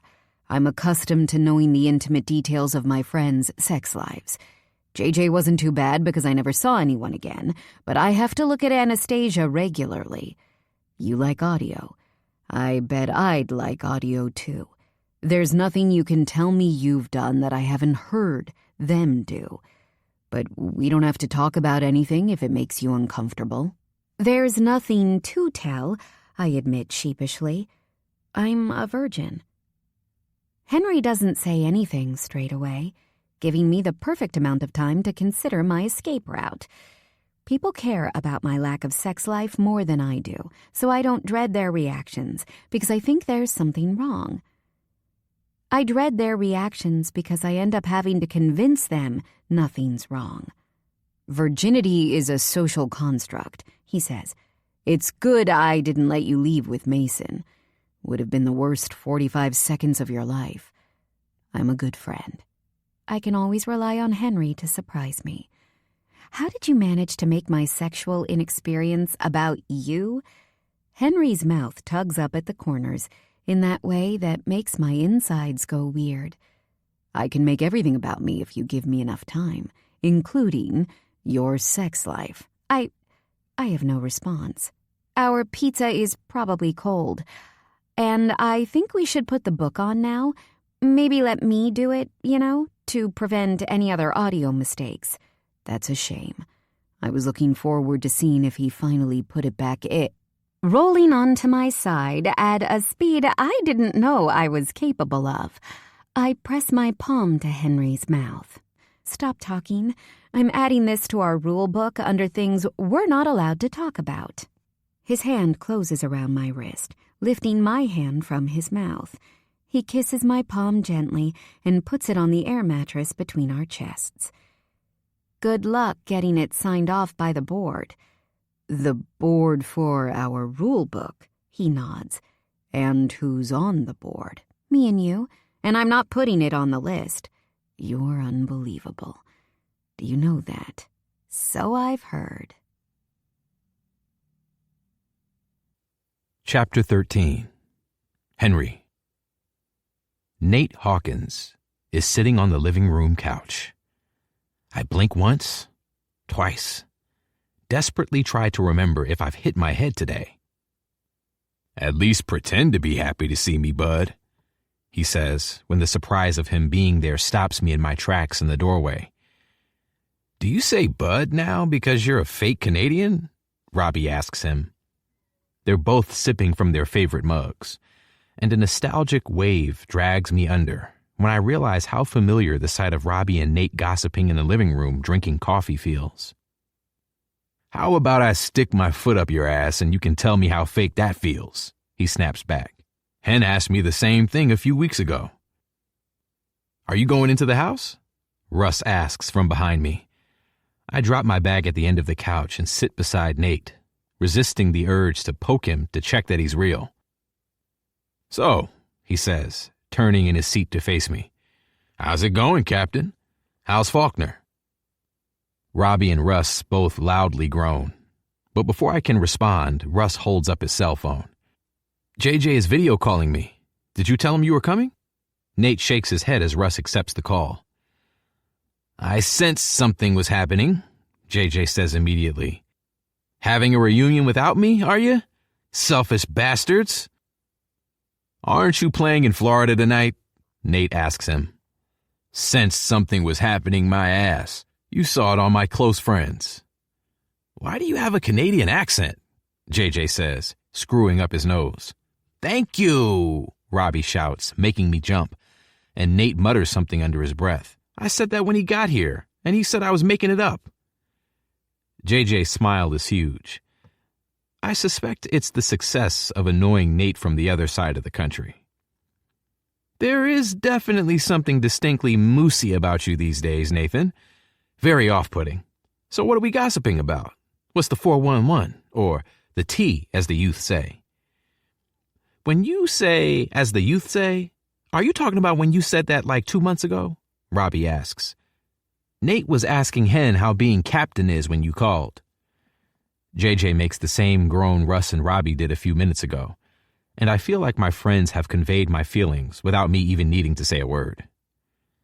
"Why the fuck does everyone keep groaning at me?" Nate says, looking confused. I should step in and explain how I feel, but in all honesty, I'm too tired. Me talking about my feelings leads to my friends offering mountains of advice to make me feel different, but it doesn't work. I can't escape the constant worry that everything is going to go wrong and it's going to be my fault. I'm just tired of Faulkner's incessant need to talk to me about hockey, I say, opting to go with my easiest annoyance. I don't want to see him as much as I do. "Henry takes everything too personally," Robbie says to Nate. "He's internalizing every mistake and holding himself responsible for them, even though we've all told him it doesn't work like that." This starts a conversation I can largely sit back from, while everyone, as predicted, weighs in. Robbie explains how he's trying to mediate between me and Faulkner. Russ talks positively about how the season is going, and Nate gives a speech about teamwork. JJ clears his throat. "Is no one going to point out how our faithful leader fucked off to play in tights for several months last year? Hen, as long as you actually play in games, you're going to be better than Nate. Don't even sweat it." I can hardly tell what anyone else is saying over the sound of JJ laughing at his own joke, while Nate lists every single thing he covered JJ's ass for in the 4 years they lived and played together. By the time they're done, I feel like my head might explode from all the advice they've given me. I successfully zone out, only mentally rejoining them when Nate starts giving Russ's phone the finger. "Friends are allowed to have different opinions on how to handle things, Jaden.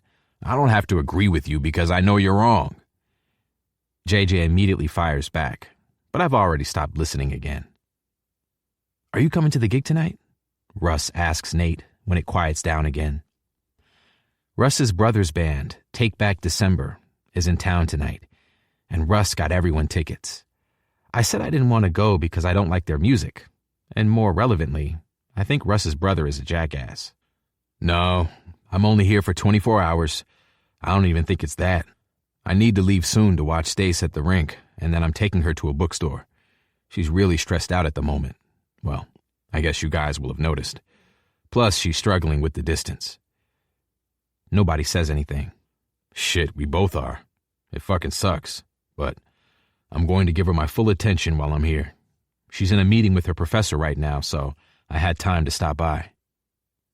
I didn't know Anastasia was stressed out because I haven't checked. She's always busy, and since I started studying with Hallie and didn't need her study group, I've barely seen her. It was easy when she lived here because I saw her every day. It's easy to make sure the other guys are okay because they turn up at my house almost daily. It's made me realize that I'm not good at maintaining friendships that don't appear in front of me, and that I need to add checking in on her to my priority list. When Nathan says goodbye and leaves, Robbie is the first person to say something. We need to keep a closer eye on Stassi. I'll speak to Lola. I don't know why she hasn't mentioned it. She's pretty busy, too. Maybe she hasn't noticed. I feel really bad, Russ admits. I knew she missed Nate, but I thought she was okay otherwise. I didn't know, I say. I haven't asked her how she is. Well, I knew, JJ says, and I had kind of forgotten he was there. Guess I'm just better than you all. Goodbye, Jaden, Robbie drawls. Go and do your job. Bye, friends. It's been a pleasure as always. When it's just the three of us again, I lie down on the couch. I might go to bed. Are you sure you don't want to come tonight? Aurora asked me to put Hallie's name on the list. I was supposed to see Hallie last night, but I had to go to the studio to finish up a project, so came home instead. Why didn't she ask me to put her name on the list? Russ shrugs. Dunno. Are you coming then, since she's going? Should I put your name on the list? It'd be cool if you came. No pressure, though, or anything. But it's no problem if you want me to add your name. I still don't want to go, but I do want to see Hallie, and Russ is being kind of weird. Also, Robbie's giving me the look I've seen him give Nathan 1,000 times. JJ would joke that it was them communicating telepathically, but I'm getting nothing. I hate when people give me weird looks and expect me to know what the fuck they're trying to say. Everyone is being weird today. Sure, I'll come. I'm going to nap here, though, before I get ready. I'm too tired for the stairs. My roommates both put their recliners up, nodding in agreement. And Robbie turns on Judge Judy. I'll set an alarm. Oh, this is a good episode. Why do you look so mysterious and brooding? Chris asks, holding his hand up to get the attention of the bartender. Thinking. Trying to drown out the music by dissociating. Not brooding. Well, not to interrupt whatever plan you're cooking up in that beautiful brain of yours, but Hallie just walked in with her friends, he says, nodding toward where our group is. God, I'd let Cammie Walker ruin my life. As excited as I am to see her, there's something about Chris saying Hallie is with her friends that makes me feel good. I think it's because not that long ago, Hallie was saying she didn't have any. Ask her out then. Chris scoffs. I did. Last year at Robbie's birthday party, and she told me she wouldn't date someone younger than her. It's a curse, liking older women. Chris carries on talking about his recent unlucky spell with women. But I've stopped fully paying attention. I'm not sure 1 year counts as liking older women, but I don't have the energy to debate it with him. Hallie's taken the spare spot between Jimmy and Brody, 2 new guys from the team who love the band and were offered tickets by Russ. I don't like either of them. I wish Russ had thought more about his generosity. They're good at hockey, but they took the douchey athlete stereotype and ran with it. Maybe it's because I was raised by 2 moms, or maybe it's because I actually respect women, but I'm not a fan of how some of my teammates act. You might want to go and save her from Tweedledee and Tweedle douchebag, Chris adds. I'll wait for the rest of the drinks. Brody is already hitting on Hallie by the time I get over to them, which means I get to do the only good thing about dealing with men who respect bullshit hierarchy and misogyny more than they do human beings. Leave. I feel like I'm pretending to be someone else when the harshness comes out of my mouth, but I do really want them to leave. Leave the venue, ideally. Sorry, Cap, Brody says, hitting Jimmy on the shoulder to get his attention. Didn't realize she's yours. She's yours says everything anyone would ever need to know about these two. And I'm embarrassed to know them as they shuffle away to bother someone else. I can tell Hallie is buzzed as soon as she giggles and leans in to hug me. My hero. I'm so happy I'm yours. Her laughter is so loud, I can hear it over the instrumental being played from the speakers while we wait for the band. Sorry, that was straight out of like 90210 or some old teen show or something. Leave. Oh my goodness, I don't think I've ever seen you actually look intimidating before. Her laughter instantly makes me feel better. I'm very intimidating when I need to be. I'm happy to be your damsel in distress if you're going to be Mr. Serious. She pinches my chin and shakes my head a little, pouting. And that's when I realize she's more than just buzzed. How drunk are you? I ask, tucking a strand of hair behind her ear while she rummages around her purse for something. Do you need help? I am very drunk. I bought you a present, but I can't freaking find it. She huffs dramatically as she continues to dig through her purse that is not big enough to warrant this amount of effort. I don't think I've ever seen her so flustered. Eventually, she pulls out a tiny drawstring bag and drops it into the palm of my hand. Open it. I don't know what I'm expecting to find in the bag. Is it seeds? I love that I hand you a small mystery bag at a concert and you go to seeds before drugs. Just open the bag, Henry. She watches closely as I empty 2 black loops onto my hand. Thank you, but I don't have my ears pierced. Hallie starts laughing again and takes each of the loops from my palm, poking them into my ears. The noise around us dulls instantly. They're noise reducers. It's so I can divide my time between dancing with Aurora like I promised her and cupping your ears. Working 2 jobs tonight, Turner. You gotta share me. I can hear everything, but it's like someone turned down the volume. It doesn't feel like someone is hacking at my head anymore. Her arms wrap around me as I pull her into a hug, truly grateful. Thank you. She smiles up at me and I kiss her forehead, catching us both by surprise. You're welcome. Right on cue, the lights dim and everyone starts screaming. Hallie spins toward the stage, but she doesn't step out of my grasp. My hands land in a comfortable spot around her waist, and she leans back into me. Maybe the band isn't that bad after all. Chapter 14. Henry. Hey, Daydreamer, Hallie whispers as she nudges my knee with hers to get my attention, since I definitely zoned out. I need the bathroom. She's staring at me like I'm supposed to be reading her mind right now, but I can't. After I don't say anything, she nods toward the door. Will you help me find it? 2 of the band members, I can't remember their names, are talking about Russ when he was a little kid, and they used to rehearse in Callahan's garage. Aurora is eating it up, but I've been ready to leave for 20 minutes. Russ is waiting for his brother to appear. I don't understand why, since they don't seem to like each other. But I'm an only child, so I don't presume to understand sibling behavior. I'm going to pee my pants if we don't go right now, Hallie whispers. You're not wearing any pants, I whisper back. It takes 2 minutes to find the door labeled restroom, and I'd argue that Hallie didn't need my help.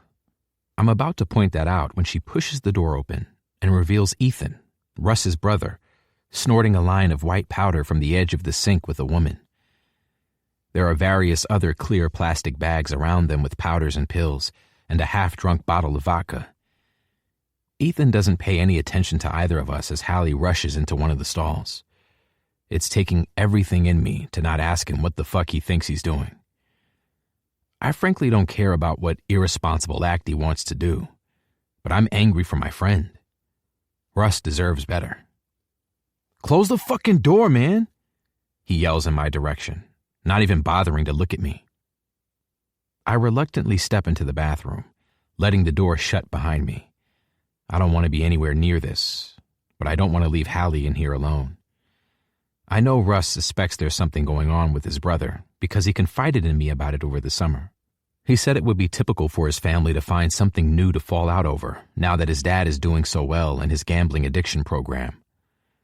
Russ thought maybe Ethan was using sleeping pills to help with traveling with the band, and that's why he looked so strung out when they saw each other over the summer. I don't think he suspected this. And I really don't want to be the one to tell him he has another family problem to worry about. Hallie's stall opens, and now that she's turned toward me, I can see the horrified look on her face. I don't think this is the experience she was looking for tonight. She doesn't look at Ethan or his friend as she washes her hands beside them. "What the fuck?" she says, having stormed out of the bathroom. Hallie doesn't know about Russ's family, other than what everyone who came here tonight knows. That Russ has issues with his brother, but he's supportive of him. I haven't told her, and I know Aurora won't have. "Yeah, wild," I respond, not knowing what else to say. This entire day has been a drain, and when I'm tired, things come out wrong, and I need not to say things wrong right now. I don't want to betray Russ's trust. "Does Russ know?" she asks. I shrug. "You should go and tell him. I'm not being a narc, but, that doesn't look recreational. Did you see the counter? There was so much." "Russ doesn't need this. Ethan is an adult." "I should tell Aurora then," she says, and my stomach sinks. She's being so nice to me. We're friends now, I guess, and this is so dangerous. What if he overdoses and we didn't tell anyone? She can decide what Russ needs to know, but at least we said something. No. I don't know how to deal with this. We need to mind our business. It's nothing to do with us. If Ethan goes out there looking like that, Russ will probably work it out himself anyway. But what if he... Hallie, no. I know them better than you do. You're drunk and you're not listening to me. Now isn't the time.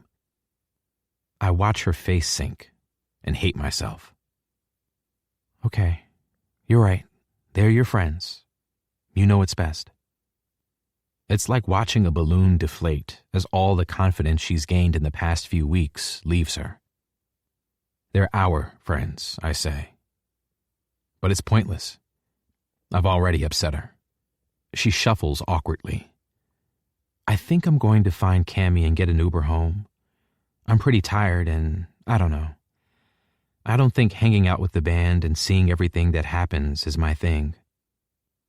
I guess I'm really sheltered because I feel really weird and uncomfortable. I don't like it either. I'll come with you. Cammy doesn't want to leave when we find her hanging out in the bar next door with some of her friends. Neither of us says anything on the ride back to Hallie's place. I'm grateful for the quiet, and our driver doesn't seem to want to be the one to start the conversation. The car pulls up in front of her house, and she starts to get out. When I don't move, the little line between her eyebrows appears. Are you not staying over? Not tonight. I want to go home and sleep. If I can get my brain to shut off quickly, I'll even sleep through everyone coming home later. But I'll walk you to your door. No, I'm fine. Stay here. Goodbye then, she says with a weird edge to her voice. Thanks for everything. She's closed the door before I have a chance to respond to her strange goodbye, and that's when the driver looks at me in his mirror. Jeez, what did you do, man? I don't bother answering him and make a mental note to rate him only 4 stars. Fuck Ethan Callahan.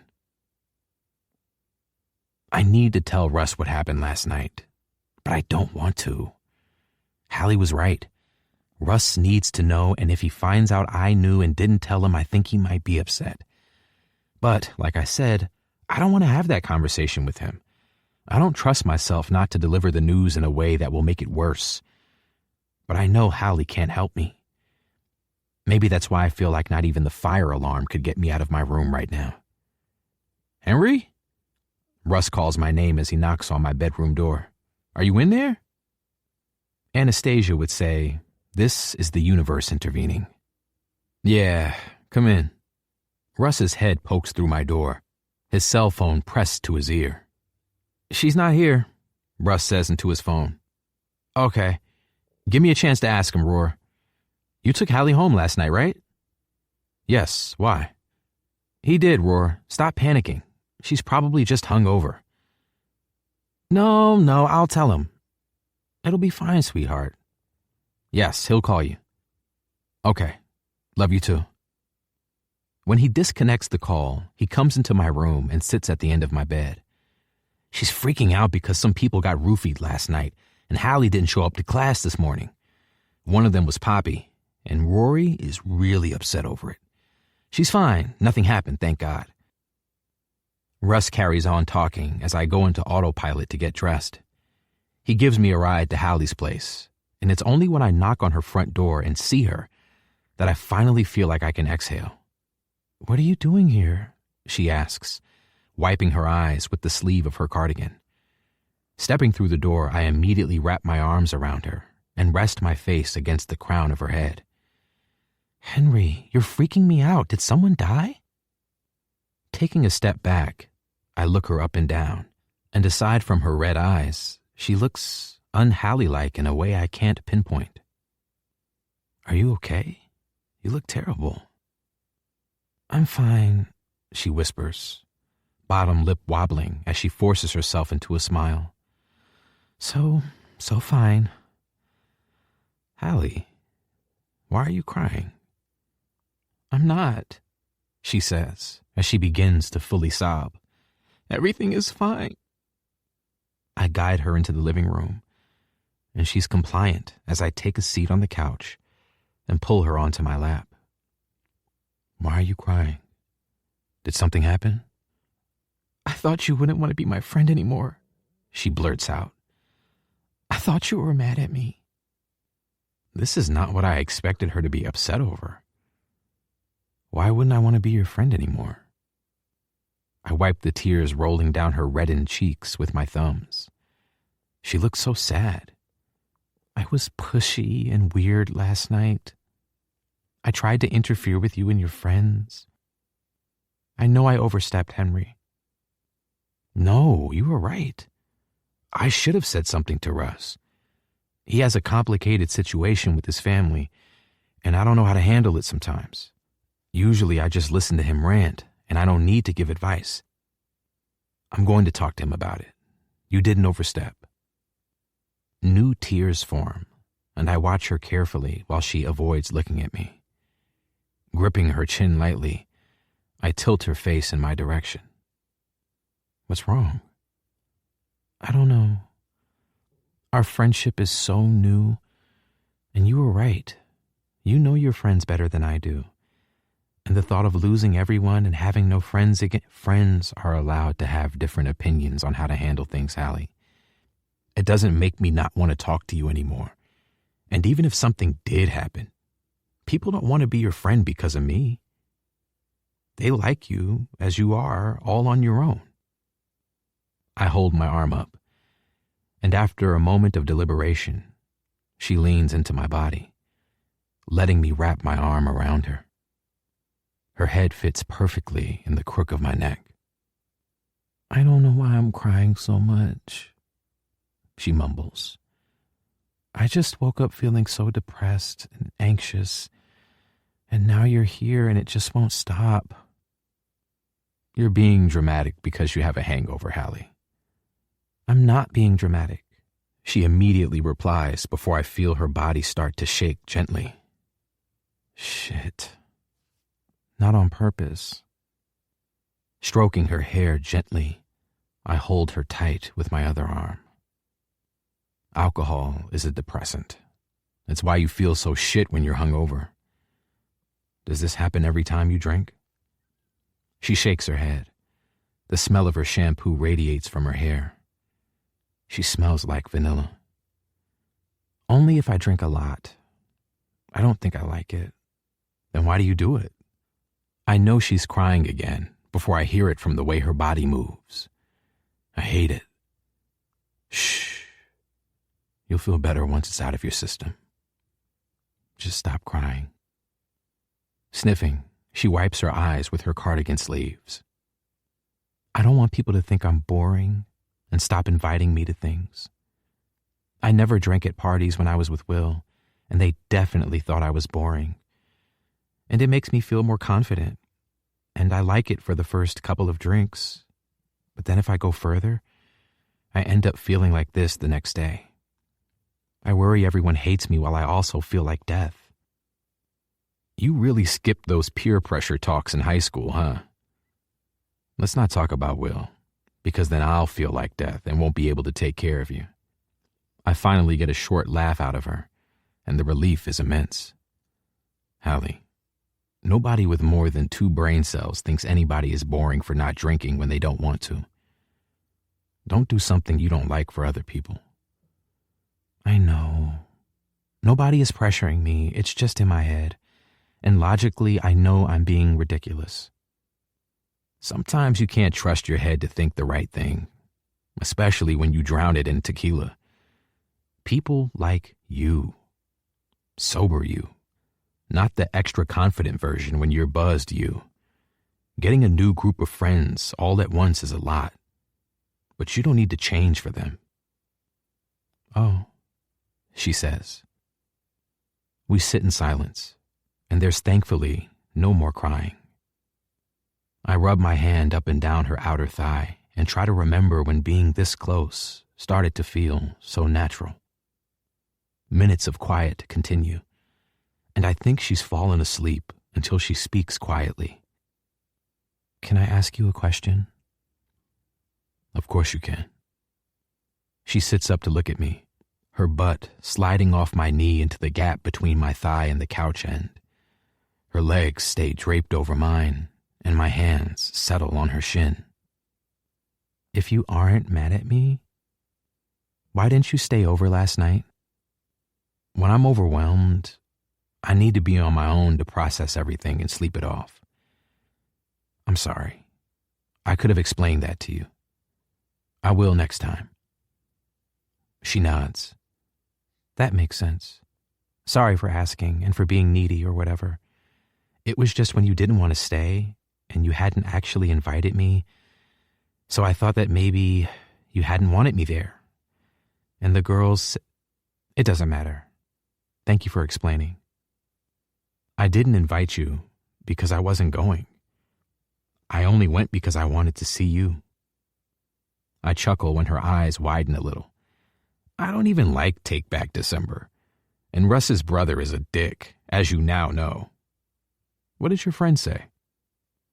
She leans back into me, burying her face in my chest like it's the most instinctual thing for her. She mumbles into my t-shirt. If you wanted to, you would, but I said we're not like that. Huh? She looks up so I can see her face, and her cheeks are flushed again. That if you wanted to, you would. But I said we're not like that. And now I know you weren't even going, so I feel silly. What does that mean? It's like when guys don't make an effort for stuff, people say, oh, if they wanted to, they would. Because people always remember to do the things for people that are important to them. So if they don't make the effort, it's just not a high priority for them. It's just because you said you forgot to invite me to your game. Then you didn't invite me to this, and I don't know. It isn't a big deal. They were just talking while we were getting ready. I always want to, and I always will. But I have to be honest. Sometimes I don't know if I should. I need you to talk to me if you feel like I'm not stepping up, because I will. I'll do anything for you, Hallie. I just don't always know it because sometimes that isn't how I think. I get wrapped up in things, and then I don't focus on the outside things I want to focus on. You are a high priority to me. This was a really deep conversation to have while simultaneously feeling like I might throw up at any moment. Maybe I am dramatic, she says as she rests her head against me again. I don't think she needs me to confirm to her that she is. I'm willing to give her a pass because being hungover clearly isn't for her. I listen to the pattern of her breathing while twirling a piece of her hair between my fingers. How did you know to look for me here? Aurora was worried about you because you didn't show up for class. Some people had their drinks spiked last night, and she panicked when she couldn't reach you. I should text her. I don't know where my cell phone is. I'm sorry, I didn't mean to frighten anyone. That's so scary. I don't tell her about Poppy because I'm not sure if I'm supposed to, and I don't want to make her cry again. Let her know I'm okay, please. Pulling out my cell phone, I bring up Aurora's name. Aurora. She's fine, just hungover. OMG, I can stop stressing now. Tell her she can have my notes. Thanks, Prince Charming. Need to talk to you about an Ethan thing later. Don't know how to bring it up with Russ. Snowflake emoji, pill emoji, snowflake emoji, pill emoji, question mark, question mark. Yeah. Russ already knows. It blew up after you left last night. He'd suspected something was up since summer, so it wasn't a surprise. We'll talk to you about it later. I'm meeting my professor now. Why do you have over 400 unread messages? Do you not have, intense anxiety when you don't open your messages, or is that just me? It's just you. It's mainly group chats, Kenny's offers, and women looking to hook up late at night when they're bored and horny. Nothing important. She scoffs. Yeah, my messages are definitely the same. I sit up a little straighter. People looking to hook up. Tons of them. It's always the bored and the horny. My inbox is actually overflowing with that particular type of message. What an inconvenience, am I right? Guys I know? I think she's kidding. Emphasis on think. She gives me a pointed look, but I don't know what it means. Be serious. Literally nobody is texting me to hook up. I feel relieved, and I'm not sure why. I know I'm not supposed to feel relieved, considering she's just a friend. Is that something you want? That experience? It depends what you're asking. There's a lot of things I'll do for the writing competition, but hooking up with someone random for more inspiration isn't one of them. But would I like the experience of hooking up with someone I care about? Yeah. That makes sense. It's a natural end to the conversation. Hallie is still curled up on my lap, and any sign she's attempting to move makes me hold her that much tighter until she relaxes again.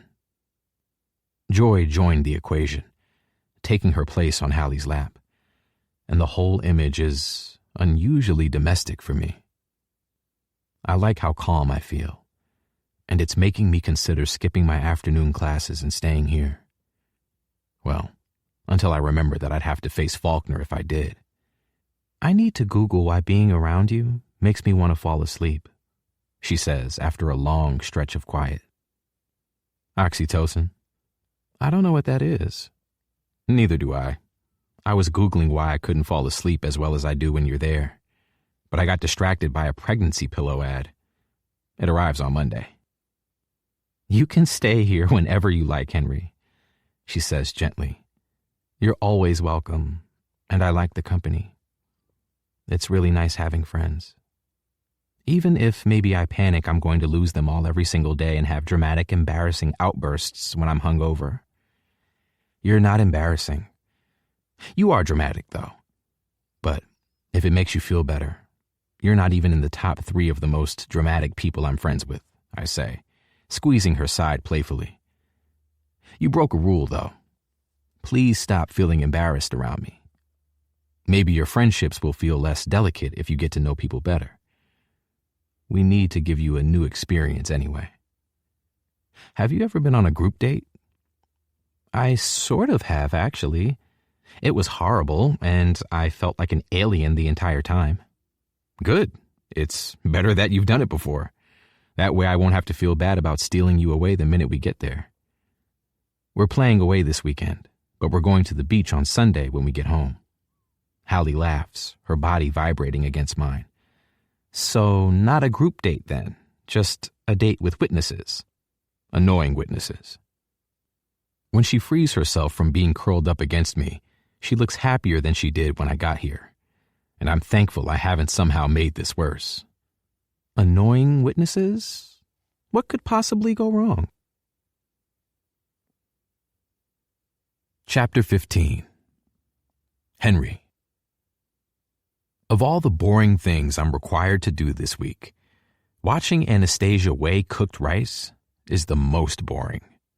I lean against the palm of my hand on the other side of her kitchen island, observing her move the glass container from the counter to the scale and back, over, and over. By the time she moves on to chicken breast, I'm half asleep. She occasionally turns around to stir the sauce she's concocted for all of this food prep. But other than that, she's a cooking robot, hardly saying anything. Santa Monica will be more fun than this, I say, hoping that will be enough to convince her. The reality is anything would be more fun than this. I don't have fun scheduled in my planner, so, like I said, I'm going to have to pass. All you do is skate and study. You need a break. That's not true. I also eat 17,000 times a day like a fucking shrew. She abandons adding broccoli to her meals and leans against the counter. I don't think she knows how tired she looks. Did Nathan put you up to this? No. She stares at me in the way she does that makes me feel like I'm being disciplined by a parent. He didn't. He said you were stressed, and it made me realize I hardly check in on you. I haven't intentionally neglected you. You haven't neglected me at all, Hen. I know you have a lot going on with school and hockey, and you're spending a lot of time with Hallie. A borderline unhinged smile spreads across her face, who I want to hear all about, by the way. I had to find out you were dating from Maddie, and I spent our entire lecture stunned. Didn't learn a thing. We're not dating. We're friends. It's annoying how smug she looks right now. I'm your friend, and you've never kissed my forehead or held my hand. Fucking Maddie. That's your own fault. Grow 6 inches and then we can talk about it. I'm not bending over to be nice to you. She flips me off and huffs. I'm just saying. Special rules for special friends and all that. I would love for you to have a girlfriend. I worry about you when you're being slutty. I haven't even kissed anyone in more than a month, so you can stop worrying. Were you worried about yourself when you were being slutty? I don't know why I haven't kissed anyone, so I don't have an answer if Anastasia asks. I could come up with tons of excuses about stress and hockey. I wouldn't admit to her that I'd feel weird kissing someone in front of Hallie, and we're together a lot. I don't even want to kiss someone. Maybe I overdid it in the summer and now I'm in a different phase. Maybe I like the idea of kissing the same person. I don't know. She rolls her eyes and plucks a grape from the bag in front of her, waving it about as she talks. I dispute I've ever been slutty, but the point is, sex is fun. I know you think that. I've heard you do it tons of times. She launches the grape at me. And if you're doing it because it's fun, great. But you start running through women when you're lonely. I wish I hadn't told you that. Well, suck it up because you did. It would just make me really happy if you could have both. The companionship as well as the other stuff. You like her, right? Even if you're not officially dating? I like her. But I don't know how to or want to date someone. What if it ruins how good things are? It's something I've thought about a lot since Hallie's emotional outburst. All I wanted to do was hold her and look after her. I hated having to leave because I had other commitments. I've also thought a lot about how the idea of her hooking up with someone makes me unhappy, even though she was joking, and how I want to watch her have friends and be confident that she'll keep them. Anastasia plucks another grape and pops it into her mouth. How would you feel if she dated someone else? Don't know. I do know. I'd feel unhappy. I don't understand why, though. Anastasia raises her shoulders and smirks at me, like she's somehow just easily unraveled a great mystery. She hasn't. I've already considered all of this. Because you like her, Hen, which is amazing, but I get why it's hard to process if you haven't liked anyone before. If the idea of her being with someone else makes you unhappy, make a move before someone else does. You're not being as helpful as you think you are, I groan. I am helpful. You're just stubborn. Don't fucking procrastinate with your feelings, Henry. If she's so great that you want to be around her all the time, someone else is going to think she's so great and want to be around her all the time. You should come to Santa Monica today and meet her, I say, not bothering to answer the stuff she said. Make your assessment in person. Nice deflection, but no. The pier sounds like a nice place for a first kiss, though. Very romantic. Definitely more romantic than pressed up against the door. This time, a handful of grapes fly in my direction. Deep breath, you're free, Hallie says to me quietly as we wait for everyone to get out of their various cars in the parking lot. I don't feel free. She nudges me with her hip and shushes me, so I lower my voice. They're not riding with us on the way home. Chris and Bobby said a group date was discrimination towards single people, i.e. them, and demanded to be invited. Maddie said he was happy to be discriminated against because his fear of seagulls makes him strongly anti-peer. I also think he's seeing his ex again. To balance things out, because apparently that's a thing we need to do, Hallie invited her work friend, Cammie, and Cammie's roommate, Ava. Bobby and Ava are both from California. So on that basis alone, despite the fact they're from totally different places in California, Aurora and Hallie assumed they'd be a good match. They're not.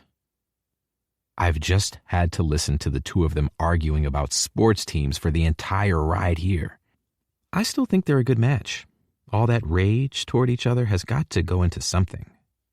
That's like saying they're a good match because they're both blonde. It makes no sense. Love doesn't have to make sense. The only thing Bobby loves is happy hour and free food. Hallie nudges me again with her shoulder, but she's suppressing a laugh. We watch the pair of them continue their argument, now on basketball instead of baseball, and I clearly don't see what Hallie sees. By contrast, Cammie isn't talking to Chris at all, instead choosing to talk to Amelia and Poppy. I assume you're ditching us, Robbie says as soon as he joins us with Lola. That would be correct, I say, unsurprised when I'm met with an eye roll. Only you could get away with inviting us all to an event and then leaving us, Lola says. It's like you don't want me and Hallie to be friends. I don't. Hallie is the nicest person I know, and you are the most terrifying. I don't want to mix those two personalities. Lola bursts out laughing. But when I look at Hallie, she appears shocked. You can't say that, she mouths. But I know Lola well enough to know what I can and can't say. She likes it, which I don't understand, but I try not to ask too many questions. After some negotiations, Hallie, agreed to meet up later after spending some time doing our own thing. The others mostly want to go to the beach anyway, whereas I've promised Hallie to help her win a prize. I haven't been here since I was a kid, she says as I slip my hand into hers and we walk along the pier. She looks down at our joined hands, then up at me. I love how committed to the date experience you are. It takes me a second to realize what she means. I truly don't remember the moment I decided to reach for her hand. I forgot this was supposed to be an experience. I just like it. We don't have to. She holds my hand tighter as I start to unweave my fingers from hers. No, I like it too. Good. Games or funnel cake first? I ask as we approach the entrance to Pacific Park, the amusement park element of the pier. She considers my offer, eyes bouncing between the various counters, then back to me. Games, then tacos, then funnel cake maybe. I feel like it's only fair to tell you how bad I am at anything that requires hand-eye coordination. This is a great opportunity for me to tell you I'm great at everything. Again, tell me that you're great at everything. again. Your humility is my favorite thing about you, by the way. I've literally never won a teddy at these things, not even the shit tiny ones. I wrap my arm across her shoulders and tug her closer to my body, kissing the top of her head as we walk toward the first game. I'll help you win the biggest one. When I was growing up, my parents taught me that it's more valuable to be the person who helps someone achieve their goals than to be the person who achieves it for them.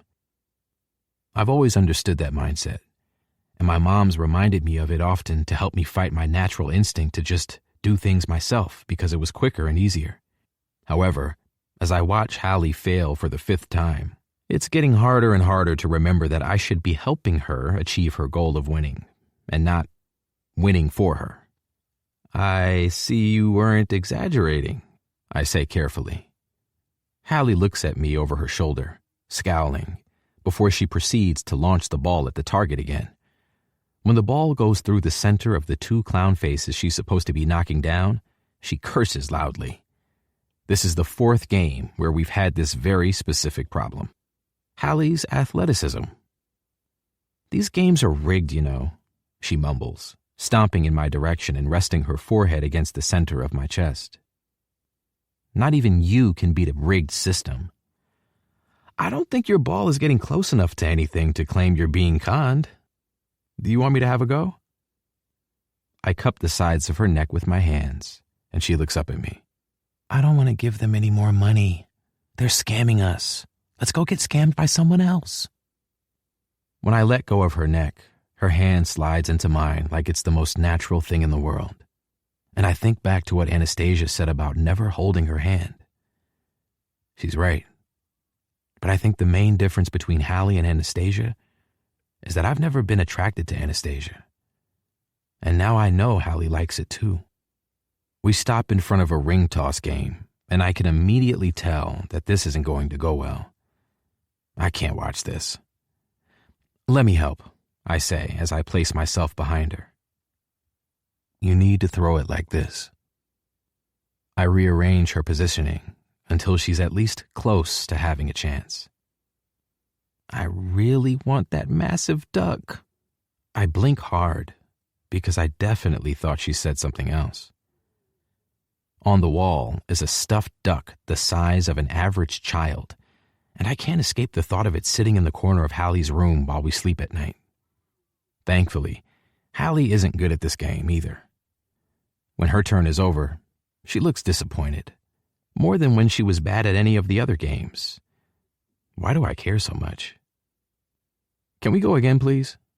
I ask the guy. But I'm so bad, Hallie groans. You're fucking terrible. You're in carnival timeout. Stand to the side.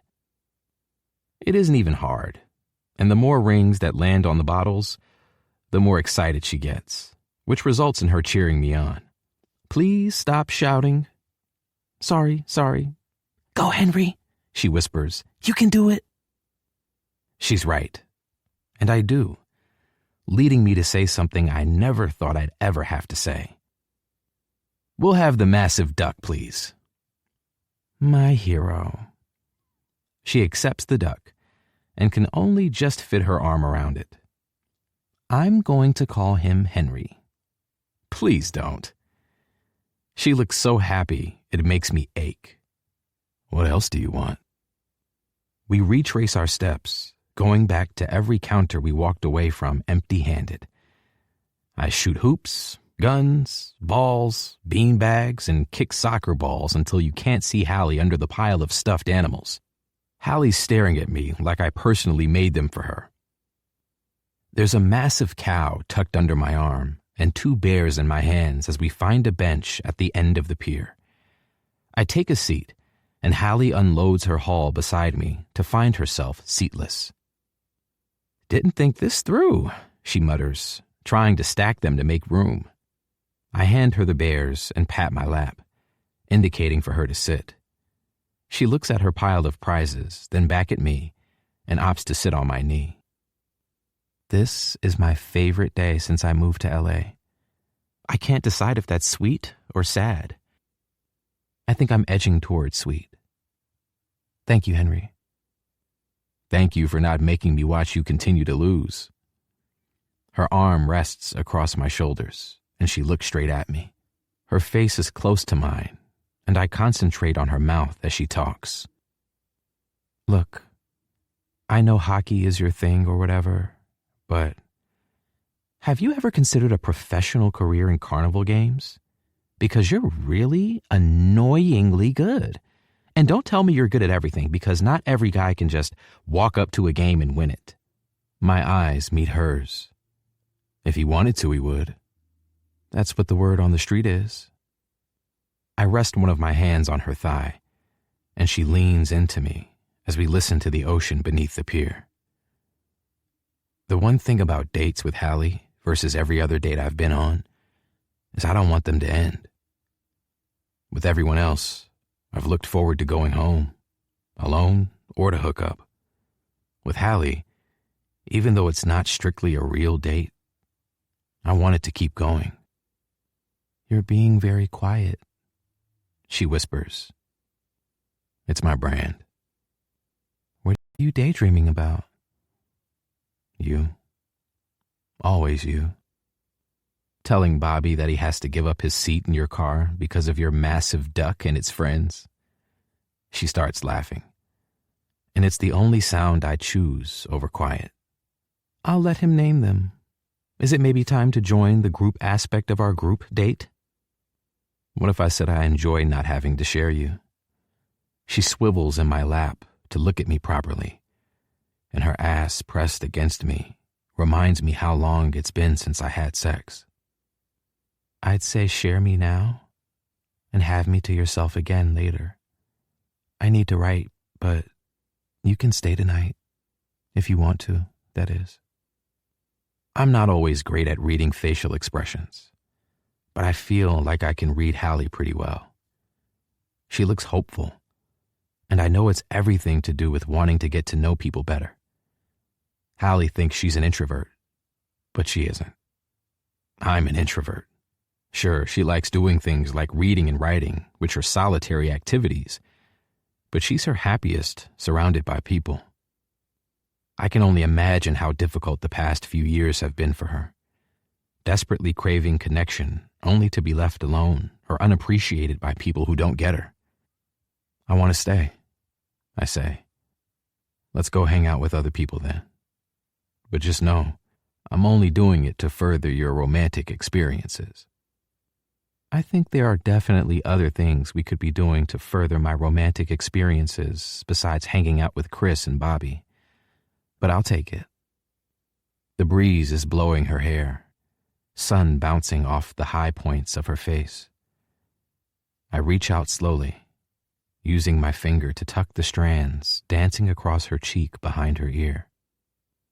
She looks so beautiful. I wish I could capture her right now.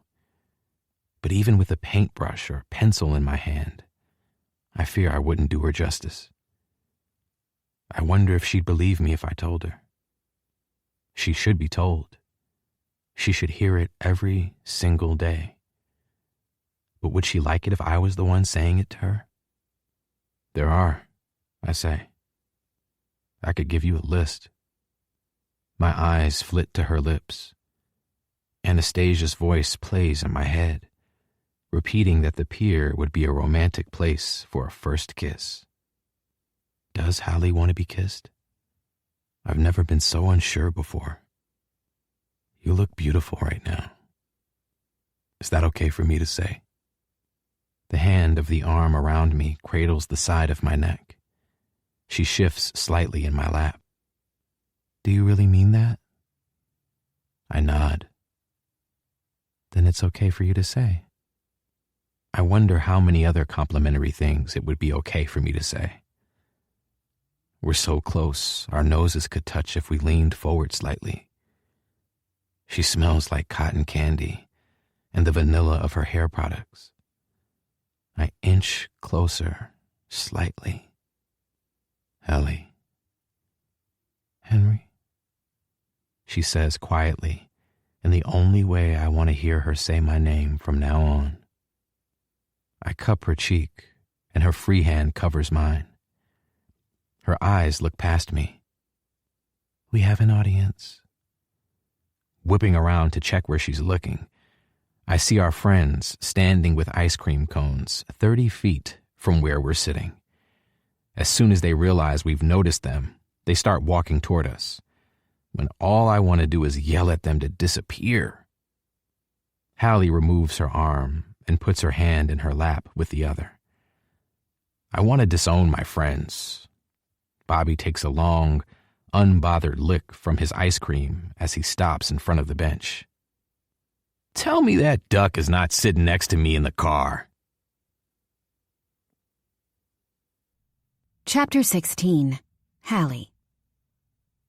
When Henry asked if I wanted to grab lunch with him after class, it didn't occur to me that I wouldn't feel cool enough walking through the art building. The same way Grayson stole all the athletic genes, Mom saved all the artistic genes for Maisie. Sure, I can string a sentence together sometimes and read a 500-page romantasy book in a day, but as I take in the creations around me, it doesn't quite feel the same. Following the directions Henry gave me, I find the sculpture studio easily, and as much as I hate to admit it, I'm slightly disappointed to find him already sitting there with his bag ready to go. He looks up from his cell phone as I approach, smiling in a way that makes me believe he's truly happy to see me. "I was hoping you were still with your professor, so I could find your work," I say, pouting playfully as he stands, throwing his bag over his shoulder. He puts his arm across my shoulder in the super-friendly way we are with each other. That super-friendly way that doesn't make me question my entire existence one bit. "You're 60 seconds too late, Cap. I just finished." He's using his arm to guide me toward the exit. "Are you really not going to let me look? I'm mad that you won't show me your work." "Aw," he says, but there's nothing sympathetic about his tone. "You're going to have a really tough time being mad forever, huh?" I'm still being guided away like the puppet I am when it comes to this man's hands. I've never wanted to see something so bad in my life. I draw for you all the time. You draw on me all the time, or draw me all the time. It isn't the same. I already know what I look like." He sighs, but again, there's nothing about his tone or demeanor that makes me think he's not finding this really fun. "Art is personal to me. I don't show anyone voluntarily, so it isn't you. But if you want to fight about it, I don't see you offering to let me read your book." Damn it. He's smiling so big because he knows he's got me right where he wants me. That's because it's less book and more chaotic ramblings of a woman who daydreams too much and spends her time finding the perfect playlist when she should be writing. Anyway, don't distract me when we're talking about you. But I love distracting you. Henry holds the door to the hallway open for me, and walking through it feels like defeat. I do it anyway, but only because I'm considering the potential implications of me breaking into the sculpture studio later. "Stop scheming, Hallie." "I'm not." "You are. You get pouty when you're plotting. You do it when you're working on your book."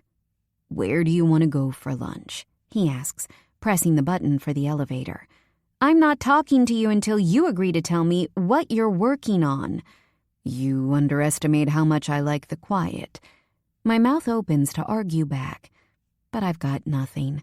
Pressing the button for the ground floor, Henry pushes my mouth closed with his knuckle. "My project is to recreate a popular sculpture in my own style, using influences from a different art period. My piece is a reimagined Renaissance sculpture, using influences from Harlem Renaissance artists like Augusta Savage. My version is much smaller than the original, and I'm using clay. Happy now? If your goal was to make me want to see it even more, you won. Is that all the detail I'm getting? Not even which sculpture you're reimagining? Not even. I don't trust you not to go looking for it. And I always win, Hallie." The elevator doors open and he ushers me out, wise, since I really want to go back upstairs. "Now what do you want to do for lunch?" The idea of Henry creating something so special and me never getting to see it makes me sad. But I understand not wanting people to see something you've created. He's waiting for my answer, and all I can think of is him tirelessly working to make something beautiful. Something I can use my hands on. You've inspired me. I have a suggestion, but it will need both hands. He holds the door to the courtyard open, and I duck under his arm. Looking back at him over my shoulder, I watch as the door closes behind him. His expression slips into something slightly scandalized, but mainly amused. I love how happy he is after time in the studio versus a classroom. Burgers, Hallie. I know that look. Get your mind out of the gutter. Let's go to Blazes. My mind wasn't in the gutter. It so was, and the butterflies in my stomach agree. Fine, let's go. But you can't judge me if it doesn't fit in my mouth. For the first time in the 2 months we've been friends, I caught him off guard. The look on his face is enjoyable. Touché. When we arrived at Blazes earlier, it was closed for maintenance, so we went to a different place close to school. 15 minutes into a debate with Aurora about the book we were analyzing for our class, my phone started buzzing with messages from Henry about him feeling sick. The messages continued throughout the afternoon with increasing levels of self-pity until he finished at hockey practice, went home for his overnight bag, and turned up on my doorstep.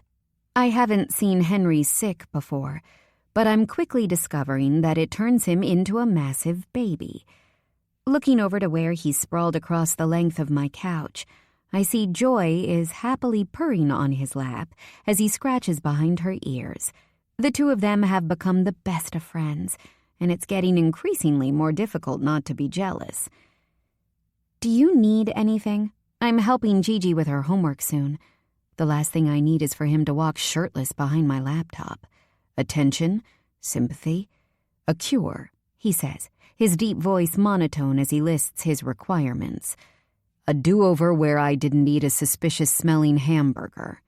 Feeling real good about the chicken burger you called boring right about now, I can offer you freezer homemade chicken soup and, at best, a half-sympathetic pat on the back. He scowls at me. No, seriously. I'm sorry you don't feel great. I promise to give you all the attention and sympathy when I'm done. Thanks. I'm good. I had chicken soup already, and yours won't be as good as mine. Where did you get chicken soup? I ask, powering up my laptop and not even bothering to defend the integrity of my soup. Henry stretches his arms up. The ripped muscles of his stomach flex as he reaches above his head.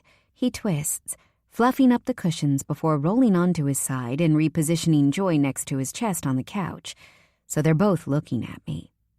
My mom dropped it off on her way to work when I called her looking for attention, sympathy, and a cure. You are so spoiled. He smiles like he knows it. What does your mom do? What's her name? So I don't confuse your moms. Yasmin. She's a surgeon at Cedars-Sinai, but she volunteers at a nonprofit in her free time, so she was heading there to do a few hours at the clinic when she dropped off my soup. I want to know every little thing about him, and I don't think he realizes how much. What does the nonprofit do? Advocate for Black women who need medical support?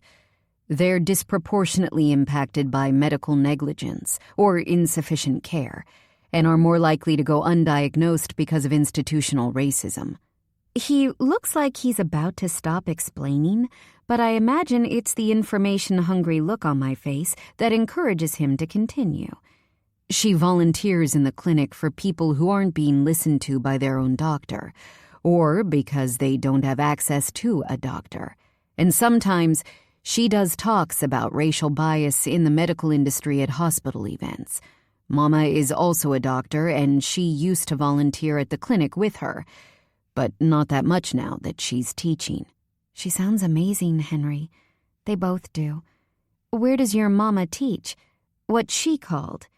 He looks at me like I just asked him for the winning lottery numbers. Maple Hills. She's called Maria. Do you not already know this? Clearly not, I say, rolling my eyes playfully. What made her start teaching? He yawns, covering his mouth with the back of his hand, and I swear he's doing it because he knows how interested I am. College was rough for her at first, because her parents stopped talking to her. She says she had no queer professors that proved to her success was waiting. She wants the people who need that to be able to get it from her. Great career, wife, kid, etc. Were you ever tempted to follow in their footsteps and go into medicine too? Or was it always art for you? Mom went to med school because both of my grandparents were doctors, and it was important to her to carry on their legacy by helping her community. Her parents had her when they were older, so she's an only child too. Mama went to medical school because she wanted a job that paid her enough to never have to ask her homophobic parents for financial support, and she wanted to help people. I never had those kinds of pressures, so I've always followed my passions, which are sports and art. I love hearing about your family, I admit honestly. I could listen to you talk about yourself all day. He smiles, but buries his head into joy to hide it. Lifting his head, he brushes her white hair off the bridge of his nose and leans against his hand. Did you have to wait until I'm sick before quizzing me on my life? I need you incapacitated so you sit still long enough to quiz you. One last question because Gigi is going to call me any minute. Why art? I know you're talented, but why not a sports major or something? Henry's quiet while he thinks, and I say a tiny prayer that Gigi doesn't call before I get my answer. It's always been a way to say the things I didn't know how to, especially when I was younger and I wasn't as talkative as I am now. Don't raise your eyebrow at me. This is my version of talkative. Art tells a story. It can change people's minds or reaffirm their beliefs. I've spent my life worrying about saying the wrong thing. I can't get art wrong. The video call ringtone starts to sound out of my laptop, and I've never had the urge to throw it at a wall quite like I do now. I lied. I have so many questions, I say, how frantic I suddenly feel clear in my tone. You ran out of time, Cap, he says, lying back on the cushions, and I'm very sick, so I'm going to take a nap until you're done. This isn't over, I say, pushing my hair behind my ears and positioning my laptop on the arm of my chair. I look forward to round 2, he says, shutting his eyes. I click accept, and Gigi fills my screen. You took your time. Hello to you too, I say back, watching her move through her house. You're giving me motion sickness. What's happening? The framed pictures lining the staircase come into view as she descends the stairs. Your mom wants to talk to you. Can you convince her to let me get a belly button piercing? No. Is that even legal? Gigi sits down on the stairs, leaning into the laptop camera. With consent from a legal guardian, please, Hallie, I really want one. All my friends have them. It isn't fair. There's no way in hell she's going to give you permission. You should get your mom to take you when she gets home. G sighs dramatically in the calculated way she does to try to make me feel bad about not helping with her latest scheme. I already asked her when she called, and she said no. This child. And you think my mom is going to go against your mom? Why exactly? Because you're so persuasive, Hallie Bear. If you really wanted to, you would help me. Grayson is so lucky that I never put him through this.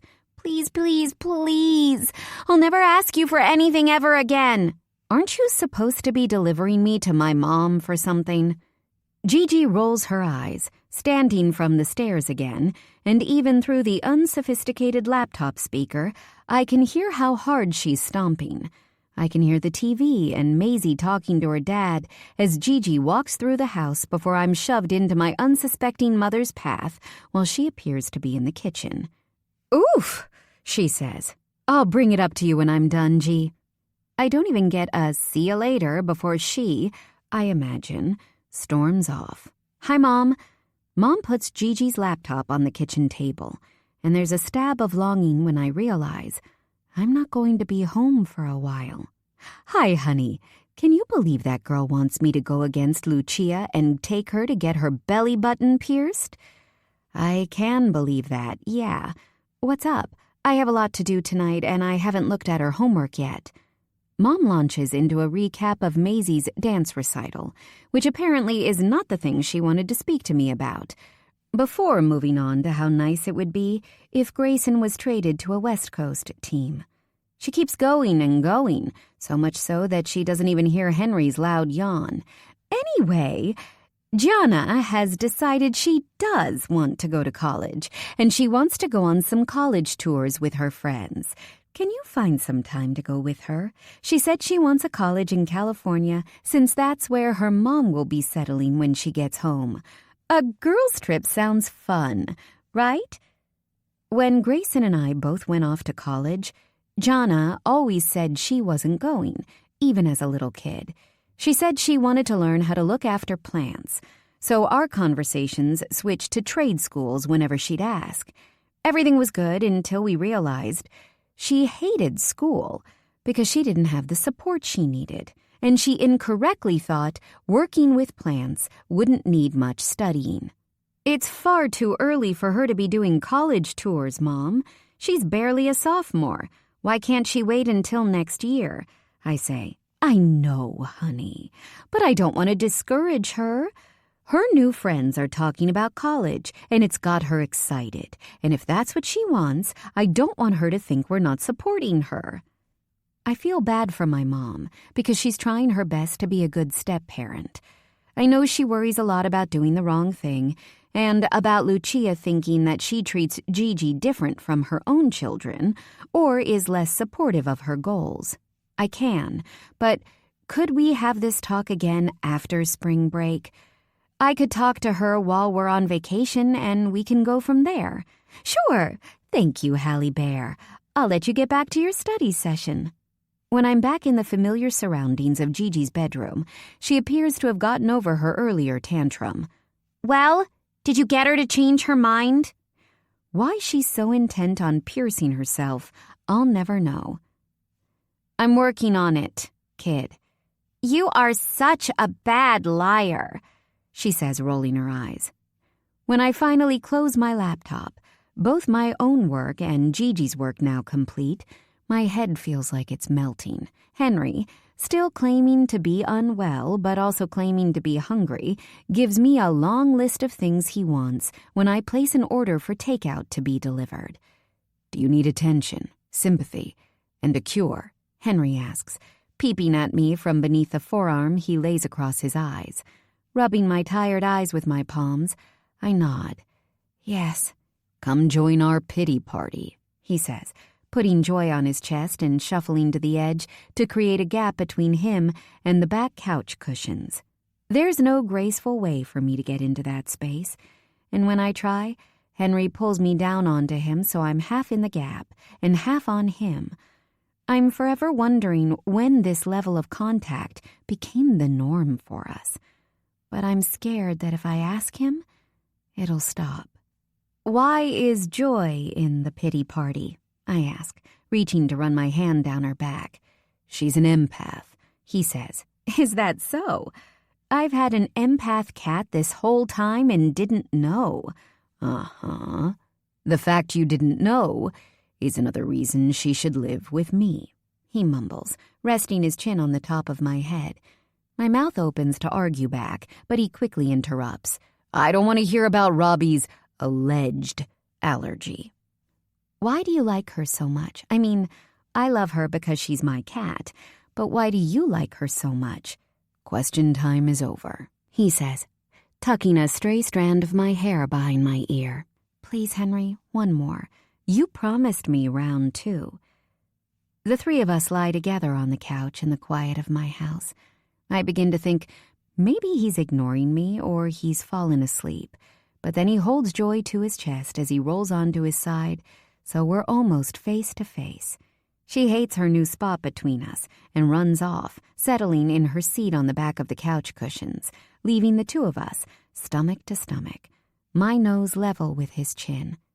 He looks down as I look up, watching his mouth as he wets his bottom lip with his tongue. Because she's sweet, and I like her funny little personality. I love when she's affectionate, and I love that she lets me hold her as much as I want to. She makes me feel calm, and I like that she likes me too. She's a very good cat like that, I whisper, because talking loud feels like too much with how close we are. She is, he whispers back. There's a moment when our breathing synchronizes and our eyes meet that I think maybe Henry Turner would be an experience I wouldn't survive. That having him talk about me the way he talks about Joy could devastate me beyond repair. But then the doorbell rings, letting us know our food has arrived, and I remember that there's never been a long list of complimentary adjectives that follow when people talk about me anyway. Chapter 17. Hallie. The entire room erupts into cheers when the Titans clinch the win in the last 10 seconds. I've been going to hockey games for years, but there's nothing like seeing this kind of result, knowing how relieved Henry will be. Aurora is jumping up and down, too, and honestly, you'd think we'd personally done something. Henry told me they'd win if I wore the present he'd gotten me, the present being his jersey. I always feel like I'm comparing, but having fun today with Aurora really feels so different from when I sat with other girlfriends at Will's games. We've been chatting, borderline debating, about which is the better sport, with the guys sitting next to us all game. I have a football family because of Grayson. Aurora's is obviously motorsport, and the guy whose name I never quite caught has a brother who's a baseball player. Thankfully, we had hockey to unite us, and as silly as it was fun to interact with new people and not stress about it. As we pick up our cups from the floor and grab our purses to leave, the nameless guy stops me. "Hey, would I be able to get your number? Kinda want to debate the whole football versus baseball thing a bit more. You seem cool." I'm so confused. I look to Aurora, who just gives me a look that says, "Well? Oh, sorry. No? Sorry, that's rude. I have no idea where I'm going with this. She's pining for someone else," Aurora says with a smile, putting me out of this particular misery, but very firmly into another one. "Got it," he says. "Was good to meet y'all." "Really?" I say when he's out of earshot. Aurora shrugs.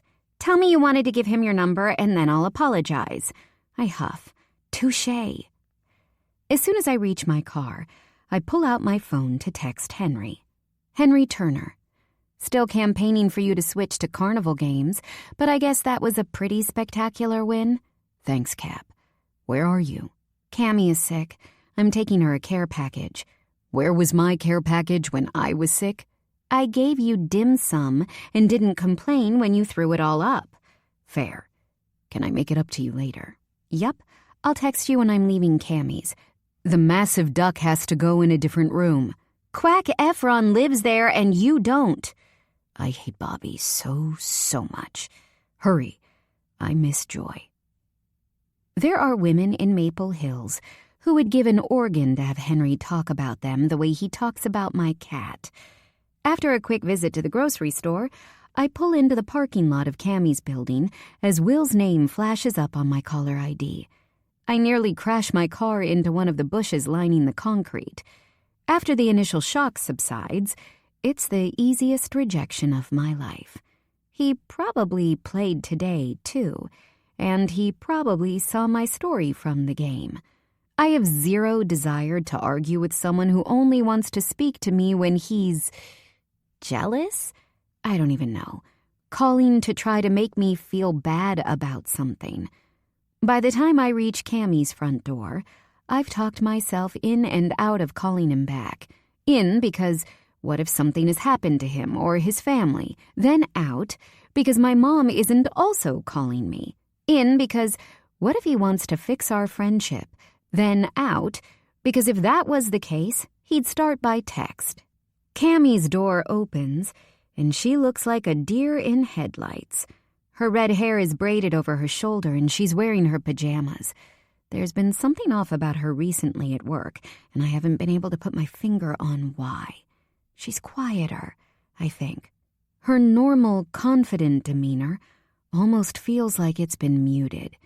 My biggest sign that something is up with her is that she started being on time for work. She's never on time for anything, and when a guest yelled at her, she didn't argue back even a little bit. I hold up the paper bag. I brought you chicken noodle soup and some other healthy-looking things. Oh, Hallie, she says gently, come in and sit down.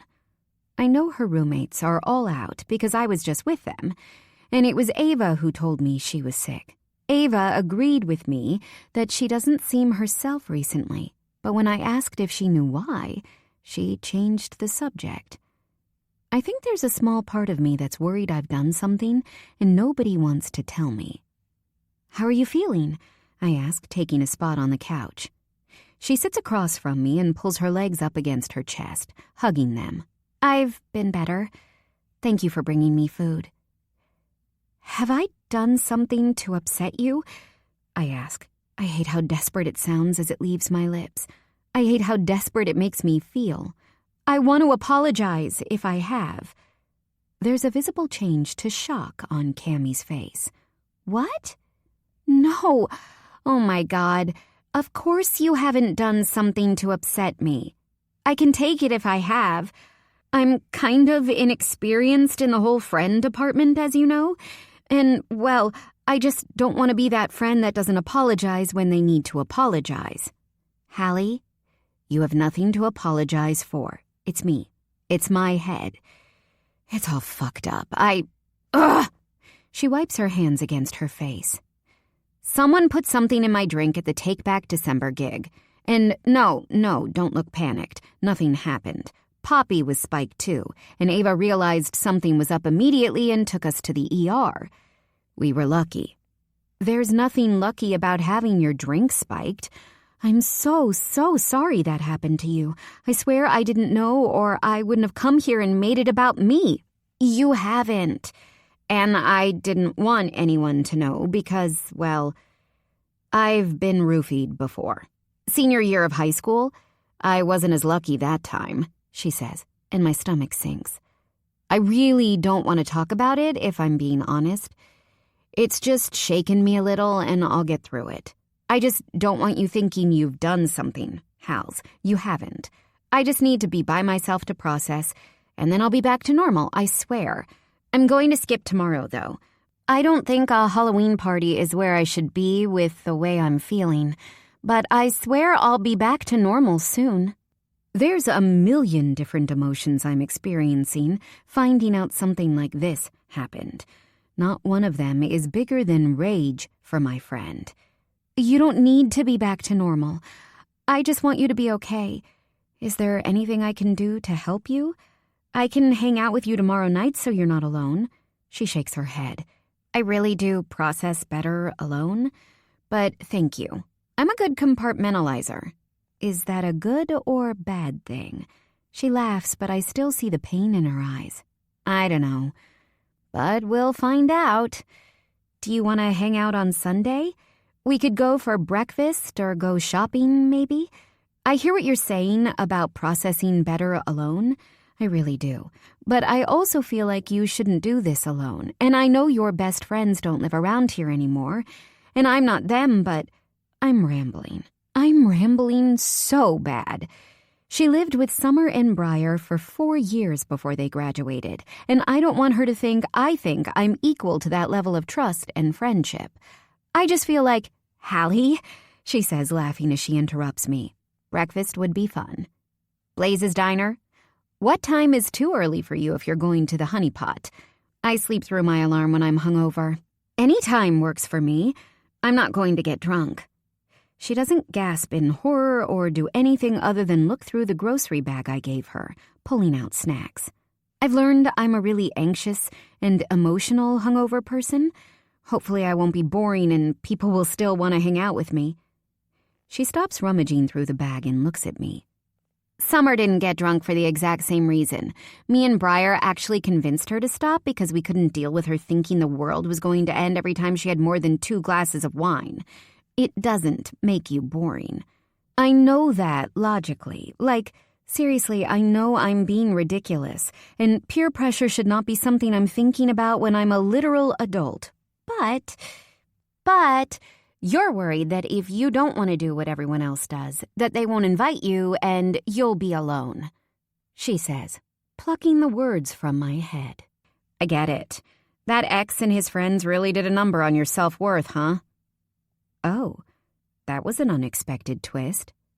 I guess. I don't know.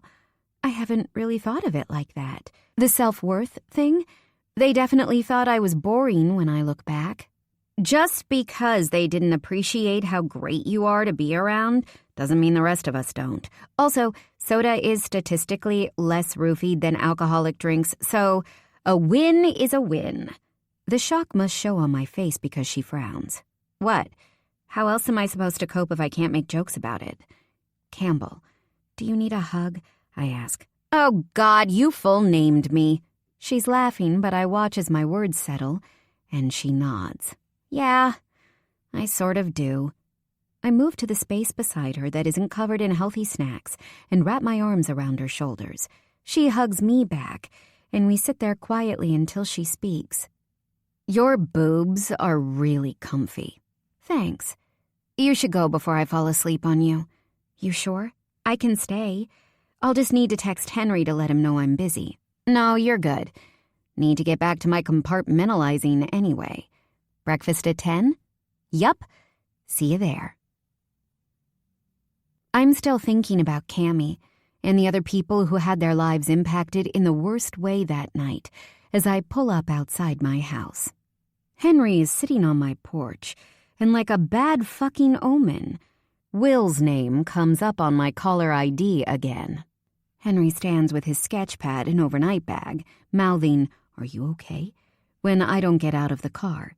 Reluctantly, I press answer, rationalizing I'd rather get it over with now instead of having him potentially call all night. Hey, what's up? Since when does it take calling you 6 times to get you to answer? Since when do you call me? Your sister is here, he says flatly. That gets my attention. What do you mean, your sister is here? Where? Where are you? You sure forgot my schedule quickly, Halle Bear, he says, and if I could reach through the phone and shake him, I would. What the hell would Gigi be doing in San Diego on a Friday night? Are you trying to stress me out on purpose, or are you just that oblivious? I wouldn't call me oblivious when one of us knows why your sister is in the wrong state and one of us doesn't. I hate him. I hate him so much. Will, put Gigi on, please. She doesn't know I'm calling you. She specifically asked me not to call you, actually. She didn't think you'd be chill about it, and I'm inclined to agree with her. She's safe, though. I'm looking after her. I feel like you think I won't drive to San Diego and murder you, but I will. Explain. Now. He laughs, and the urge to get on the road increases dramatically. I like you when you're feisty. Jonna lied to your parents and said she was going on a campus tour with a friend and friend's parents. Clearly nobody followed up with anyone's parents because the friend is older than G and can drive, and they were actually visiting the friend's older sister. G and her friend had an argument about sneaking into a party, and the friend said, "Bye-bye. I got a call after my game, one, by the way, thanks for asking, from your sister, asking if you were here. Then when I said no, she asked for a place to crash, and because I'm a good guy, I said yes." Jonna's sudden interest in college tours now makes sense. Where is she now? I ask Will. She's downstairs watching TV with the guys. You left my baby sister alone with your roommates? For fuck's sake, Will, go get her. My mom is going to flip. I think you should come down.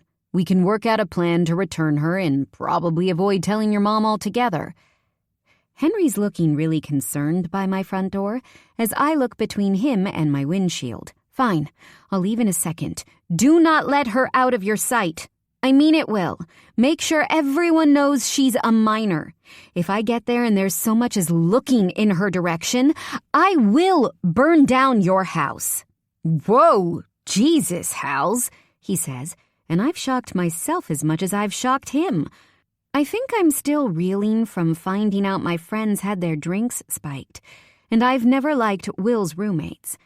As not funny as this situation is, it's funny to think that if Gigi had turned up on Henry's doorstep, I'd have no worries about leaving her in the care of his friends.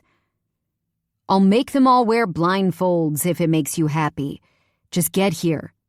As soon as I climb out of my car, Henry walks toward me. I need to go to San Diego.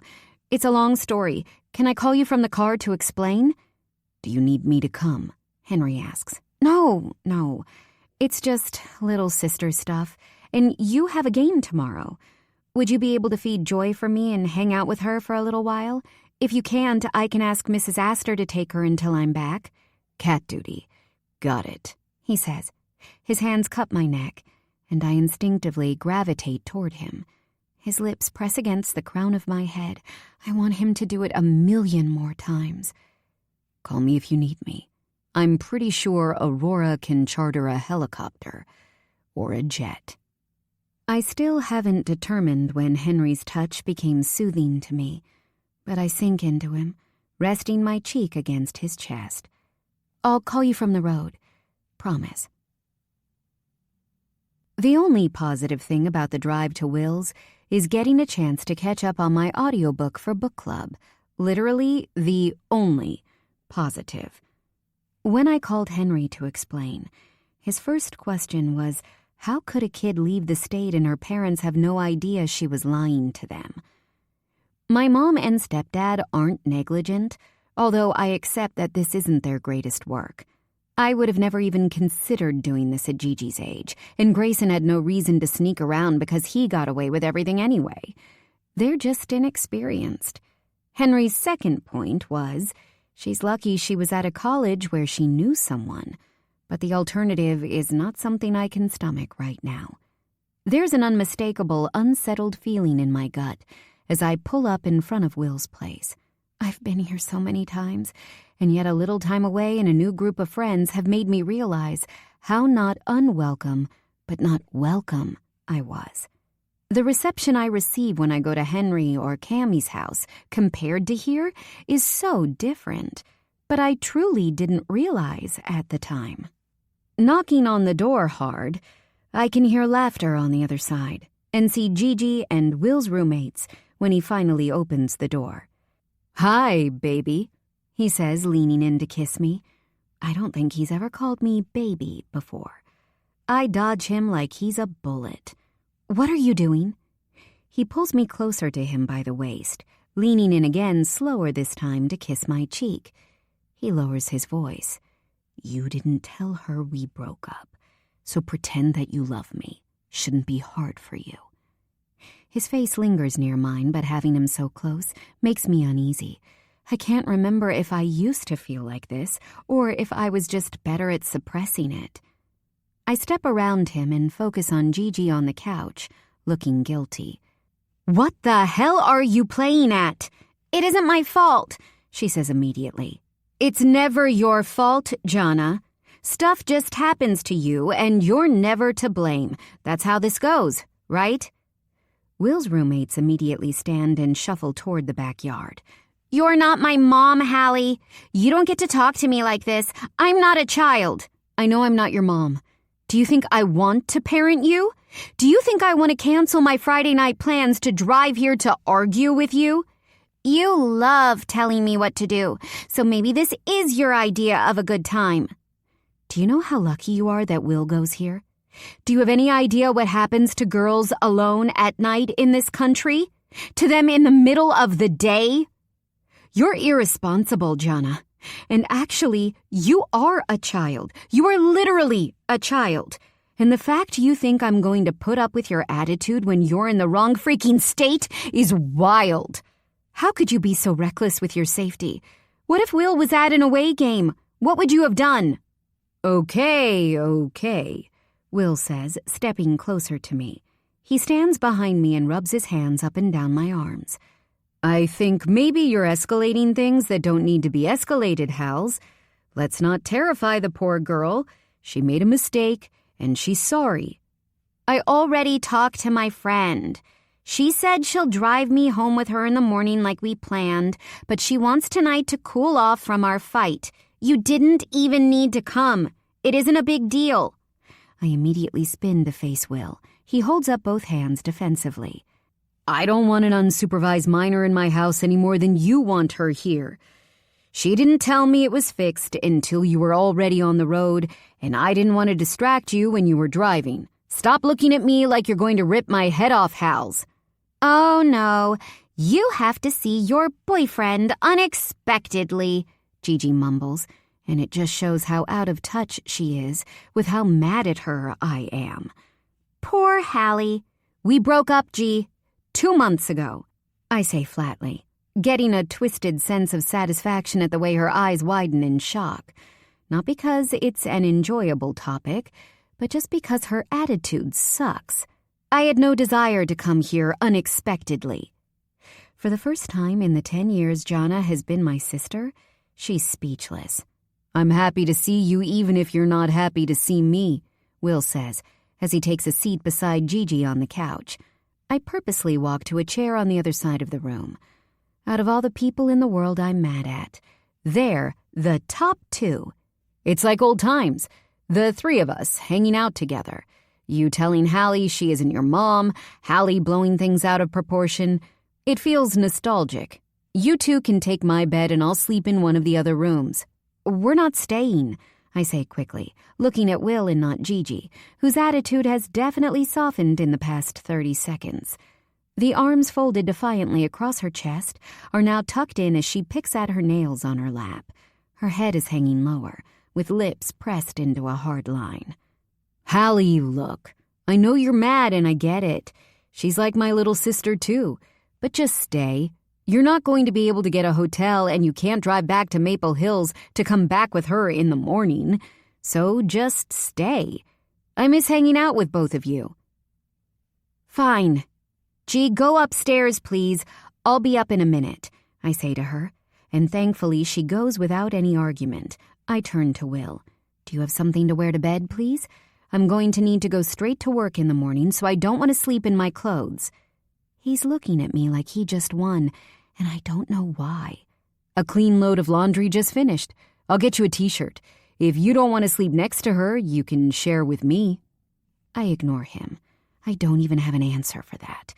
Pulling out my phone when he disappears in the direction of the utility room, I see Henry sent me a video. It starts on the TV with my baking show and pans around to him, shirtless, with Joy asleep in the center of his chest. Henry Turner, video message. We miss you. How's it going there? I'm going to stay over with Gigi, then drive back in the morning. Wish I was with you guys. I called Mrs. Astor on my way here and said you'd drop Joy by when you leave. Wish I'd come with you. I'm not sure how well not turning up for your game would rank on the being a good leader scale. Heading to bed. Good luck for tomorrow, Heart. Nightcap. Lock your door. That the new guy? Will says as he reappears holding a t-shirt with his college's crest on it. I lock my screen quickly, but it's pointless given my background is also Henry, since I didn't change it after Henry said it himself. I don't think he saw more than a glimpse, so I quickly move on before he starts asking. Thank you for calling me, Will. I appreciate it. Why are you being so formal with me? He asks. You've never been this formal with me. Honestly, it's because I don't feel like I know him anymore. I'm uncomfortable and awkward around him, and I'm struggling to remember that at one time, he was my closest friend. I'm sorry. I'm just tired from the drive and school and... Yeah, he says, interrupting me. I want to talk more, Hals. I mean it. I don't like this distance between us and there's no reason for it. We should do something, just me and you, when we're home for Thanksgiving. Dinner and a movie, maybe. I don't know if it's the surprise or the stress of the evening, but it takes 4 times as long for me to blink. But I'm not going home for Thanksgiving. We agreed months ago. He shrugs nonchalantly, and for some reason it enrages me. I think we were being dramatic. Disbelief. Pure disbelief. But I've already agreed to work. You couldn't have mentioned that you thought we were being dramatic before now? I didn't realize you thought it was such a big deal. Just switch your shift with someone. I can't just switch my shift. Everyone has plans for the holidays. I haven't even told my mom yet because I know she's going to be mad. I can't believe you've just changed your mind and didn't tell me. Baby, why are you calling me that? I snap, standing from my seat. I take the t-shirt and head toward the stairs. Thank you for helping with my sister. I'm going to bed. I ignore him calling after me as I climb the stairs. And when I enter his room with Gigi already in bed, I do lock the door like Henry said. I'm sorry, Gigi says quietly. I know. I won't be irresponsible again, she says after I change and climb into the bed beside her. You will. I'm sorry you and Will broke up. I turn off the bedside lamp and pull the covers over us both. I'm not. Chapter 18. Henry. This is not what we agreed, Bobby snaps, looking Russ up and down. What happened to team spirit? Maddie adds, planting his hands on his hips. What happened to Flavortown? Aurora scoffs as she repositions her ear headband. Yeah, sorry guys, I'm not making out with Guy Fieri tonight. I have a boyfriend for the first time in my life. I'm doing cute couple shit on Halloween. Your whiskers are smudged, I point out to her. Russ blushes the way he does about everything, so I don't bother telling him that he has whisker residue on his face. It doesn't take a genius to work out why they're late. Why are you a mouse in a chef's hat? I ask Aurora. I'm Remy! She looks offended, like she expects me to have any idea what she's talking about. I think she recognizes the blank expression that's no doubt on my face because she clarifies. From Ratatouille! Russ is linguine, and I'm a rat, not a mouse. If I knew there were options outside of this, I'd have taken them. Where's your bunny? Aurora asks, looking around the group dressed in black flamed shirts, blonde spiked wigs, goatees, and sunglasses. Over there taking a call, I say, nodding toward the wall outside the honeypot, where Hallie is flanked by Poppy and Amelia. Aurora has Hallie's new fake ID that is apparently indistinguishable from a real ID, so we've been waiting for her to turn up before heading in. Her mom called because she missed the video call from her little sister in her trick-or-treat costume by accident earlier. I think she's being yelled at. How's her outfit? Aurora asks. We're not talking about the outfit, Chris answers before I can, stroking the fake facial hair stuck to his face like a Bond villain. It's the safest option for everyone involved. That good? Aurora blows out a breath. You know, I had to talk her out of being a clown. That good is the understatement of the century. I've never had a thing for fictional characters, but Hallie as Space Jam Lola Bunny might have unlocked something in me. When she told me what she was wearing, I assumed she'd wear a rabbit onesie, similar to the Minion one I wore last year, maybe with a basketball uniform over the top. I was only half right, and it wasn't about the rabbit onesie. Basketball uniform is also a stretch, since what she's wearing is tiny shorts, a bunny tail, thigh-high socks, and a matching top. Work and hockey interfered with us being able to catch up today, after she got home from her ex's place. The desperation to know what happened while she was with him for the first time in 2 months, coupled with how fucking good she looks right now, is not helping me make sense of my feelings about our friendship. The fact that I haven't gotten laid in forever also doesn't help my judgment when I'm going to have to look at Hallie's curves and ass all night. God, I miss sex. It's not even that she looks fine. Seeing how confident she got when everyone told her how great she looks makes me so proud of her. She thrives in a group setting, and I'm so relieved my friends have accepted her without question. "Earth to Henry," Aurora says, waving her hand in front of my face. My God, those bunny ears are really doing a number on you. When are you going to accept that you have feelings for her and ask her out?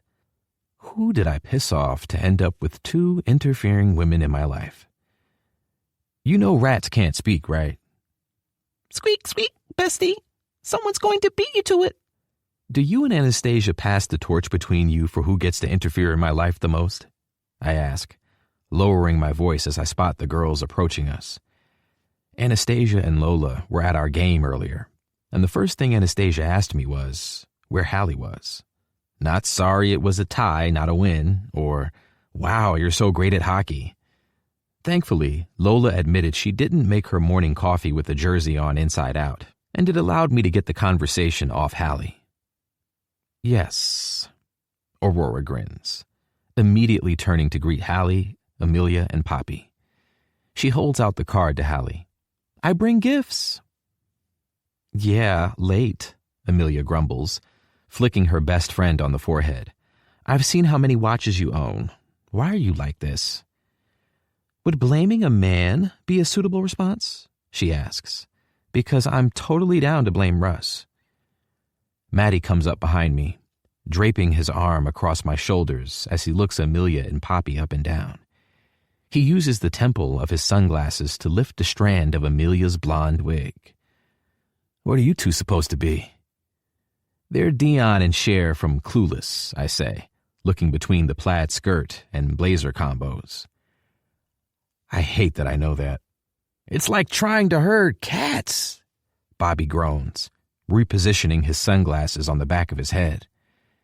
He's done nothing but brag about not needing to wear a wig since his hair is already blonde. Between all our outfits, I think we've created a blonde wig shortage in L.A. Okay, Teen Fieri and friends, we are moving toward the entrance. It's going to be November before I get a fucking drink at this rate. I don't know why I feel so nervous every time I go to the honey pot, when I know I get in every time. Daisy, Briar's younger sister, took over the job when Briar graduated. We hooked up once, and we're cool when we see each other in the studio. Like her sister, she's happy to let us in on the basis we don't cause any scenes. I'm doing this for the team. A good leader is there for the wins and losses, and ties in this case. I'm doing this for the team, even though I really don't want to. Everything I've read said I need to make the best of a bad situation, to find the good and the not so good. So that's what I'll try to do tonight, when I'd rather be at home. Aurora booked the table, so she goes first into the booth, and the rest of us follow. The DJ is playing R&B, and not the repetitive techno stuff that makes my head feel like it's going to explode. So that's a good and the bad. I might even be able to enjoy tonight if the music doesn't change. Daisy stops right in front of me on her way out of the booth, tilting her headset mouthpiece up. She moves onto her tiptoes to bring her mouth to my ear. I like the shirt. If you're still here at closing, find me. She's gone before I even have a chance to think of a response. A flash of blonde hair and long legs as I watch her head back to her post at the entrance. When I look back at the booth, Hallie's watching me with Poppy. Hallie gives me a tight smile, then immediately looks away.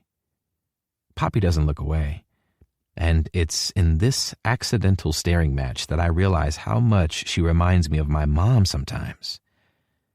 It could be how sweet-natured she is, with similar shades of the same kind hazel eyes, or that they have a similar rich brown skin tone and long micro-braided dark hair. It's probably that they glare at me in the exact same way when I've done something wrong, though. I'm not interested in Daisy, but maybe that isn't obvious to people who aren't me. I smile at Poppy, but it seems like the charm everyone claims I have doesn't work on people who don't like men, given she whispers something to Amelia, and I see her roll her eyes. I don't understand women, I shout to Robbie over the music as I drop myself into the seat beside him, out of everyone's line of sight. "I'd be more worried for you if you thought you did," he responds, rolling himself to the edge of the table, making his drink, then pouring me a soda before maneuvering back to the spot beside me. I know Hallie is worried people will think she's boring for not getting drunk. They won't, but if they do, they can think I'm boring too. "You have 2 goals this year. Pass your classes and don't get on Faulkner's bad side. The rest you can worry about some other time." I'm listening to Robbie drunkenly explain how we're definitely going to win next week when Aurora reappears at the entrance to the booth with someone I wasn't expecting to see tonight. "What's Ryan Rothwell doing here?" Robbie asks, looking at me in confusion. Aurora immediately waves Russ over, and by the fact they do that friendly but borderline awkward handshake Ryan and Nate do, I'd bet that Ryan knows Aurora in the way he seems to know every other woman in the United States. I look a few booths down and recognize some players from the LA Rockets, the NBA team Ryan plays for, with Kitty Vincent and some people I don't know. I shrug in response to Robbie's question. Looks like he knows Aurora. Aurora waves Hallie over, and as soon as she's close enough, Ryan starts talking to her. Hallie starts laughing, and I've never experienced jealousy so quickly in my life. Robbie is watching just as closely as I am. Does he know Hallie? I'm confident as I say, Hallie doesn't know anyone. Why is everyone laughing? What's so funny that's making everyone so happy? I'm about to get up and walk over, but then Aurora moves out of my line of vision, and I realize that Ryan's dressed as Space Jam Bugs Bunny and has the outfit to match Hallie's. Robbie takes a long sip from his drink in my peripheral vision. It looks like he's trying to get to know Hallie. They're basically wearing a couple's costume. What do I do? I ask him. I've never needed advice with women before, but I've never cared about who someone talks to before or after me. That depends on if you want to sit back and let Ryan take your girl or do something about it. He's capable of it. The guy must have a magic dick. She isn't my girl. She's my friend. I don't get you, Robbie says, leaning closer so I can hear him better. I get it. If you said you wanted to hook up with other people, so you don't want to start something with her. But I haven't seen you bring anyone home in... Fuck, I don't know. Have you brought someone home this year? How do you know the difference between liking someone as a friend, but being attracted to them, and them being someone you want to have a relationship with? How do you even know when you're ready for a relationship with anyone? Oh boy, where's Jaden when you need him? You've just got to take the chance, I guess. Look, I'm not good at this kind of stuff. Imagine your friendship with her stays the same. You still spend time together as much as you do now. But Ryan goes home with her tonight. Next week, it might be someone else taking her out on a date. But at the same time, you're still doing whatever the fuck it is that you two do that makes you want to be with each other every minute of your spare time. How would you feel? Jealous.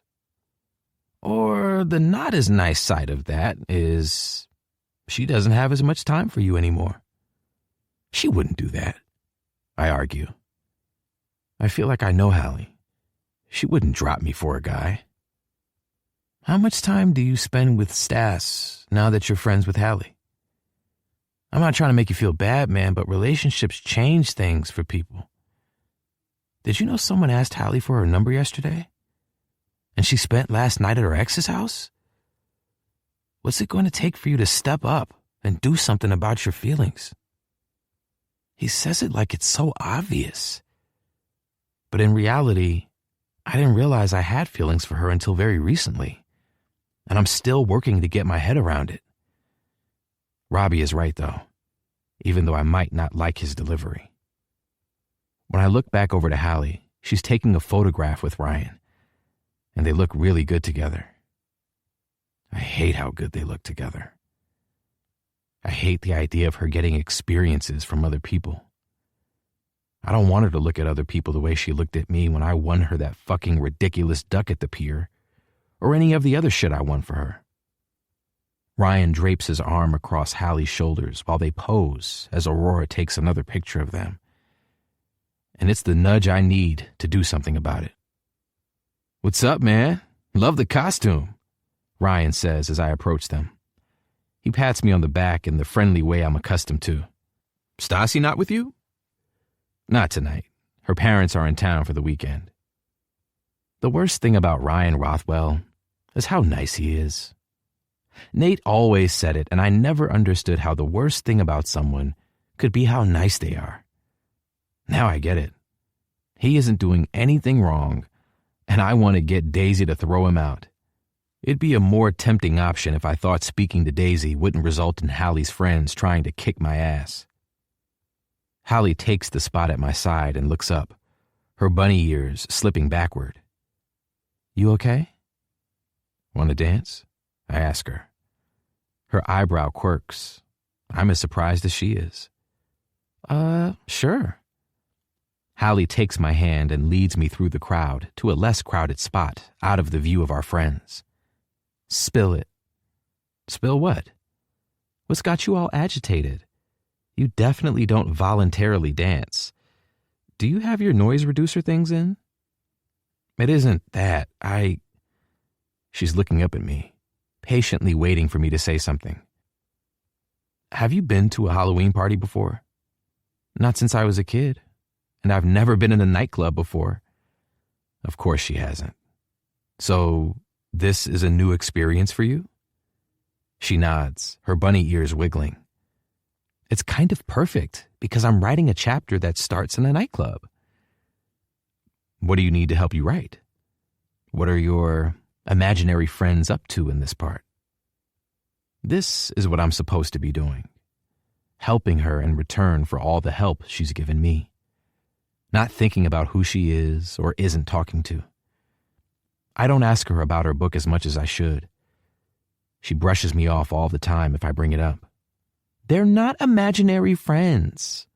"Okay, well, maybe they're imaginary, but anyway, nothing. I just need to try to write it, I guess." My characters, not friends, get into a big fight, and she storms off. He follows her, tells her she's stubborn and awkward, and makes him feel like he's losing his mind. They kiss. It's kind of hard to visualize that while we're dressed like this, though. Maybe we could just dance, and you can tell me what's making you act weird? Come on. I don't know how to dance, so I follow Hallie as she leads me from the quieter edge of the dance floor to the center. Her hands link at the back of my neck, her body pressing into mine so we can still talk with other people behind us. Her heels put us at a closer height. "Is this okay? If I touch you here?" I ask her when my hands grip her waist gently, feeling her move to the rhythm of the song seamlessly. She nods, mouth skimming my ear when she leans in so I can hear her. "You don't need to ask me." I do. I should. Men should. How have I steered this conversation in the direction of Hallie considering that other men should touch her? You deserve only good experiences. You're not just men, though. You're you. I like when you touch me. I only get good experiences with you. Henry? Yeah? I know you're dressed up for the occasion, but can we lose the spikes? She says, nodding toward my hair. I kinda like the shirt, but I can't concentrate when you look at me. Music to my fucking ears. Hanging the sunglasses from the button on my shirt, I joyously ripped that plastic crap the guys got from the Halloween store from my head. You like the shirt? Even though her mouth is next to my ear, I can tell she's smiling. Her body feels so good against mine. She smells so good. Every single thing about her is so good. I like your costume too. A lot. If she presses against me any harder, she'll feel how much I like her costume. How much I like her. Did you see my tail? I saw your tail. And your socks. And the heels. And the ears. I always pay attention to what you're wearing. But you made it impossible not to tonight. I hoped you'd like it, is all she says. And those 5 words give me something to think about for the rest of the night. I can still hear my friends drunkenly singing a song about karma in the Uber as it drives away from Hallie's house. They're going to get me in trouble with Mrs. Astor. I swear her hearing aids pick up sound 2 streets away, Hallie says, walking up her driveway with her heels in hand. I'm close behind her, trying not to concentrate on her bunny tail or the curve of her waist where my hands spent the night. Mrs. Astor loves me. I'll protect you from her. She digs in her purse for her keys, and the second we're through the door, she drops her shoes and purse on the floor and table beside the door. Is there anyone you can't charm? Professor Thornton. I kick my shoes off beside hers. You think you haven't charmed me? You're in my house, Henry. You're about to sleep in my bed. I move closer to her and watch the way her eyes take me in. Leaning around her, I drop my sunglasses onto the table next to her purse. I swear I hear her breath catch. I'm pretty sure you've charmed me real good. She doesn't move when I stand straight, close enough to her that I can see every dark lash when her eyes close, every barely there freckle on her nose, every tiny movement of her chest as she tries to control her breathing. I haven't tried to charm you, Hallie. What would you do if you wanted to charm me? I'd tell you how fucking beautiful you are. That when you laugh, I want to listen to it forever. I'd tell you that when I daydream, I think of us and all the things I want us to do and all the things I want to do to you. Her big brown eyes are fixed on me. I think that would definitely work. It's unmistakable the way her eyes trace my lips. I push the bunny headband from her crown and throw it onto the floor behind me.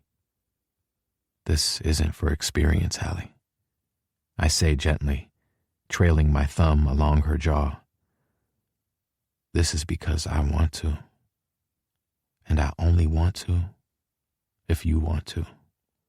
I lean in slowly, slower than I've ever moved. Because if I'm wrong, if everyone is wrong, then I ruin this. My heart is thumping dramatically in my chest, and I'm more nervous than I've ever been to kiss someone. And then she whispers, I want to. And I finally kiss her. Chapter 19. Hallie. I'm not ashamed to admit that I've wondered what it would be like if Henry Turner ever kissed me. My subconscious was kind enough to give me a more X-rated sneak peek a few weeks ago, but now that I have the real thing, I can confidently report that my subconscious doesn't know what it's doing. Both of my hands are gripping his shirt, clinging to him like if I don't, he'll disappear into a breeze. His hands are cupping my face, mouth working to leave me breathless and hot and pulsing between my thighs. This is what it's supposed to feel like, I quickly decide. The longing, the desperation, the desire to do something, anything, to ease the aching. The voice in my head saying no, screaming that this feels right, me and him. Hallie, he murmurs as he pulls back and rests his forehead on mine. The smooth way my name rolls off his tongue should be illegal. Let's go to bed.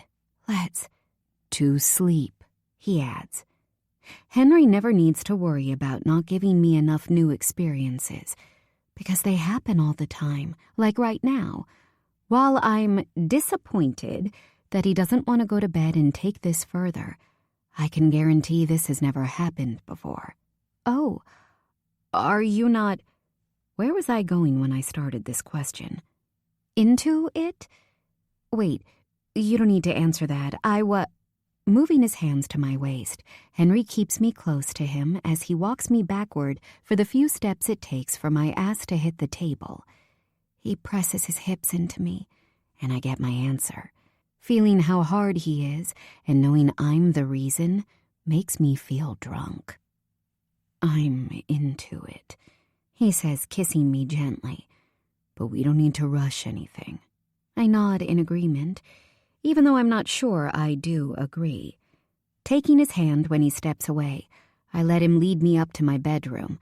Every step reduces the lust-driven haze sitting like a cloud over my head, until we finally reach the top of the staircase and the logical Hallie is back in control. For now. You need a box of stuff for your bathroom, Henry says, as I crouch beneath my sink, trying to find the toiletries he used the first time he stayed over unexpectedly. I put them somewhere safe in case he wanted to stay again, and now I can't find the safe place. I've never needed them because he brings an overnight bag now, but with work and Will and... He's taking off his pants. Hallie? Yeah? Why do you look so shocked? Great question. He folds them over his arm, then again until they're in the perfect little square, and then drops them onto the lid of my laundry basket. His fingers start on the shirt button, and I get back to exploring under my sink. I'm not. Do you not want me to sleep in my underwear? I could sleep in my No, you're good. Underwear is fine. Underwear is great. I don't want you to be uncomfortable. The first time Henry stayed, when I fell asleep downstairs and he carried me to bed, when I woke up, he was sleeping on top of the covers, fully dressed. There's no dress code. Is it seeing my thighs that's making you act weird? Or is it because we kissed? Henry does have very nice thighs, arguably the nicest I've ever seen. After finally finding what I'm looking for, I stand with his toothbrush and washcloth, putting them on his side of the unit. It might be both. We look at each other through the bathroom mirror. Well, I watch as he strips off his shirt and he watches me watch him with a smirk. Walking up behind me, he wraps his arms around my shoulders and kisses the sensitive point between my neck and shoulder.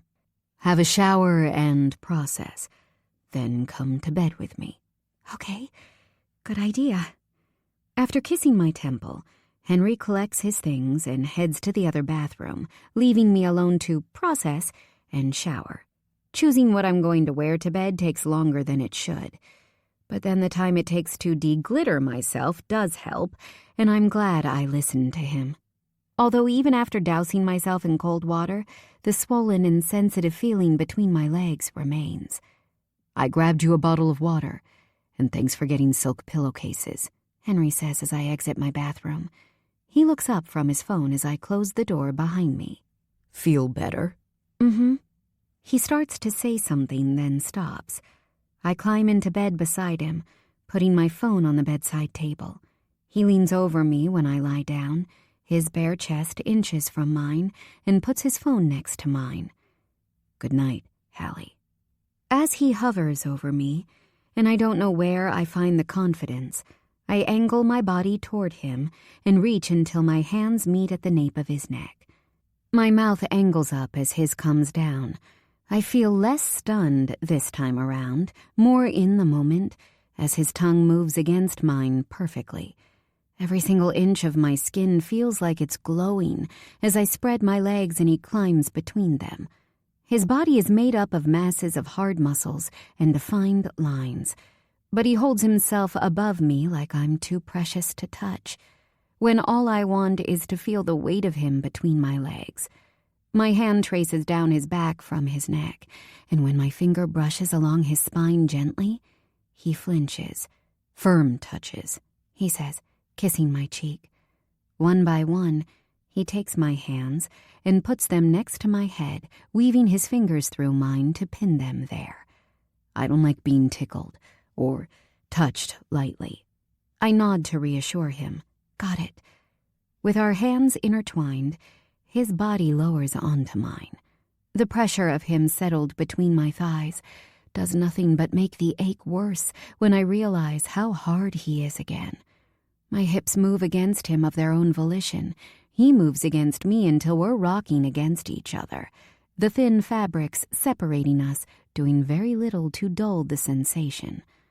I haven't felt like this with another person before, I say when his mouth travels along my jaw and down my throat. It comes out more of a whimper, but it makes him pause. In a good way? Or do you want to stop? A good way.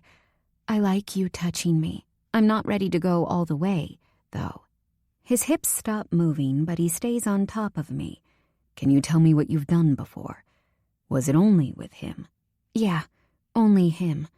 I let him finger me twice, and I gave him head a handful of times. And did you enjoy it?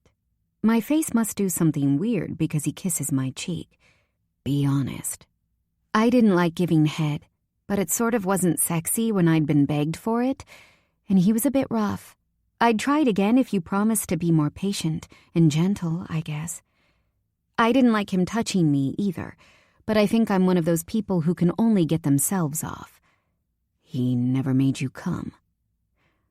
While anyone else's body on top of mine would make me feel trapped, having Henry so close to me while we have such an intimate conversation makes me feel safe. No, but like I said, I think it's me. I can do the same thing to myself in orgasm, but with him it wasn't even close. Is that what you do to yourself when you listen to people fucking on that app on your phone? There's a satisfied glint in his eyes when my lips part. Yes.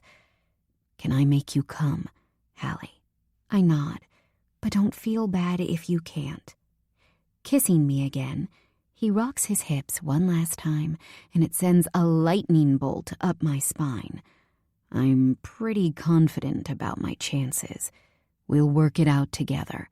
Might take a little bit of time for us to get there, but we will.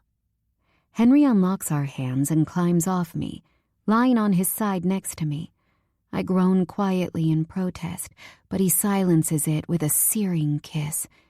Give me your cell phone, he says. I pass it to him without objection. Why? So you have something better than